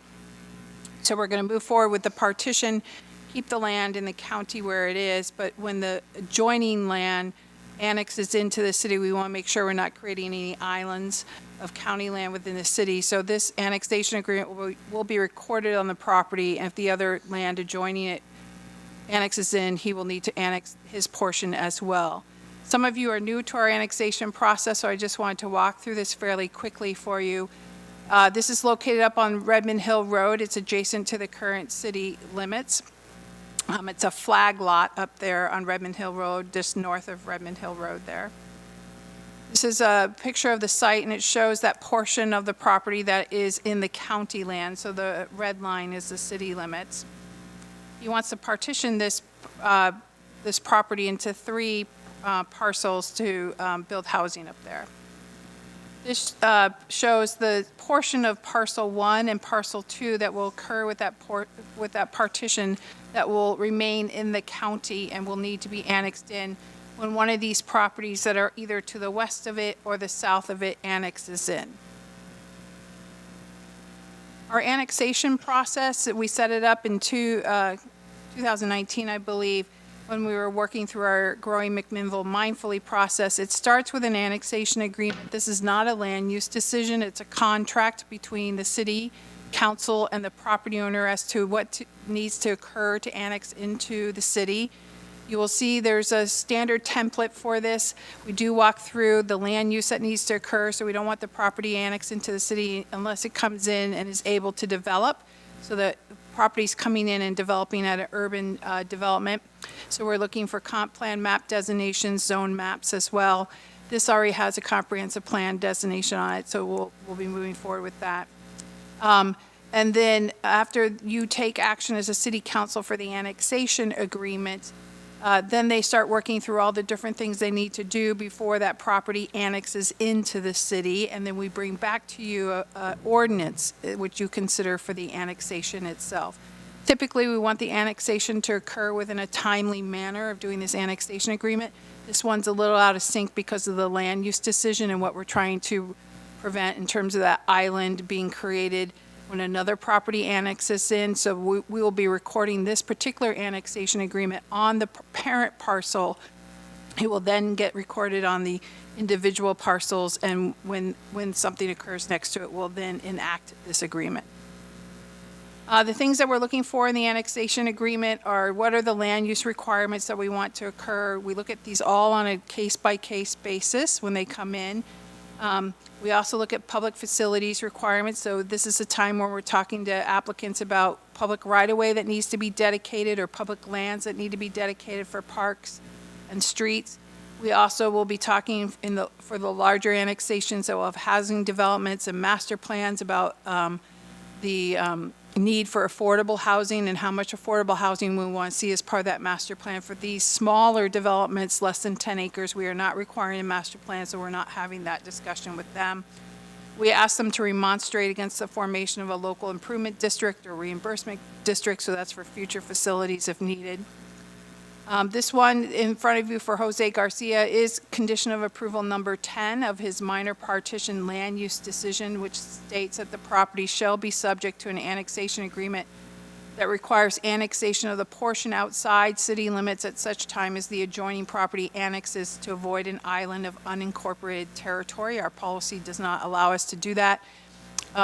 He is towards the end of working through all his conditions of approval for the partition. This is one of his last things that he needs to do to be able to move that forward. And you have a signed, notarized agreement as part of your packet.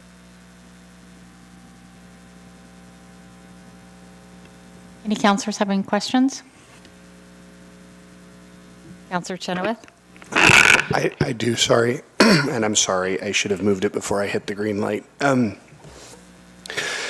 So this is in the county currently, and we're partitioning this. I assume the county is on board with this partitioning. Yes, he needs to work through that with the county to be able to record the partition, yes. Okay, so this is like step 1, and then he'll go to the county and do that partitioning after we agree to this. He should be working through the partitioning with the county through their process with the county. This is the city process. Separate processes. Got it. Okay, thank you. Counselor Peralta?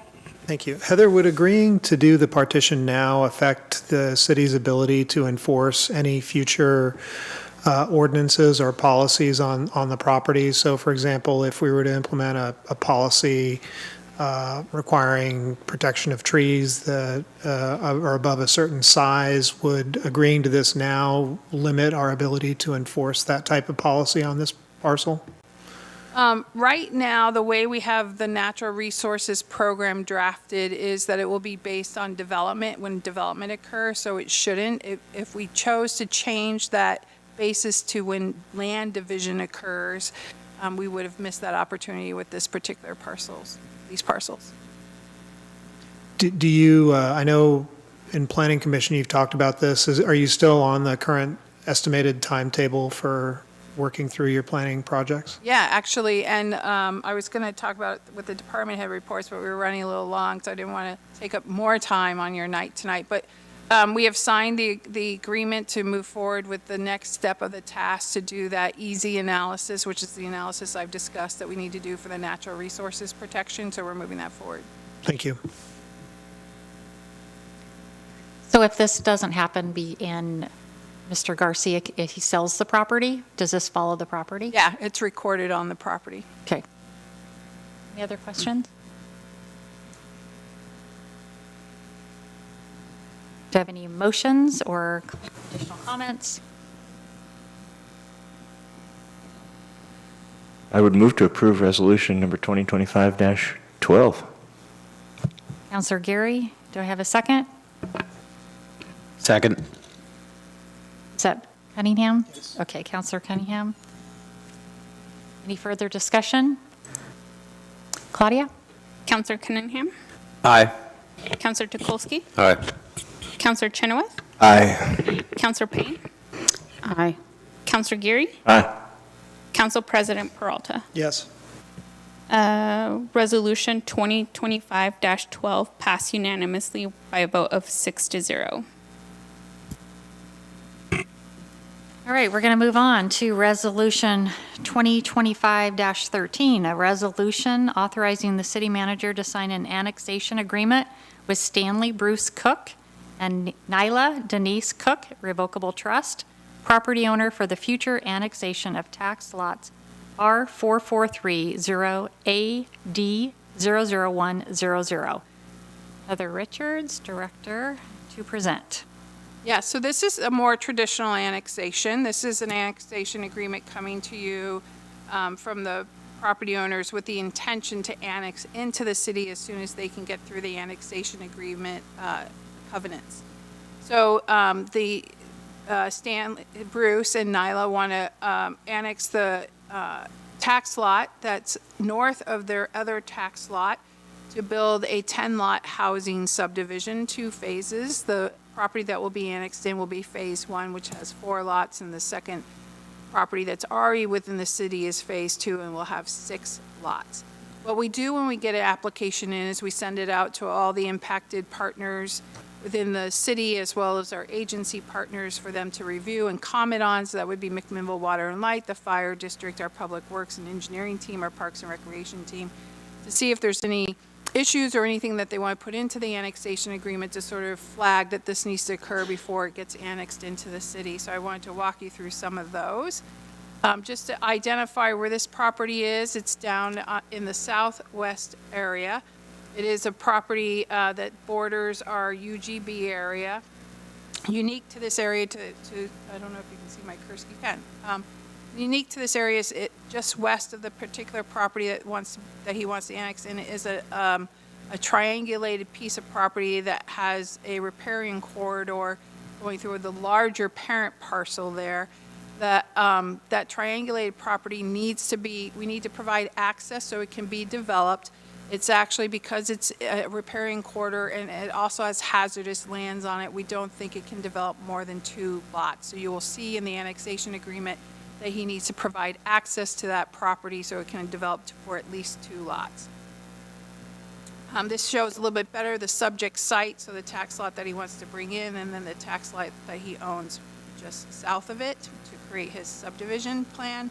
And here's an aerial that shows the tax lot that he wants to annex in, and then the tax lot next to it to the west that has the riparian corridor going through it.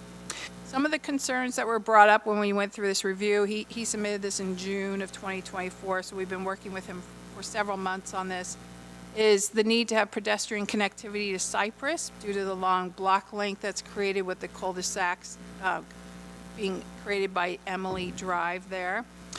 access to the tax lot to the west that I described to you.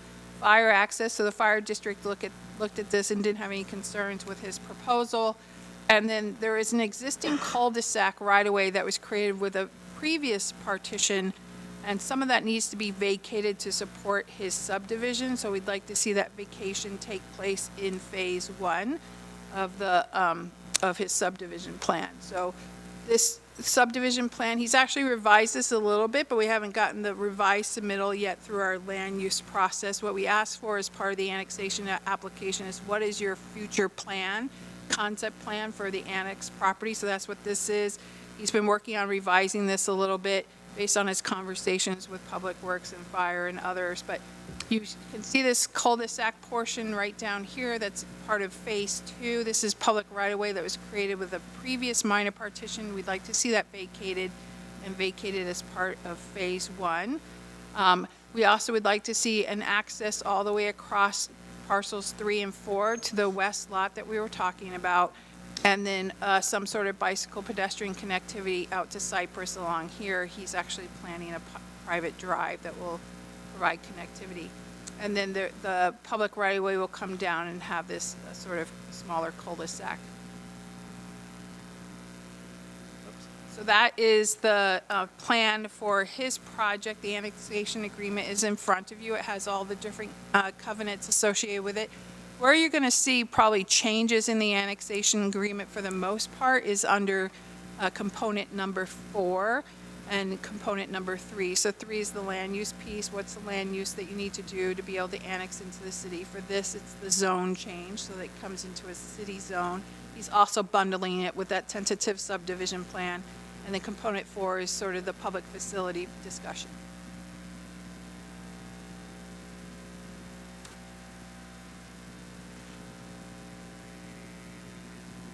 Councilors, any questions? Yes, Mayor.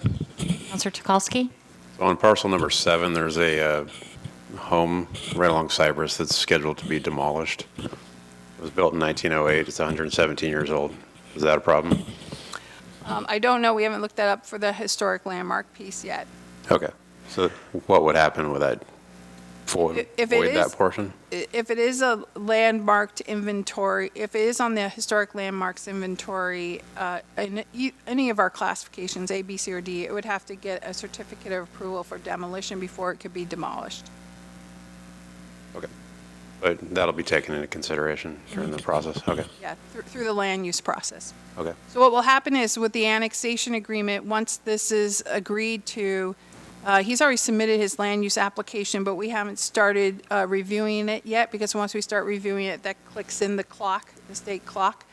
So we wanted to get the annexation agreement done first. Then once this is signed, we'll start reviewing the land use process and his applications.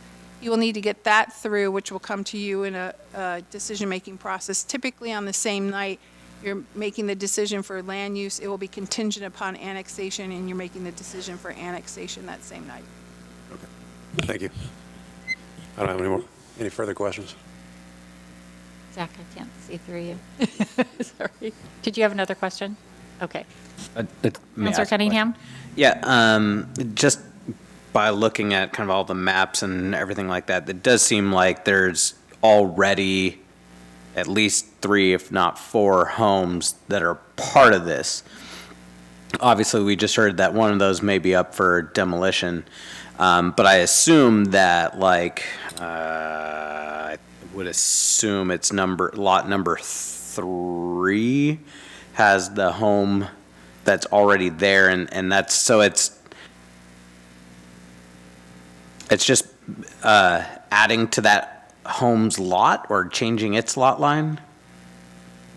So lot number 3 is in the proposed future lot number 3 that you see as part of the tentative subdivision plan is in the tax lot that's due to come into the city. That's the annex tax lot. I don't believe there's a structure on that. I guess it's the 202. So that one's not considered a part of these lots. Like, if you go back to that last slide you had. Oh, yes. So 202, 203, and 200 are not part of the. They're just not a part of this subdivision at all. Right. Okay, So okay. his subdivision will be lot 100, tax lot 100 and tax lot 201. There is existing structures on 201. They live there. They intend to retain that, and that will be one of the parcels of the future subdivision. Okay. Okay, all right. Sorry if you've already said this, Heather, but is the private drive is how you're going to get to lot 6? Yes. So we allow in the city to have a private drive or an access easement that serves 3 lots outside of if you're not able to access the public street system.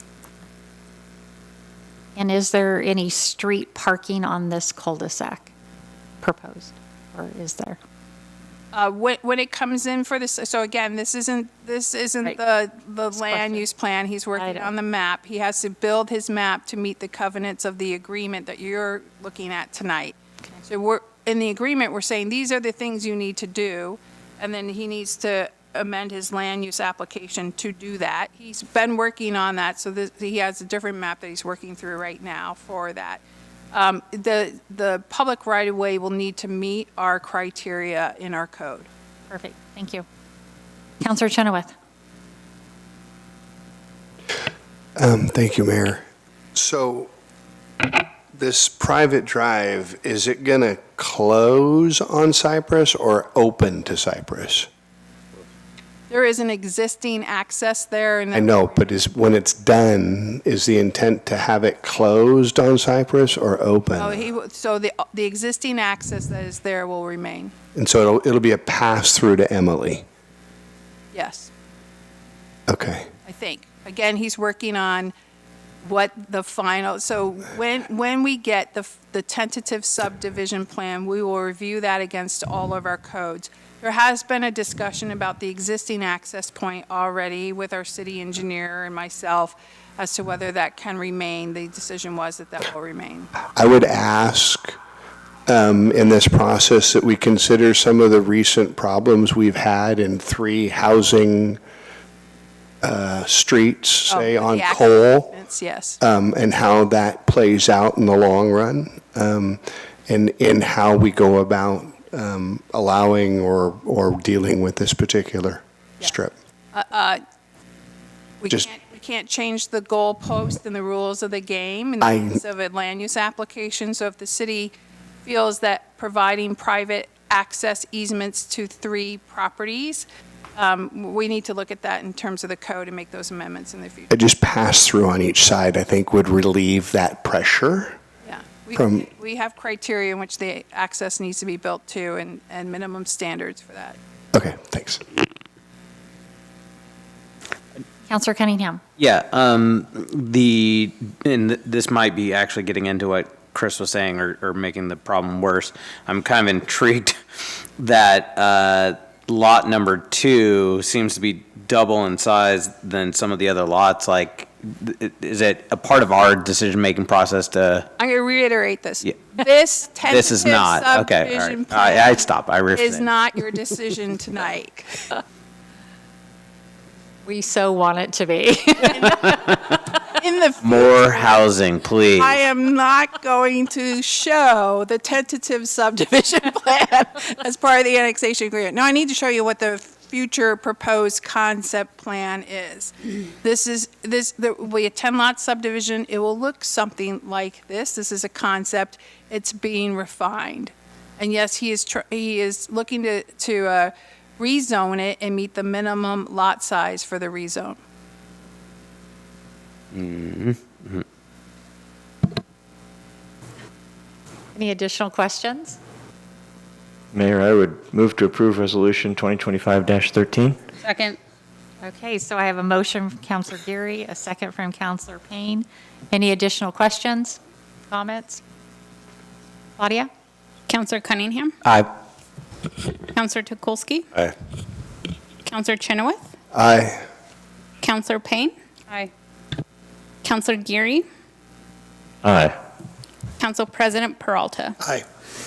Resolution number 2025-13 passed unanimously by a vote of 6-0. All right, we're going to move on to ordinances. Yes. So as I mentioned at the beginning, we're going to do ordinance number 5159 first. I need to recuse myself from the following item, ordinance number 5159, as I have an actual conflict of interest. State the conflict is my husband is a real estate agent that is part of this issue. Council President will lead the council through the agenda, and I will leave the dais. Thank you, Mayor.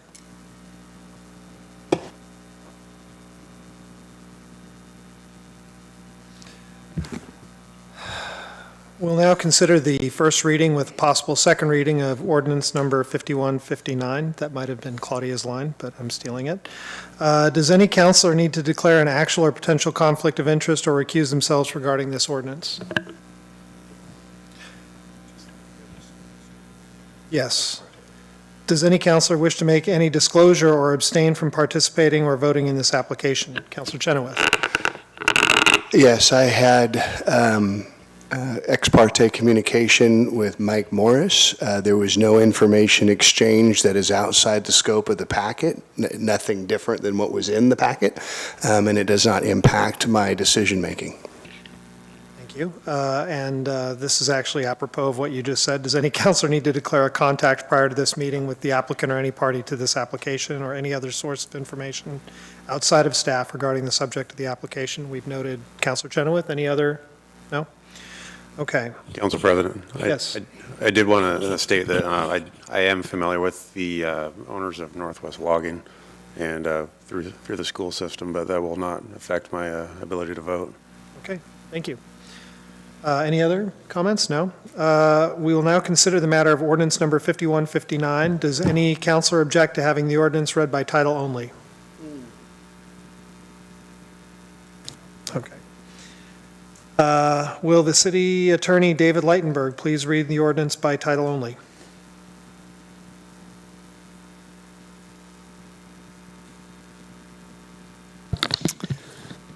This is the first reading of ordinance number 5159.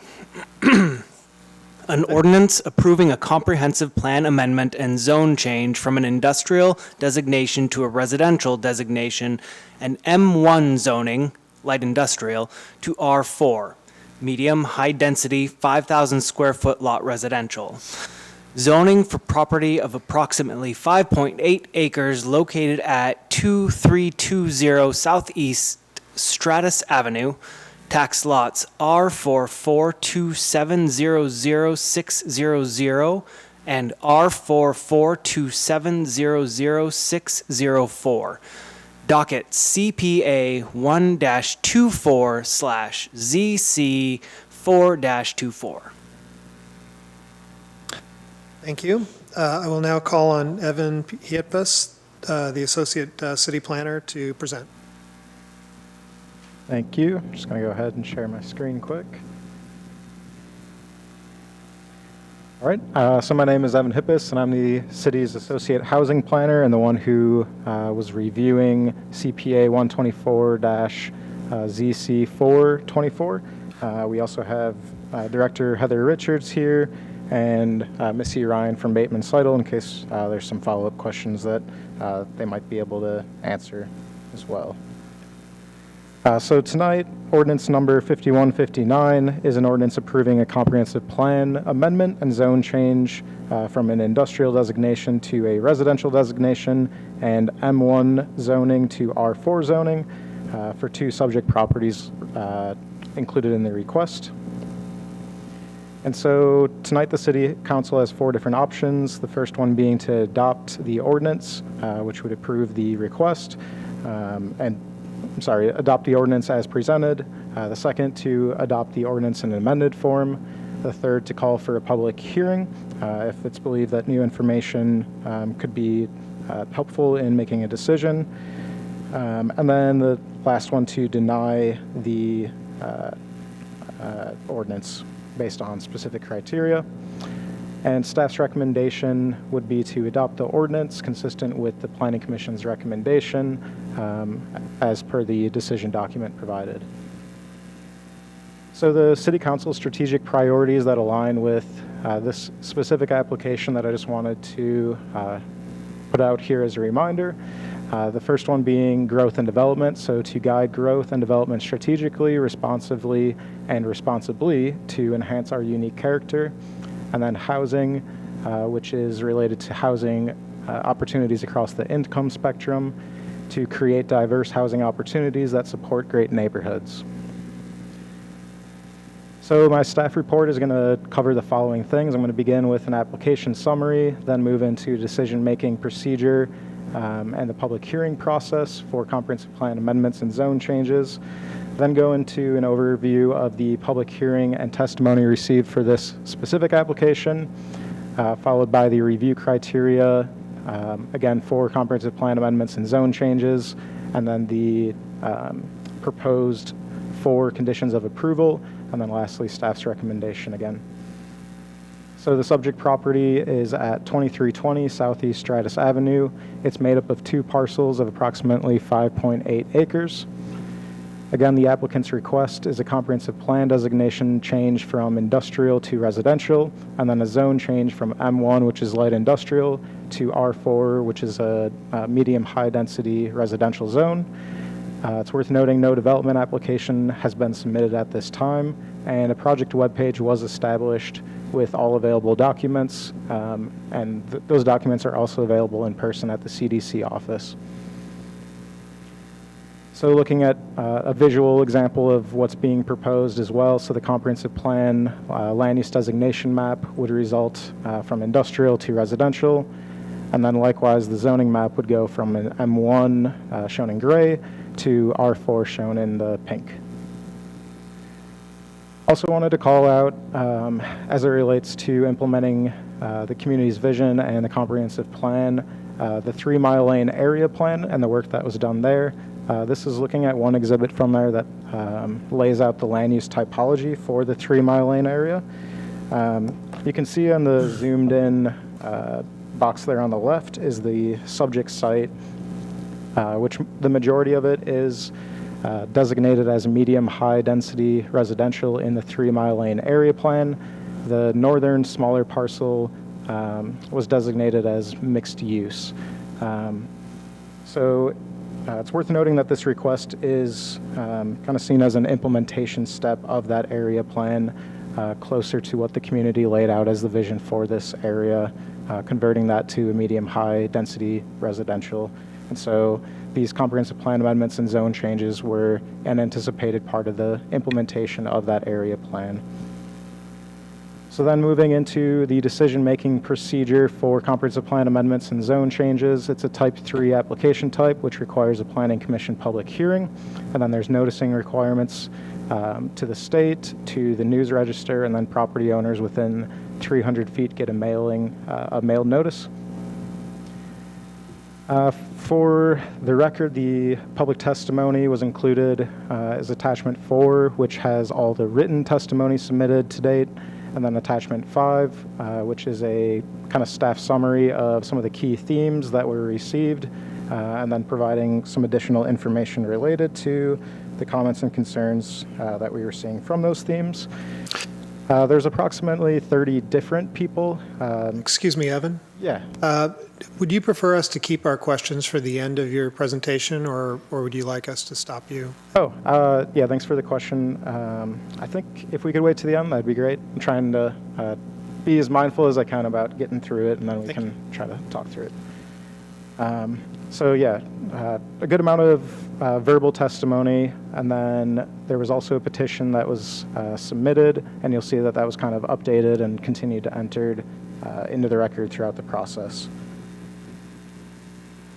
So for the public testimony themes that you'll see in that attachment and then here, some of the kind of main ones as far as kind of in opposition or concerns relating the request. The first one being impacts on adjacent businesses.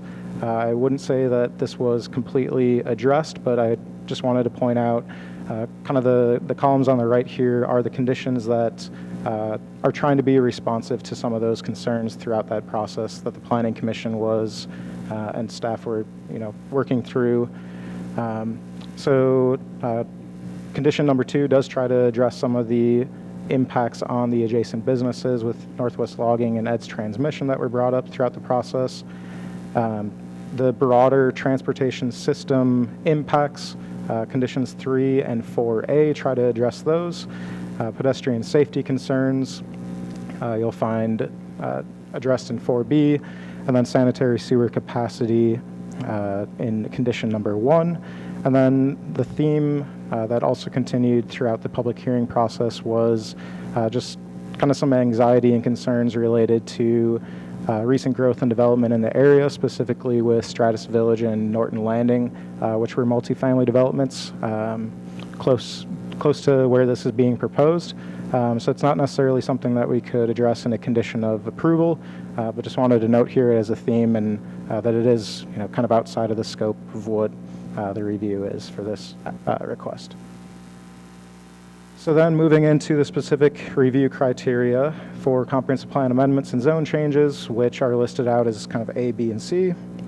So A is looking at consistency with all applicable comprehensive plan goals and policies. I'm not going to go through those all in detail, but pages 26 through 33 of the decision document do go through all those in detail. The ones that I wanted to just have at least one slide on related to housing and residential development, so calling out goal 1 and goal 2 from that chapter. And then policy 7109 lists specific criteria for appropriate locations for medium high density residential. And so part of that was also part of the decision document. So it looks at areas that are not already committed to low density development, having access to collector or arterial streets, which in this case Stratus is a collector. There should be no clear development limitations, so things like slopes and floodways, which there was not. Also looking at public facilities and having adequate capacity for those. So I'll talk a little bit more about the analysis for those, but things like sewer and traffic, making sure that the services are in place.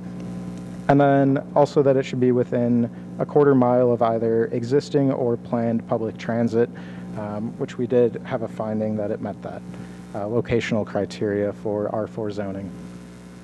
So then moving from A to B, B talks about orderly and timely requests considering surrounding pattern of development and surrounding land uses, which you'll find the response on pages 21 and 22 of the decision document.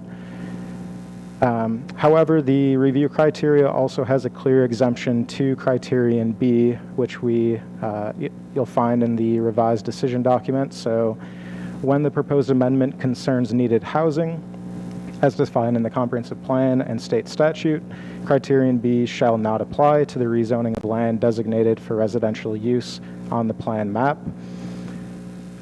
So initially, staff did have a finding that it was consistent with criterion B. However, upon further review and some public testimony that we received regarding that question of whether or not this is needed housing, working through that public hearing process, attachment 6 you'll see addresses that pretty explicitly, and it was included in the Planning Commission's recommendation to revise the finding related to this specific exemption.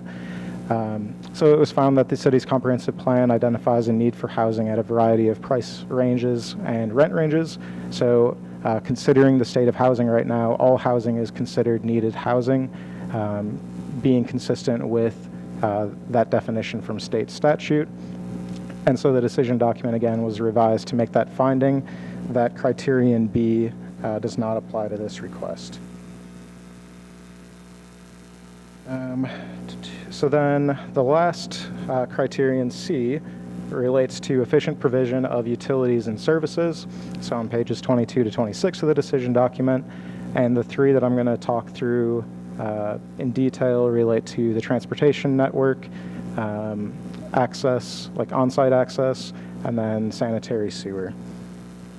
So starting with traffic and kind of the vehicular impacts of the transportation network overall, I'm just going to work this through in kind of a couple of steps of going from this request all the way to a building permit. What are the different thresholds that we're looking at, and how do we continue to do the traffic analysis throughout the process, and how far do we go in this request compared to related to other applications. So what we're doing here is step 1, which requires the applicant to provide an analysis of a reasonable worst-case scenario of the existing land use, which is the industrial, versus a proposed land use, which in this case is a low-rise apartment development.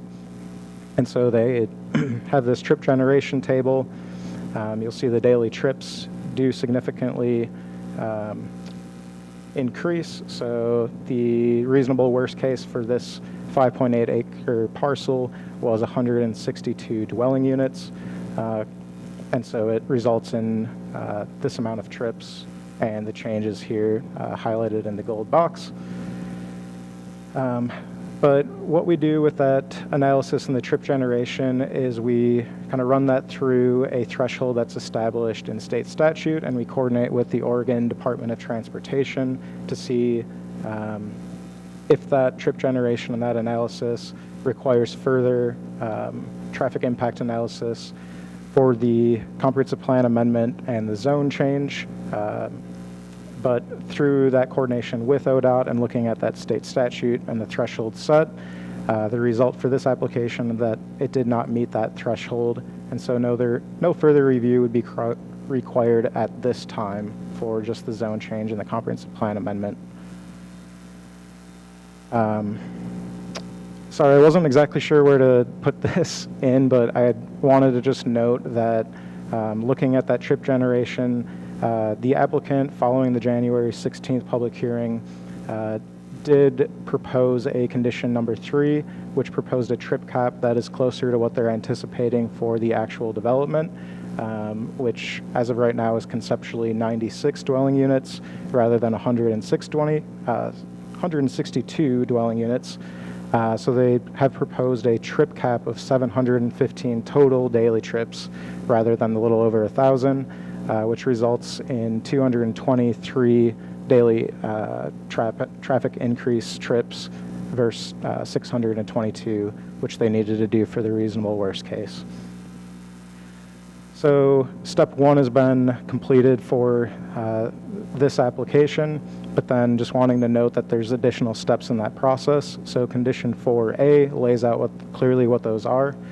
So analysis completed for the exact development proposal on both state and local road networks would be submitted prior to a building permit, and then the applicant must prove that they would basically stay in compliance with the performance standards that are adopted in the city's transportation system plan. So there's specific performance standards for our intersections on what's acceptable for traffic and what's kind of a failure of an intersection, and they would need to either prove that they're complying with what those standards will be based on their impacts of this development.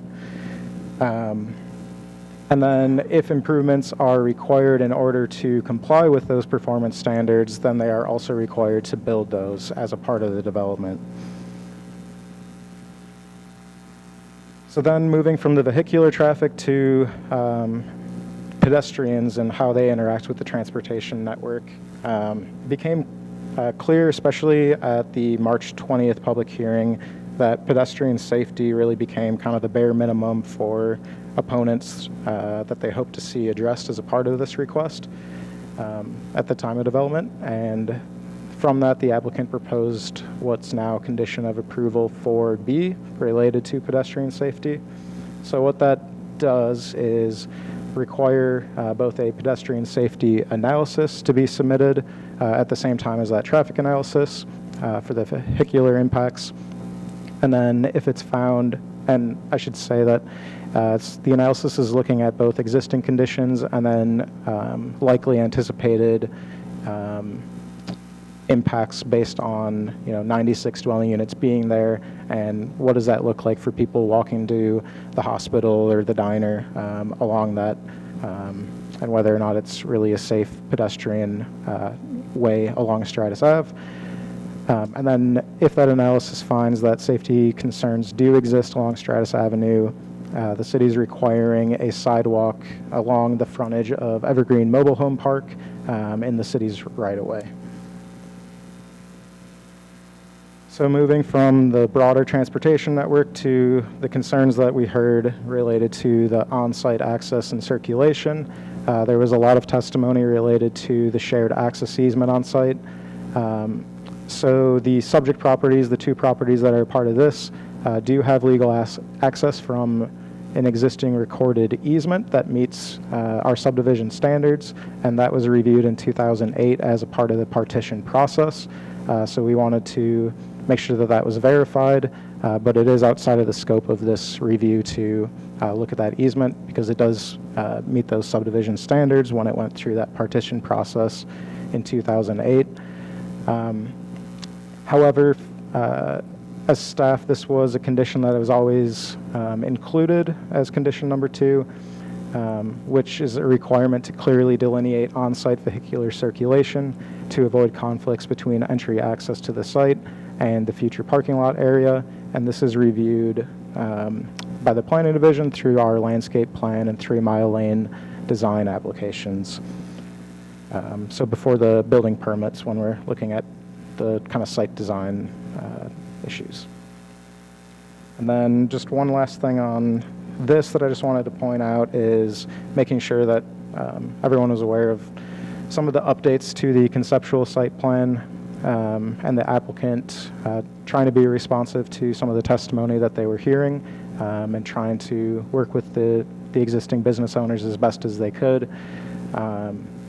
So the existing access easement is shown in the orange, and you can kind of see that it jogs around an existing storage shed. To try to have as much of that delineation as possible, the applicant is now looking at moving that access easement as far east as possible, and then proposing some privacy fencing to try to have some separation and a better sense of security for the business owners, considering that there would be, more activity going on to the south of their properties than what they're used to now. So the last kind of adequate facilities and that criteria C is talking about sanitary sewer.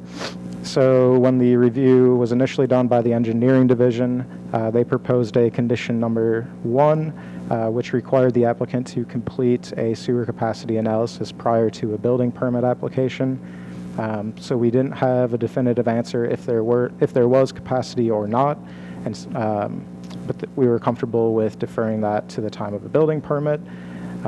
However, through the public hearing process and working with the Planning Commission, they felt that doing that analysis now to really know what we were working with would be beneficial and help them with their confidence in their decision-making process. So on February 6th, the Planning Commission continued it really just for that intent of completing that analysis before March 20th. So we had a clear idea if there was capacity. And so attachment 3, you'll see an updated engineering division memo dated February 13th, where that capacity analysis was completed, and it was found that there is adequate capacity in the sanitary sewer. This was doing kind of, again, that reasonable worst case assumption, so it assumes 20 residential units per acre for the R4 zoning based on the city's sanitary sewer modeling analysis. And then just for context, the proposed conceptual development right now is 16.5 units per acre. However, condition number 1 was revised that made that density threshold really clear. So if they do come in, or a different applicant comes in at a future date, and they're proposing a density that exceeds that, then the applicant would again be required to reevaluate the impacts to make sure that there's adequate capacity. So I'll just work through these and then we'll be pretty much done. So just kind of a summary of kind of how we worked through this, considering there was a continuance of some public hearing, and so giving context on why that happened. So January 16th, It was noticed that the Zoom meeting ID information was incorrect, and so we did reissue new mailings to make sure that everyone had a fair chance to participate. And then, based on the testimony we were hearing, it was primarily focused on the traffic impacts and the site access conflicts. So at that first public hearing in January is where the condition of a trip cap came. And then February 6th, we received especially more written testimony regarding sanitary sewer capacity. And so at that February 6th meeting, the Planning Commission continued the public hearing to conduct that analysis. And then March 20th, we came back and had a third public hearing. The kind of remaining testimony there, some of those other concerns about traffic were still, remaining with opponents, but the Planning Commission worked to try and address the pedestrian safety, which is where the revised condition of approval came. Eventually, the Planning Commission did close the public hearing and recommended approval with 2 revisions to the decision document and a 9-0 vote. And so on April 3rd, I brought back the revised decision document that addressed the pedestrian safety condition of approval number 4 and a finding related to the exemption of criterion B. And the Planning Commission approved that decision document again in a 9-0 vote. So the conditions of approval, again, there's 4 of them. The first one related to sanitary sewer capacity, then on-site vehicular circulation separation, then the vehicular trip cap for the property, and then traffic impacts and pedestrian connectivity. So again, the City Council has 4 options. Staff's recommendation would be to adopt the ordinance approving CPA 124-ZC 424, consistent with the Planning Commission's recommendation. And then, we can work through any questions and hopefully we can. Thank you. Does any counselor have questions for staff? And we'll start from right to left. I know Scott had one first. All right, it's going to take me a moment to pull up. I'm just going to knock off a couple. The goal 1 on affordable housing, I don't know, and maybe I missed it, that I didn't see that this specifically calls out affordable housing as being for sure happening on this property. Well, so there's no development proposal at this time, so it's really just for the zone change. So, so I guess the question is how can it meet the goal if of it's, needed housing?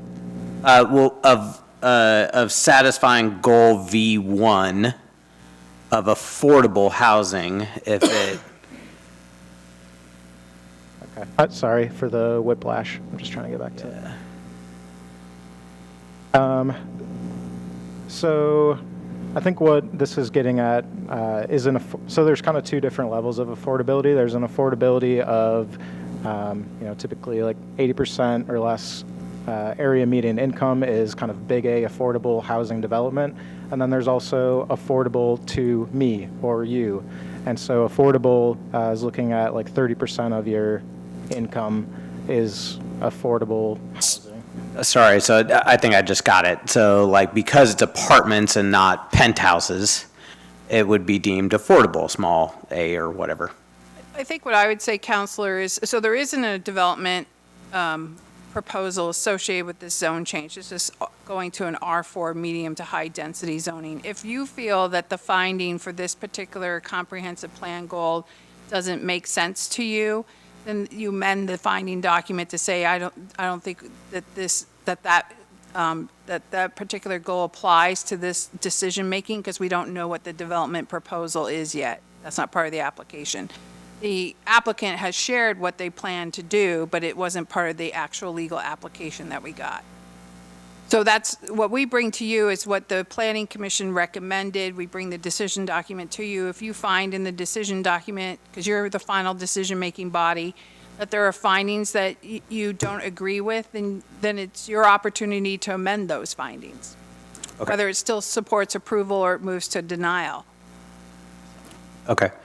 And sorry, I'm going to ping pong here a little bit. So the 3-mile lane plan that you originally showed, has that been adopted into our comprehensive plan?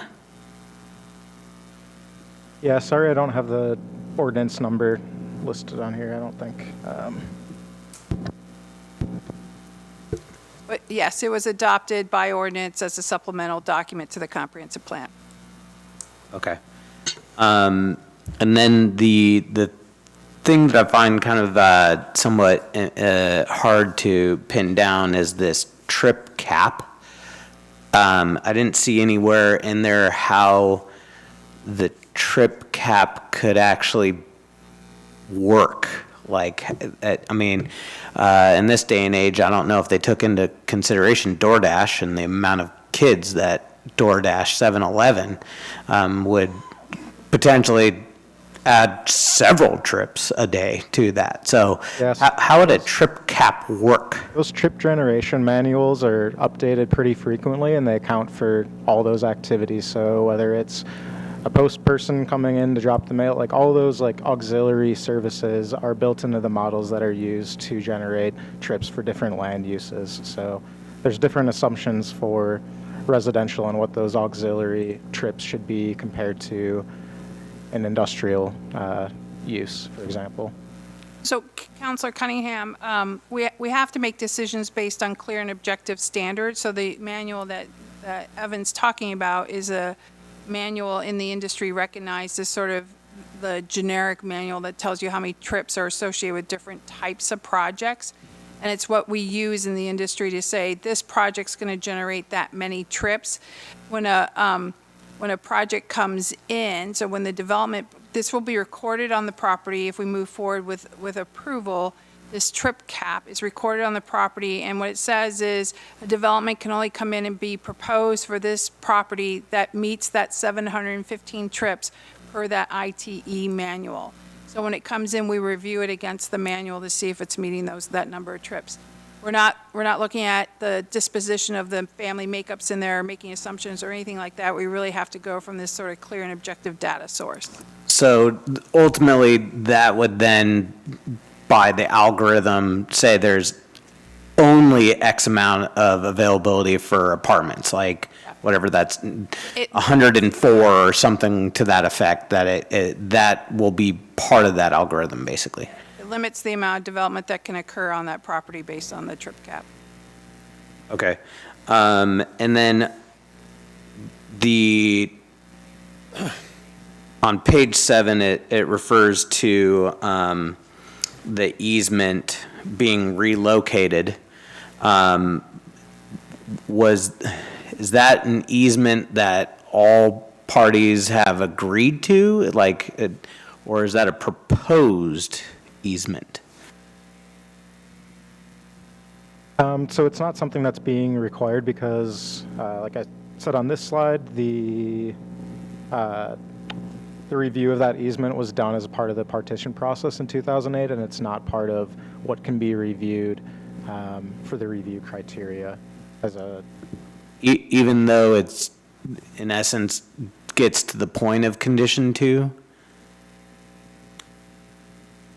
So I might have Melissa Ryan weigh in on this for us to help out, but through the public hearing process, we heard a lot of testimony from people who were opposed to the project that weren't specific to the criteria in which we needed to make a decision. So legally, we need to make a decision based on the criteria that's in the code and the standards in the code. The applicant hearing the public hearing testimony at different times volunteered to make amendments to their proposal in terms of their development, and also volunteered to actually put legal conditions on the property to respond to the public hearing, the public testimony that they were hearing.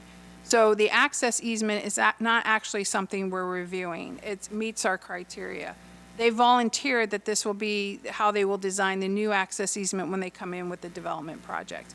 We put in a condition of approval that just said the access needs to mitigate the conflict of crossing of traffic relative to accessing the commercial operations versus getting to the multifamily situation in the back.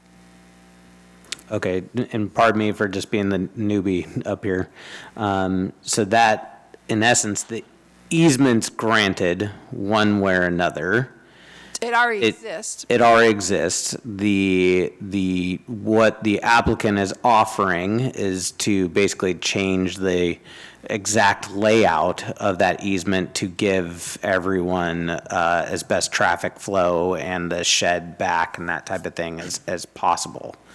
Yeah. So, okay. I guess the one question that I had kind of about the 3 Mile Lane plan being adopted is that the first part of this ordinance is to agree that the plan falls within our already set out goals of the 3 Mile Lane plan. So maybe not the right place to say it, but I don't see how we could deny that part of it, being that it's a part of our own stated goals. Let me see. Oh, one of the things that was called out, I believe, by Mr. Botten was that the easement allowed for 25-foot wide access, but our own regulatory access required 26 feet. I saw most of the other things were kind of addressed in some of those concerns, but I didn't see that one specifically addressed in the documentation.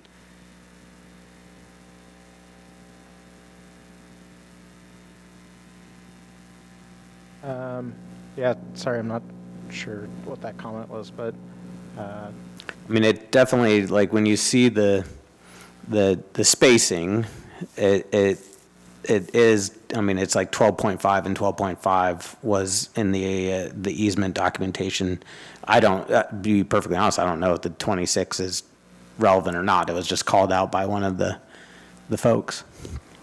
So we'll look it up for you right now, but I believe the access easement per our criteria in our code, the minimum standard is 20 feet. 20 feet, okay. But we'll look it up and confirm it for you, Counselor.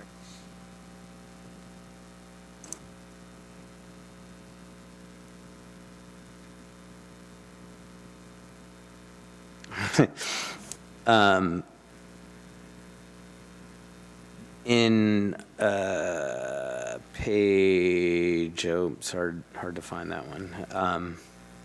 It's in the actual deed, because I was trying to do some math. How long's a rod?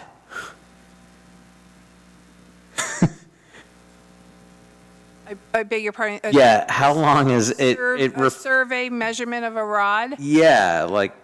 Jeff might know the answer to that, or James. That's archaic surveying. Yeah. Yeah, my guess is they probably had their traditional 5 or 6 foot rod and they were laying that down to measure. So. Okay. I'm guessing it's about 5 to 6 feet, but I'm not sure. I could look it up if you really need to know.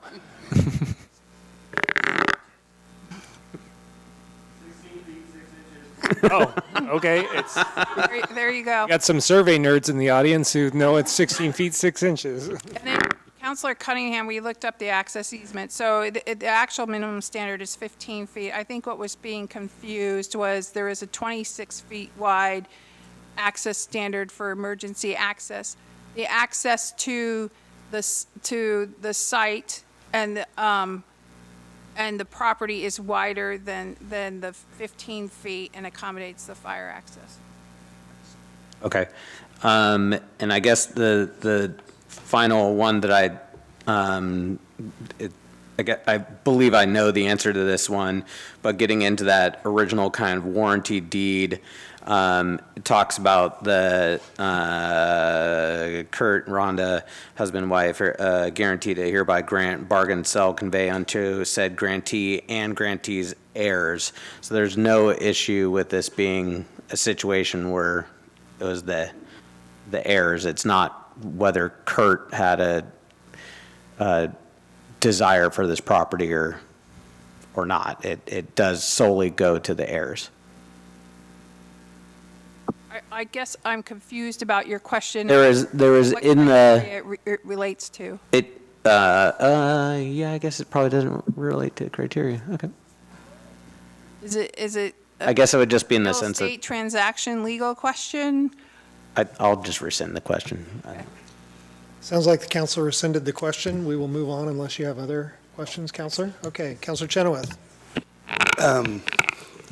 Question number one, there is this nice lady looking at me on my screen. Who is this? Oh, yeah, and thank you for that, Councilor Chenoweth. So you remember Bill Kabizman was our land use attorney with Bateman Seidel. He has elected to retire. And I don't think he's supposed to retire until like mid-May, but as soon as he announced it, we saw very little of him afterwards. Melissa Ryan is replacing him at Bateman Seidel, and she's been part of, so she's our legal representation for land use. You'll see her now in the future. And she was part of this process as it went through the Planning Commission. And there, as the dialogue we just had demonstrated, there was a lot of discussion about what actually is the legal role that we're playing in terms of making a land use decision and responding to all the other questions and concerns that were coming up as part of the sort of testimony. So she's here tonight to help us continue to weigh through that. Perfect. Can we bring up the presentation again and go to the slide that talked about state and local road issues?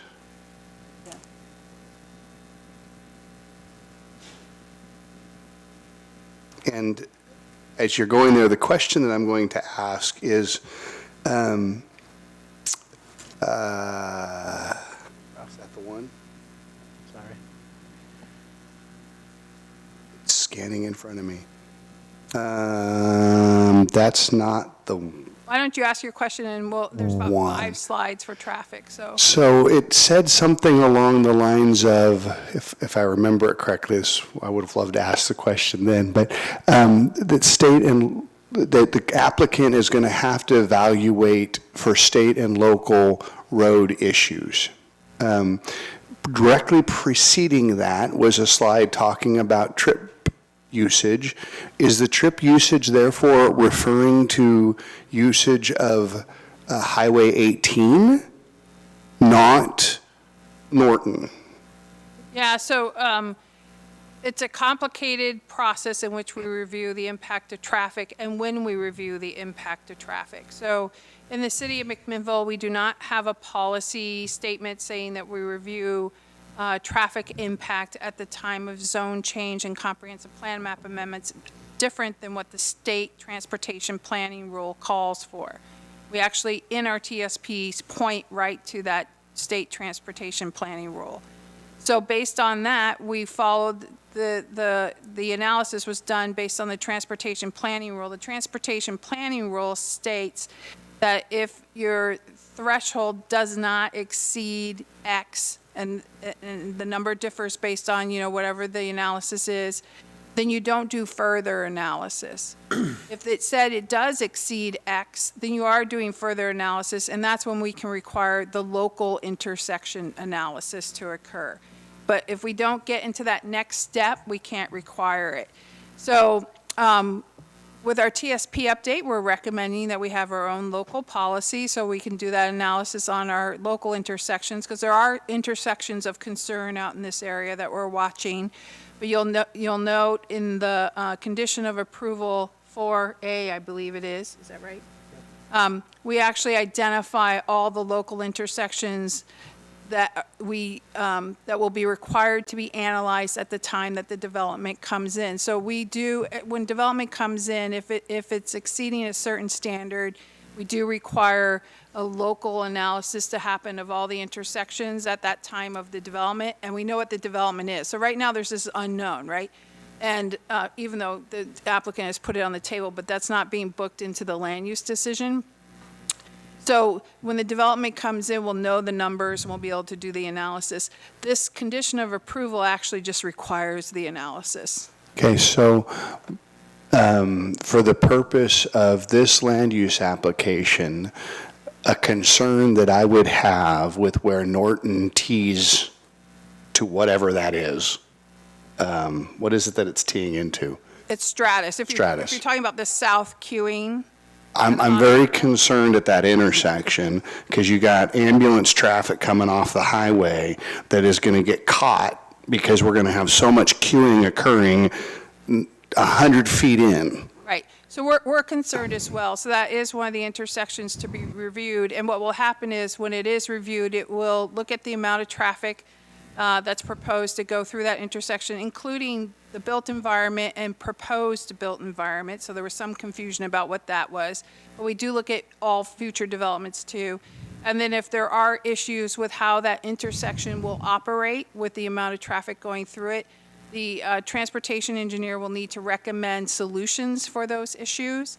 And then that will be a requirement of the project. And the SDCs we gathered from all of the projects in that area should help pay for whatever needs to happen there. If it's part of our SDC methodology, and the frontage roads are part of our SDC methodology for Highway 18. Okay, so back to my question. My concern about that intersection is not a part of this application process based on our findings. Your concern about making sure that that intersection is analyzed and a solution is identified and designed to mitigate any negative impact to that intersection based on this development is captured in the condition of approval that we put in there that the applicant agreed to. So they had to, part of the conditions of approval that you see in there, the applicant had to agree to because we actually didn't have the authority to require it. But based on the public testimony they were hearing, they did agree to do it. I will say I appreciate the applicants willing to accept some of these requirements in this process. So that's all that I have. Thank you. Councilor Gary, any questions for staff? Jumping in on condition 4A, I read the language as should include those intersections that you referenced, the 1, 2, 3, 4, 5, 6. Is it should or is it shall? The TIA will analyze in detail impact of proposed development on the following intersections per performance standards in city's TSP and identify necessary improvements to maintain performance. So it says that the TIA will analyze those 6 intersections, and then additional areas of concern may be identified at the time of development for evaluation.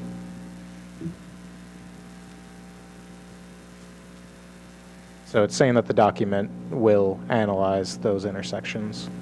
Okay, very good. And then in confirming that what was done was a trip generation analysis only? Correct. Yes, because the this transportation review happens with a trip generation analysis first. Then based on that trip generation analysis, it shows whether the performance metrics are being triggered, like we're going above the standard. Crashes And then per that million or- requires the traffic impact analysis. The traffic impact analysis goes into greater depth and analysis, so it's like the next step. If your trip generation analysis doesn't determine that you need to go to the next step, then we can't require it. And the TIA is when we'll get data and figures like the volume capacity ratio and the letter grades. Okay. Yeah. And that's usually the next step, but per that condition of approval, which I just looked at to make sure it says will be required, we're requiring that regardless of what the trip generation analysis will state. Okay. And then I also read in the agency comments, and I know this is new, usually it was in-house and now it's not in-house, McMinnville Fire District was listed as no comment. Was that their comment, or did they provide no feedback? No, they responded to us saying that they didn't have any comments. Okay. That's all my questions for now. Thank you. Councilor Payne? Thank you, Council President. My first question is, given the diversity of the surrounding neighborhood, I'm curious if the notifications were published in Spanish. The mailed notifications were not sent in Spanish. That's disappointing. I will note that our code requires mailing to go to property owners, and it doesn't go to tenants as well. So, Well, given that it's a manufactured home park, they're all tenants because they don't own the real property. More disappointing. Okay. Can you tell me what comprehensive plan I'm supposed to be looking at for the city? So I know that we have the 3 Mile Lane area plan, but our like general comprehensive plan, that's what we're supposed to be kind of reconciling this with? In terms of, how each of the goals interact with. Yeah, so the comprehensive plan is comprised of 3 volumes. It's volume 1's the data, volume 2's the goals and policies, volume 3 is all the ordinances that support the goals and policies. So volume 3 is typically our Title 17, which we describe as the zoning ordinance. That's the Title 17 in the McMinnville Municipal Code. But it also includes all the supplemental documents. So the transportation system plan is in there, the 3 Mile Lane area plan, the parks plan. There's a whole variety of things that are part of the adopted documents to support the goals and policies. Okay. So I'm looking at volume 2, and you're saying volume 3 is the one I should be looking at? Is that what I understood? Volume 3 is comprised of probably 1,000 pages of documents to support volume 2, and volume 1 informs volume 2. So staff will spend several hundred hours going through all that. The goals came from volume 2, though, where the goals are listed. Goals and policies come from volume 2. Okay.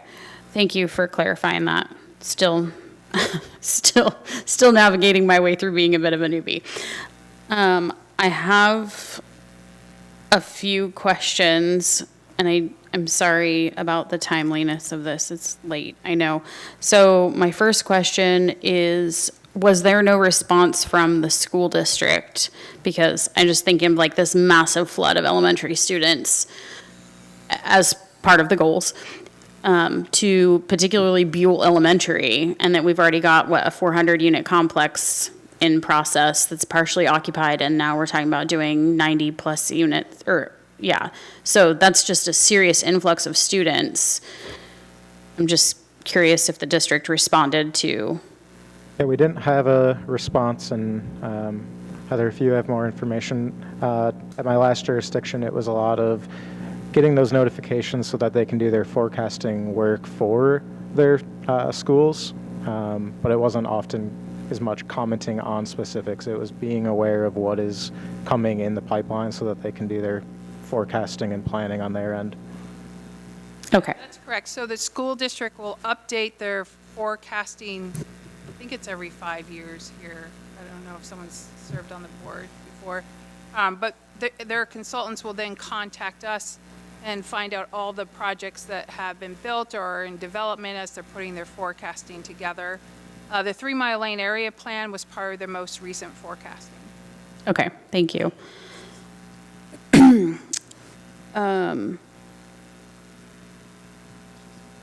I feel like in sort of just getting familiar, renewing my familiarity with the comprehensive plan, volume 2, because I think there was a few times we needed to dig into it a couple of years ago, but I have concerns about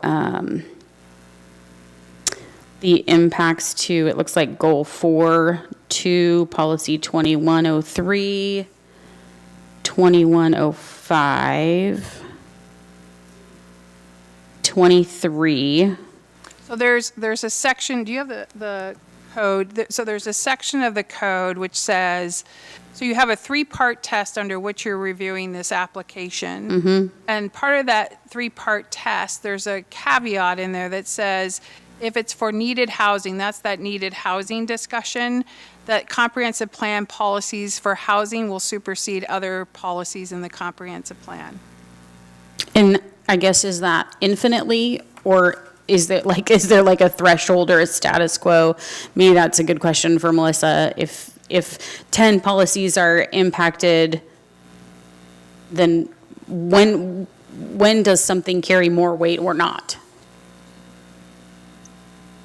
Thank you for the question. Director Richards, do you mind if I take this one? Excuse me. Okay, Yes. I'll go ahead and take this one. Yes, it's a clear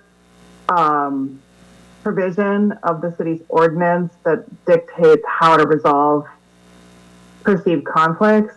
And if it's an application that involves needed housing, which under the state definition and the city's comprehensive plan really means all housing, those provisions control. And the conflicting provisions don't apply, of the comprehensive plan don't apply. I'm not sure if I made that clearer or not. You did. I understand. Okay, Thank you. okay. Thank you for explaining that. I guess if our policies say we have to, then I'm not sure that there's any more discussion from me. Thank you. Councillor Payne, Councillor Tukolsky. Yeah, thank you, Council President. This is a challenging one for me personally. I think it's kind of a disaster that the city has put us in. We have really poor traffic impact analysis planning sometimes. As I sat on the Planning Commission for a number of years, I found that we took into consideration the local impact, but we didn't take into consideration the holistic impact. And while we may have met the state standards, they don't meet the standards of the citizens of McMinnville. So throwing another, 96? 96 apartments in this area, on top of the fact that we have Stratus Village going in, which, Director Richards, how many? 175. So basically 375 additional units. We have 622 more vehicle trips out of this place, which over an 18-hour period is about one vehicle every 30 seconds, moving in and out of an easement off of Northwest Logging's property. And it's my understanding that it is an easement, correct? Correct. It is an easement, yes. Okay. So I'm having a real hard time with that. I mean, I understand that we need housing. I understand that the housing that would be there is essential for a lot of people. The problem is that we have a condition now that we've stuffed Stratus Village into a small area which has very, very poor access. The road itself isn't set up to accept Stratus Village, let alone, well, I'm not sure what this is called. I'll call it this addition. I don't understand how we keep putting ourselves into these positions where we're setting our citizens up for failure when they try to drive somewhere. So I guess that's a value statement, right? The city has adopted a transportation system plan with a network, with street classifications, with determinations of how much congestion the city wants to accept on those street classifications. And then those classifications are determining the congestion level that we're willing to accept. That's in our adopted policy document, is what's determining our analysis. So Stratus Village, when it went into its position on that property, which is commercially zoned property, actually is generating less trips than what was planned for that property if it had been commercially developed. The network system, Stratus Avenue, which is a collector, is intended to actually collect more trips than what Stratus Village is going to put on that, than what Norton Landing is going to put on it, because it was assumed to collect for commercial development there. So, if the community does not want the congestion, when we go through a transportation system plan update, we need to revise the amount of trips that we're allowing on these streets, because there was a decision made back in 2010 that we were going to allow so many trips on these different types of street classifications. I think one of the reasons that was decided was because the improvements needed to accommodate more trips with less congestion in these areas was very expensive, and the city didn't want to go in that direction. So there was a policy decision made. I guess I would, if I'm not sure the science supports what you just said, I guess is what I'm trying to say. I will say that the citizens of McMinnville's opinion supports what I just said. Yeah, I get that. And what I can guarantee is the roads in McMinnville are going to carry more traffic in the future than they do today. I feel pretty confident saying that, right? We agree. Yeah. But the question is it safe? in terms of the traffic that it's carrying? Have we met the level of convenience that we're willing to meet? So we're making decisions for local quality of life, of convenience of accessing roads in a timely manner. And what does that timely manner look like? That's the congestion piece of it. It is. In terms of safety, that's being considered through these other analysis, but the congestion piece is a value decision. So the safety is also a condition that doesn't meet expectations of a number of people right now. There are children that walk back and forth from the mobile home park to McDonald's. I've seen them. And they're crossing, I saw a couple brothers, you know, they were like 5 and 8 years old.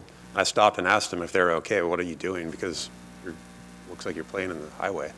And they said that they were just trying to cross the street. So I still don't think it meets the safety requirements. And now we're adding Stratus, and then we're proposing to add this as well. It very much concerns me. And we also don't have a sidewalk there. I know that there's a proposal for a sidewalk. Who is going to be paying for the sidewalk?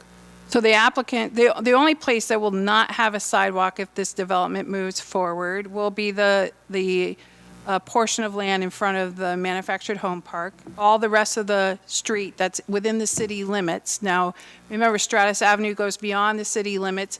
This is the end of the city limits, and we heard a lot from neighbors who live in the Lawson Lane neighborhood who had concerns, but we don't have jurisdiction over the street that goes into the county. The street that's within the city limits, the section that does not have a sidewalk, is the section that's in front of the mobile home park. And so that's why you see the condition of approval in there that says, based on a pedestrian safety analysis, if it shows that there's a safety issue, the applicant will build a sidewalk there. Okay, so we have to wait for a safety issue? Is that? There's a safety analysis. When we're making determinations about housing, especially in the state of Oregon, we have to make them based on clear and objective standards. And so there has to be some sort of data in which you're making your decision of approval or denial of moving housing forward.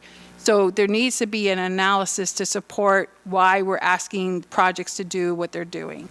A pedestrian safety analysis is very unusual. The fact, again, this is one of those things that we couldn't really require of the applicant. We didn't have the authority to require it, but based on the public testimony that they heard at the last public hearing at Planning Commission, they agreed to do it. In fact, they agreed to do it when the deliberation was going on. And so that's when we wrote that condition of approval. We worked with legal counsel to do so. Okay. So I guess, let me play devil's advocate to my own comments right now. So if we have an R5 zoning, but we're proposing R4, why is that? That's what the applicant requested. Okay. That's interesting. We also have private landowners who should be able to do what they wish with their own land, which is yeah.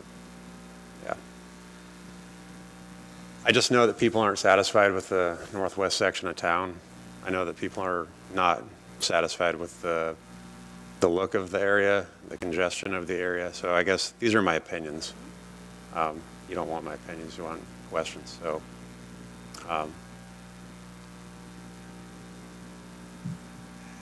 how has the city considered that this is going to be detrimental to the adjacent businesses? Or was that taken into consideration? The city needs to make its decision on clear and objective standards and criteria. So we went through the process of looking at that. As you just saw from the previous discussion, our comprehensive plan policy says if it's for needed housing, this is described as needed housing, all other policies are subservient to that. So the applicant did meet with the businesses, the two businesses that are impacted by the access easement, to talk about how they could mitigate that impact. The other reality is if this industrial, this is a vacant property, so it will develop one way or another. If it develops as an industrial property, it's still putting 600 and some odd trips through that access easement. But those 600 and some odd trips are happening in shift levels, so all at once rather than gradually throughout the day, and it also involves trucks and things of that nature. That was one of the conversations that happened at the Planning Commission level. One planning commissioner even asked one of the impacted businesses, would you be comfortable with that number of trips? And they were like, we don't want that number of trips through the access easement. But the reality is the private property owner owns that property behind it. They have the right to develop it. It's currently zoned at a certain zone. They're requesting it to be rezoned. And the difference between the trip cap of 715 trips versus the reasonable industrial trips of, I think it's 662 or something. There's not a big difference in that, but one is spread out over the day and one is shift oriented. So let me shift my questions just a little bit more, if I may, sir. So, what level of risk are we setting ourselves up? Maybe this is a question for Ms. Ryan. Are we getting ourselves into any kind of a legal challenge with any of this that we should know about? Thank you for the question, Counselor. I'm sorry I can't see your nameplates over the Zoom. My name's Dan. I think, do you mean, are you asking whether there's the potential for an appeal if the applications are denied? Yeah, sure. Let's start there. Okay. Okay. That's likely. It's unclear at this point, but if an applicant is facing a denial and they've spent, significant sums of money in getting studies and technical studies and other things into the record, and I think this applicant has, my observation from the 2 planning commission meetings that I attended, they really did listen to the neighbors' concerns. I think that it's a strong possibility that they would appeal that denial. If it goes to LUBA, then there's a risk that because this is housing, that the city may be subject to a mandatory attorney fee award if the city would lose on appeal. So there is some risk. And please, Director Richards, if I've forgotten any other risks, feel free to chime in. Director Richards, could you explain that a little bit further? I'm not well versed in that area. Yeah, so, and actually, Melissa Ryan was a LUBA attorney, so she understands LUBA better than I do. She knows. I've never actually had anything go to LUBA. But what she's saying is, she said a couple of things. She was trying to ascertain whether the applicant would actually appeal a denial. They have invested a lot of funds into this, so the expectation is that it may be appeal. I don't like to put anything in an applicant's head that costs the city money to defend. And if it goes to LUBA, the likelihood is we wouldn't win the appeal, and we could be required to pay the applicant's attorney fees. I think that's what you were saying. That's correct. Thank you. So we would be defending it as well once we pass that defense on to the applicant, but we're the ones making the denial. And then we may have to pay the applicant's appeal fees. Okay. Attorney. Counselor, did that get all of your questions on the record? No, I could continue on for a while, but I'll stop there. Thank you. Did any counselors have follow-up questions based on the conversation at the dais? I do have one that's tangential and not really relevant, and I'm willing to postpone it. No, go ahead. How often in the course of our, some of our lighting systems are done, I think, through ODOT, right?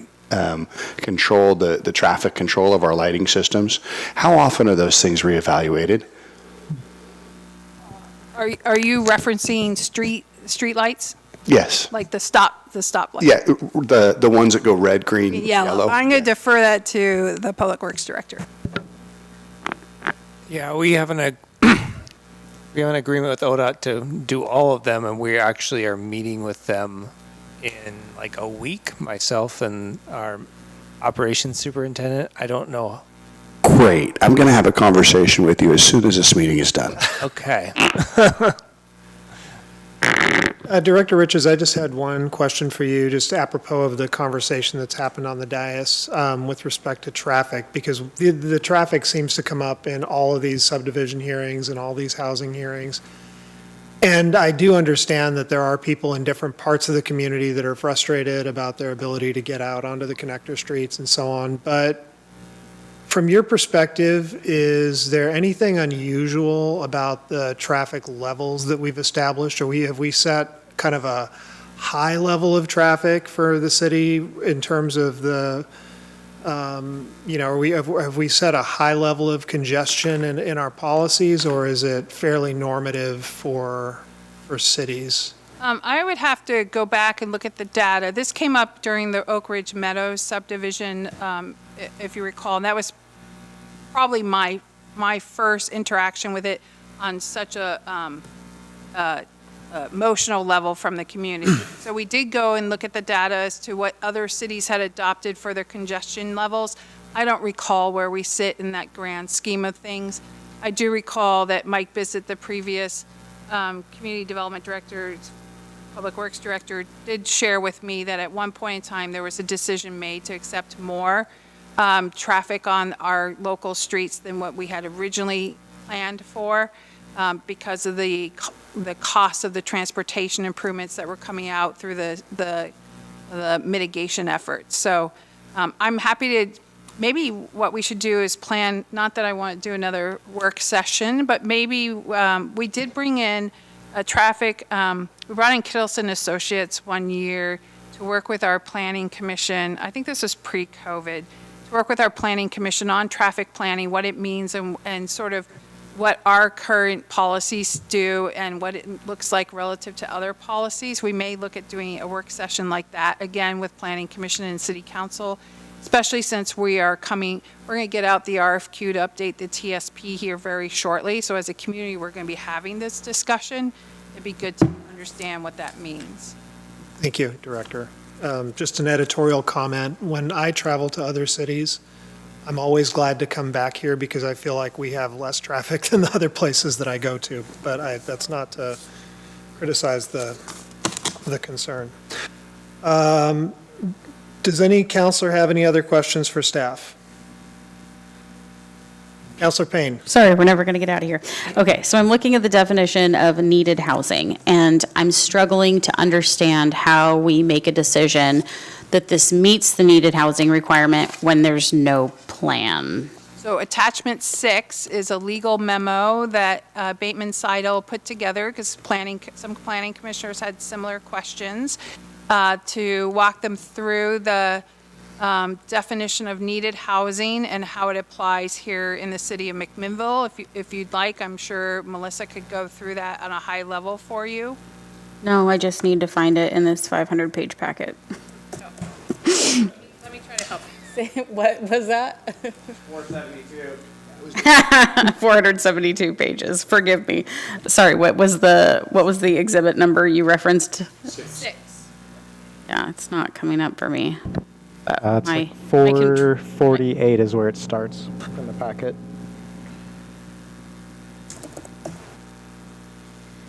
It gets to needed housing concerns at 450. It's a memo from Bateman Seidel. Do you see it there? I got it. Thank you, Evan.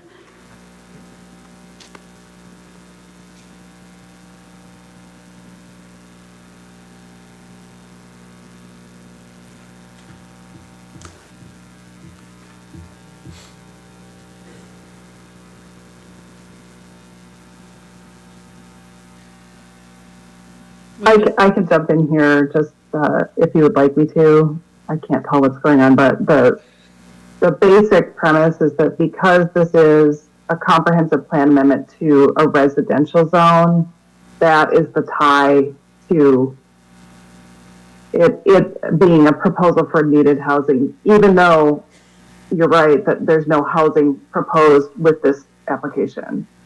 It's the residential zoning. Did that address your question, Counselor? I guess vaguely. I'm still, the definitions of needed housing are very specific. And so to try to do this without a plan that implies affordability or housing the unsheltered, et cetera, is a challenge. But I also want to be mindful of the time, so. Well, we do have an opportunity to set this for a hearing at a later date. We can address some of those issues if that's the council's preference. I'd like to make a motion. Delay your second reading too, if you wanted to Right. go there as well. Okay. Counselor Chenoweth has stated that he has a motion to make. Based on the findings of fact, the conclusionary findings for approval, the materials submitted by the applicant, and evidence in the record, I move that the City Council adopts ordinance number 5159. Second. Counselor? Is that to accept the first reading? This was a motion, I believe, to, Chris, is that correct? Yeah, for the first reading, correct. Okay, so Counselor Chenoweth has moved to accept the first reading of ordinance number 5159. Cunningham, second. Cunningham seconded.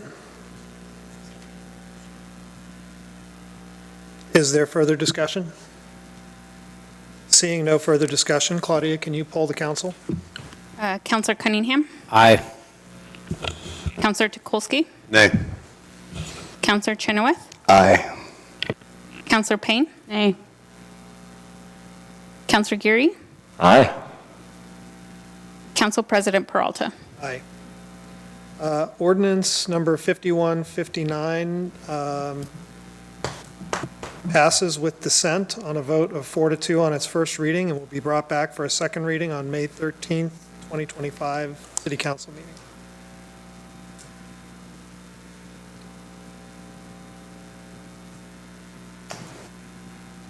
I will now turn the meeting back over to Mayor Morris.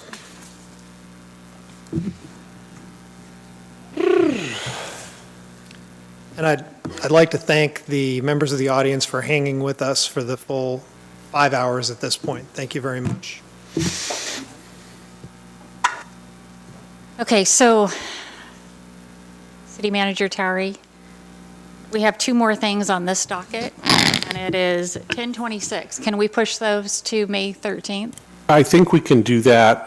You do have an urban renewal meeting scheduled for after this. Yes, and do we have to do that, or can we do that? The first item needs to be addressed Mayor, I'd tonight. like- You can certainly defer the second item if you choose. Do we do? The first item, he needs to make the construction season, he would need a decision on that because he cannot move forward. We cannot retroactively participate in his project. Okay, so do we need a motion to not do the rest of the agenda? I don't know, David, that's your call. To remove something from the agenda or postpone it, yes, Continue them to. we would need a motion. Mayor, I move to continue the next two agenda items to the next regular meeting. All right, so I have a motion from Second. Counselor Peralta and a second from Counselor Geary. Any discussion? All those in favor, or please, Claudia, excuse me. Counselor Cunningham? Aye. Counselor Tukolsky? Easiest eye of the night. Counselor Chenoweth? Aye. Counselor Payne? Aye. Counselor Geary? Aye. Council President Peralta? The motion passes unanimously. All right, so I close the city council meeting at 10:27. Get to my other. We got urban renewal, Jack.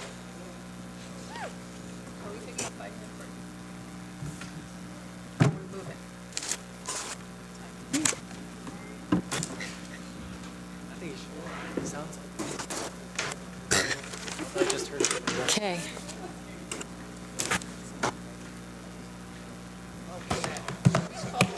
I'd now like to call the McMinnville Urban Renewal meeting to order at 10:28. Okay, so we only have to do, we're going to make a change here. So we have to do the resolution. Heather? Resolution 02. 2025-02. It's Okay. the one that needs action tonight. So before we do that, I would like can we do a motion to postpone everything else to another meeting and just do 2025-02?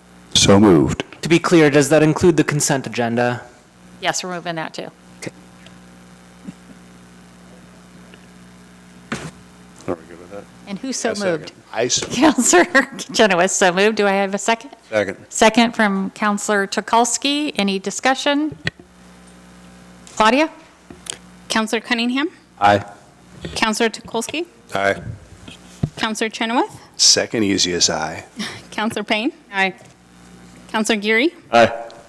Council President Peralta? The motion passes unanimously. Thank you. Now I'd like to consider resolution number 2025-02, a resolution of the McMinnville Urban Renewal Board authorizing the McMinnville City Manager or designee to enter into and manage a development agreement with Alpine Hospitality LLC for the Paquette Hotel project at 1066 Northeast Alpine Avenue. Call on Heather Richards, our Community Development Director, to present. Okay, thank you, and thank you for doing this evening. This is a request for assistance with a development project in the Northeast Gateway area on a vacant lot, and permits are ready to go, and for him to move forward and hit the construction season, we need to get through this decision, so I appreciate your consideration. So this is part of our property assistance program. You have in your staff report there a list of all the other projects that we have supported through this property assistance program. What happens is we have this is for larger projects, and we do a loan grant program up to $100,000 or 20% of the total project cost, whichever is lesser. And based on that, we have a subcommittee of the McMinnville Urban Renewal Advisory Committee review the application. There is confidential material in that application. Typically, there's pro formas and there's some proprietary business information. So as a subcommittee, they review it. They then bring their recommendation to MURAC, who then makes a recommendation to you.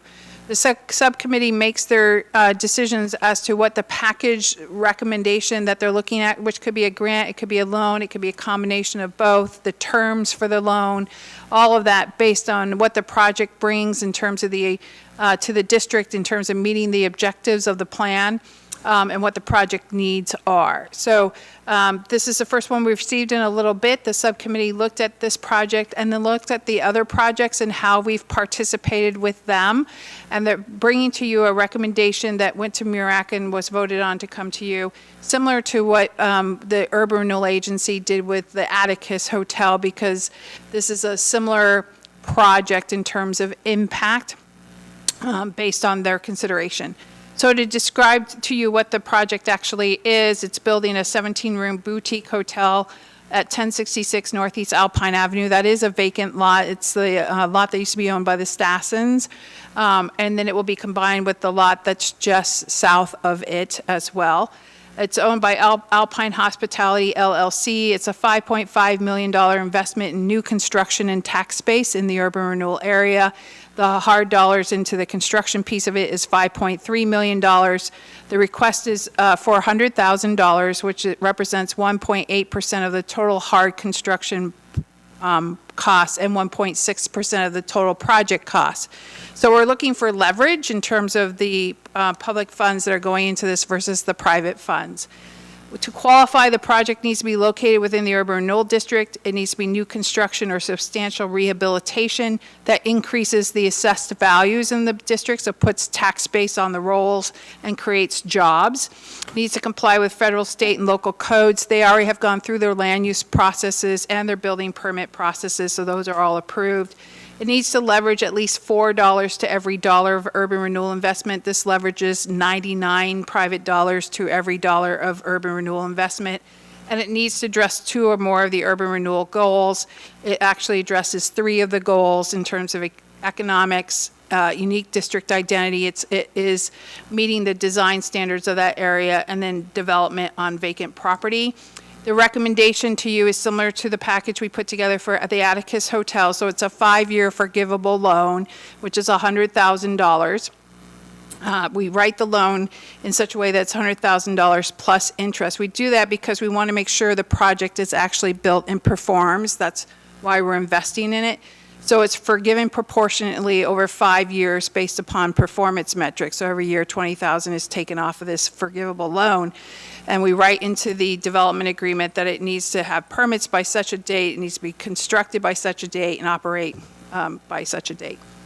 The loan is paid back if there's non-performance. So if they don't meet their metrics, they pay back that loan with interest.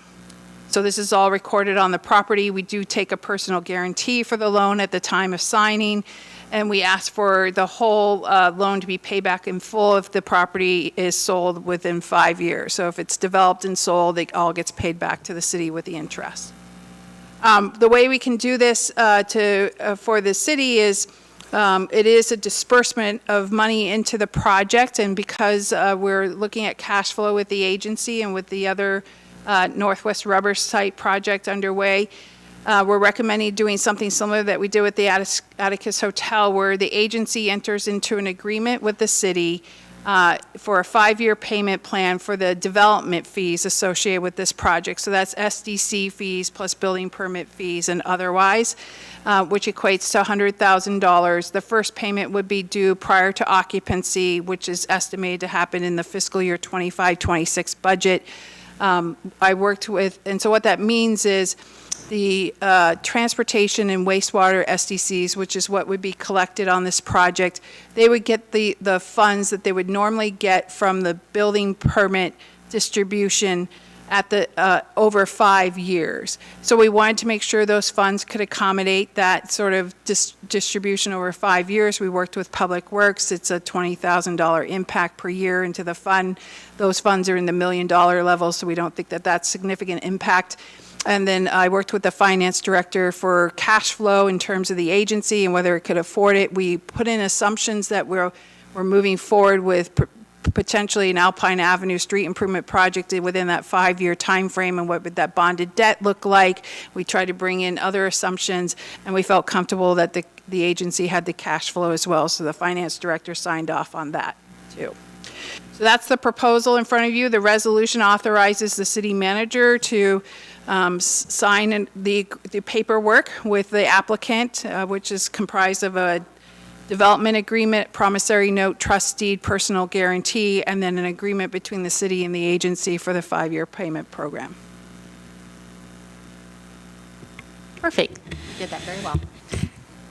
Counselors have any questions? I'm going to start to my left, Tukalski. Yeah, thank you, Mayor. Just for clarity, how much are we giving these people for this? What's 100,000. 100,000? And that's a lump sum? Yes. Okay. And that's, So what we're doing is that they get an invoice from the city for their permits. Let's pretend it's $110,000. What we will do is the agency is going to enter into an agreement with the city to pay $100,000 of that $110,000. So the applicant's paying $10,000 for that invoice. That's how they're getting it. okay. Thank you. Counselor Payne. Does the $100,000 include the SDCs? Sorry, I stepped away, so maybe you Yes, answer yes, that. it's paying for, so they're not, the city is not forgiving the SDCs, the agency is paying the bill for the applicant, if you want to think of it that way. Understood. Thank you. Counselor Gary, any questions? Counselor Peralta? Counselor Chenoweth? Counselor Cunningham? Just a quick one. When you were talking about the lot, it includes the south lot as well. That's the tire store? No. that correct? No, this area is so awkwardly positioned that it's the southwest lot. So it's the lot adjacent to it on Alpine Avenue. It's the house. Southwest. Yes, it's the house next to it, next to the Stassens property. So between 10th and 11th Avenue, there's a vacant lot in the middle of it. Yeah. But I would think that would be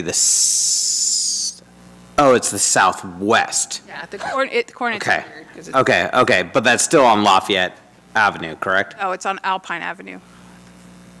So we're traveling up Alpine Avenue to Mac Market. Uh-huh. Between 10th and 11th, there's a vacant lot On the right-hand side. on the right-hand side. It's the lot right before you get to the vacant lot would be the second lot that's attached to it. Okay. So maybe there's just two, okay, never mind. I Drive by tomorrow. cannot figure it out, yeah. So, in this area, and I know this probably can't even come into it, but is there a parking plan associated with it, or if in this specific area, there's no parking necessary? that's part of the land use approval, and it's been approved. So in this particular district, there's a latitude of allowing so much square footage without parking required. And then above and beyond that, parking is required. So they are providing, I think they're providing some parking on site, and they have a shared parking agreement with another property for the rest of it. So let me just remind council, I think on a lot of topics tonight, we're going off of what we're here for. Yes. So this is strictly to authorize or approve a $100,000 forgivable loan to develop that. It's not our place to decide how it's developed. I'm ready for a motion. And that will come later. I have a motion from Jessica Fain. Motion to approve, yes. Second. Second from Counselor Geary. Any other questions? Count. Claudia, can I have a count?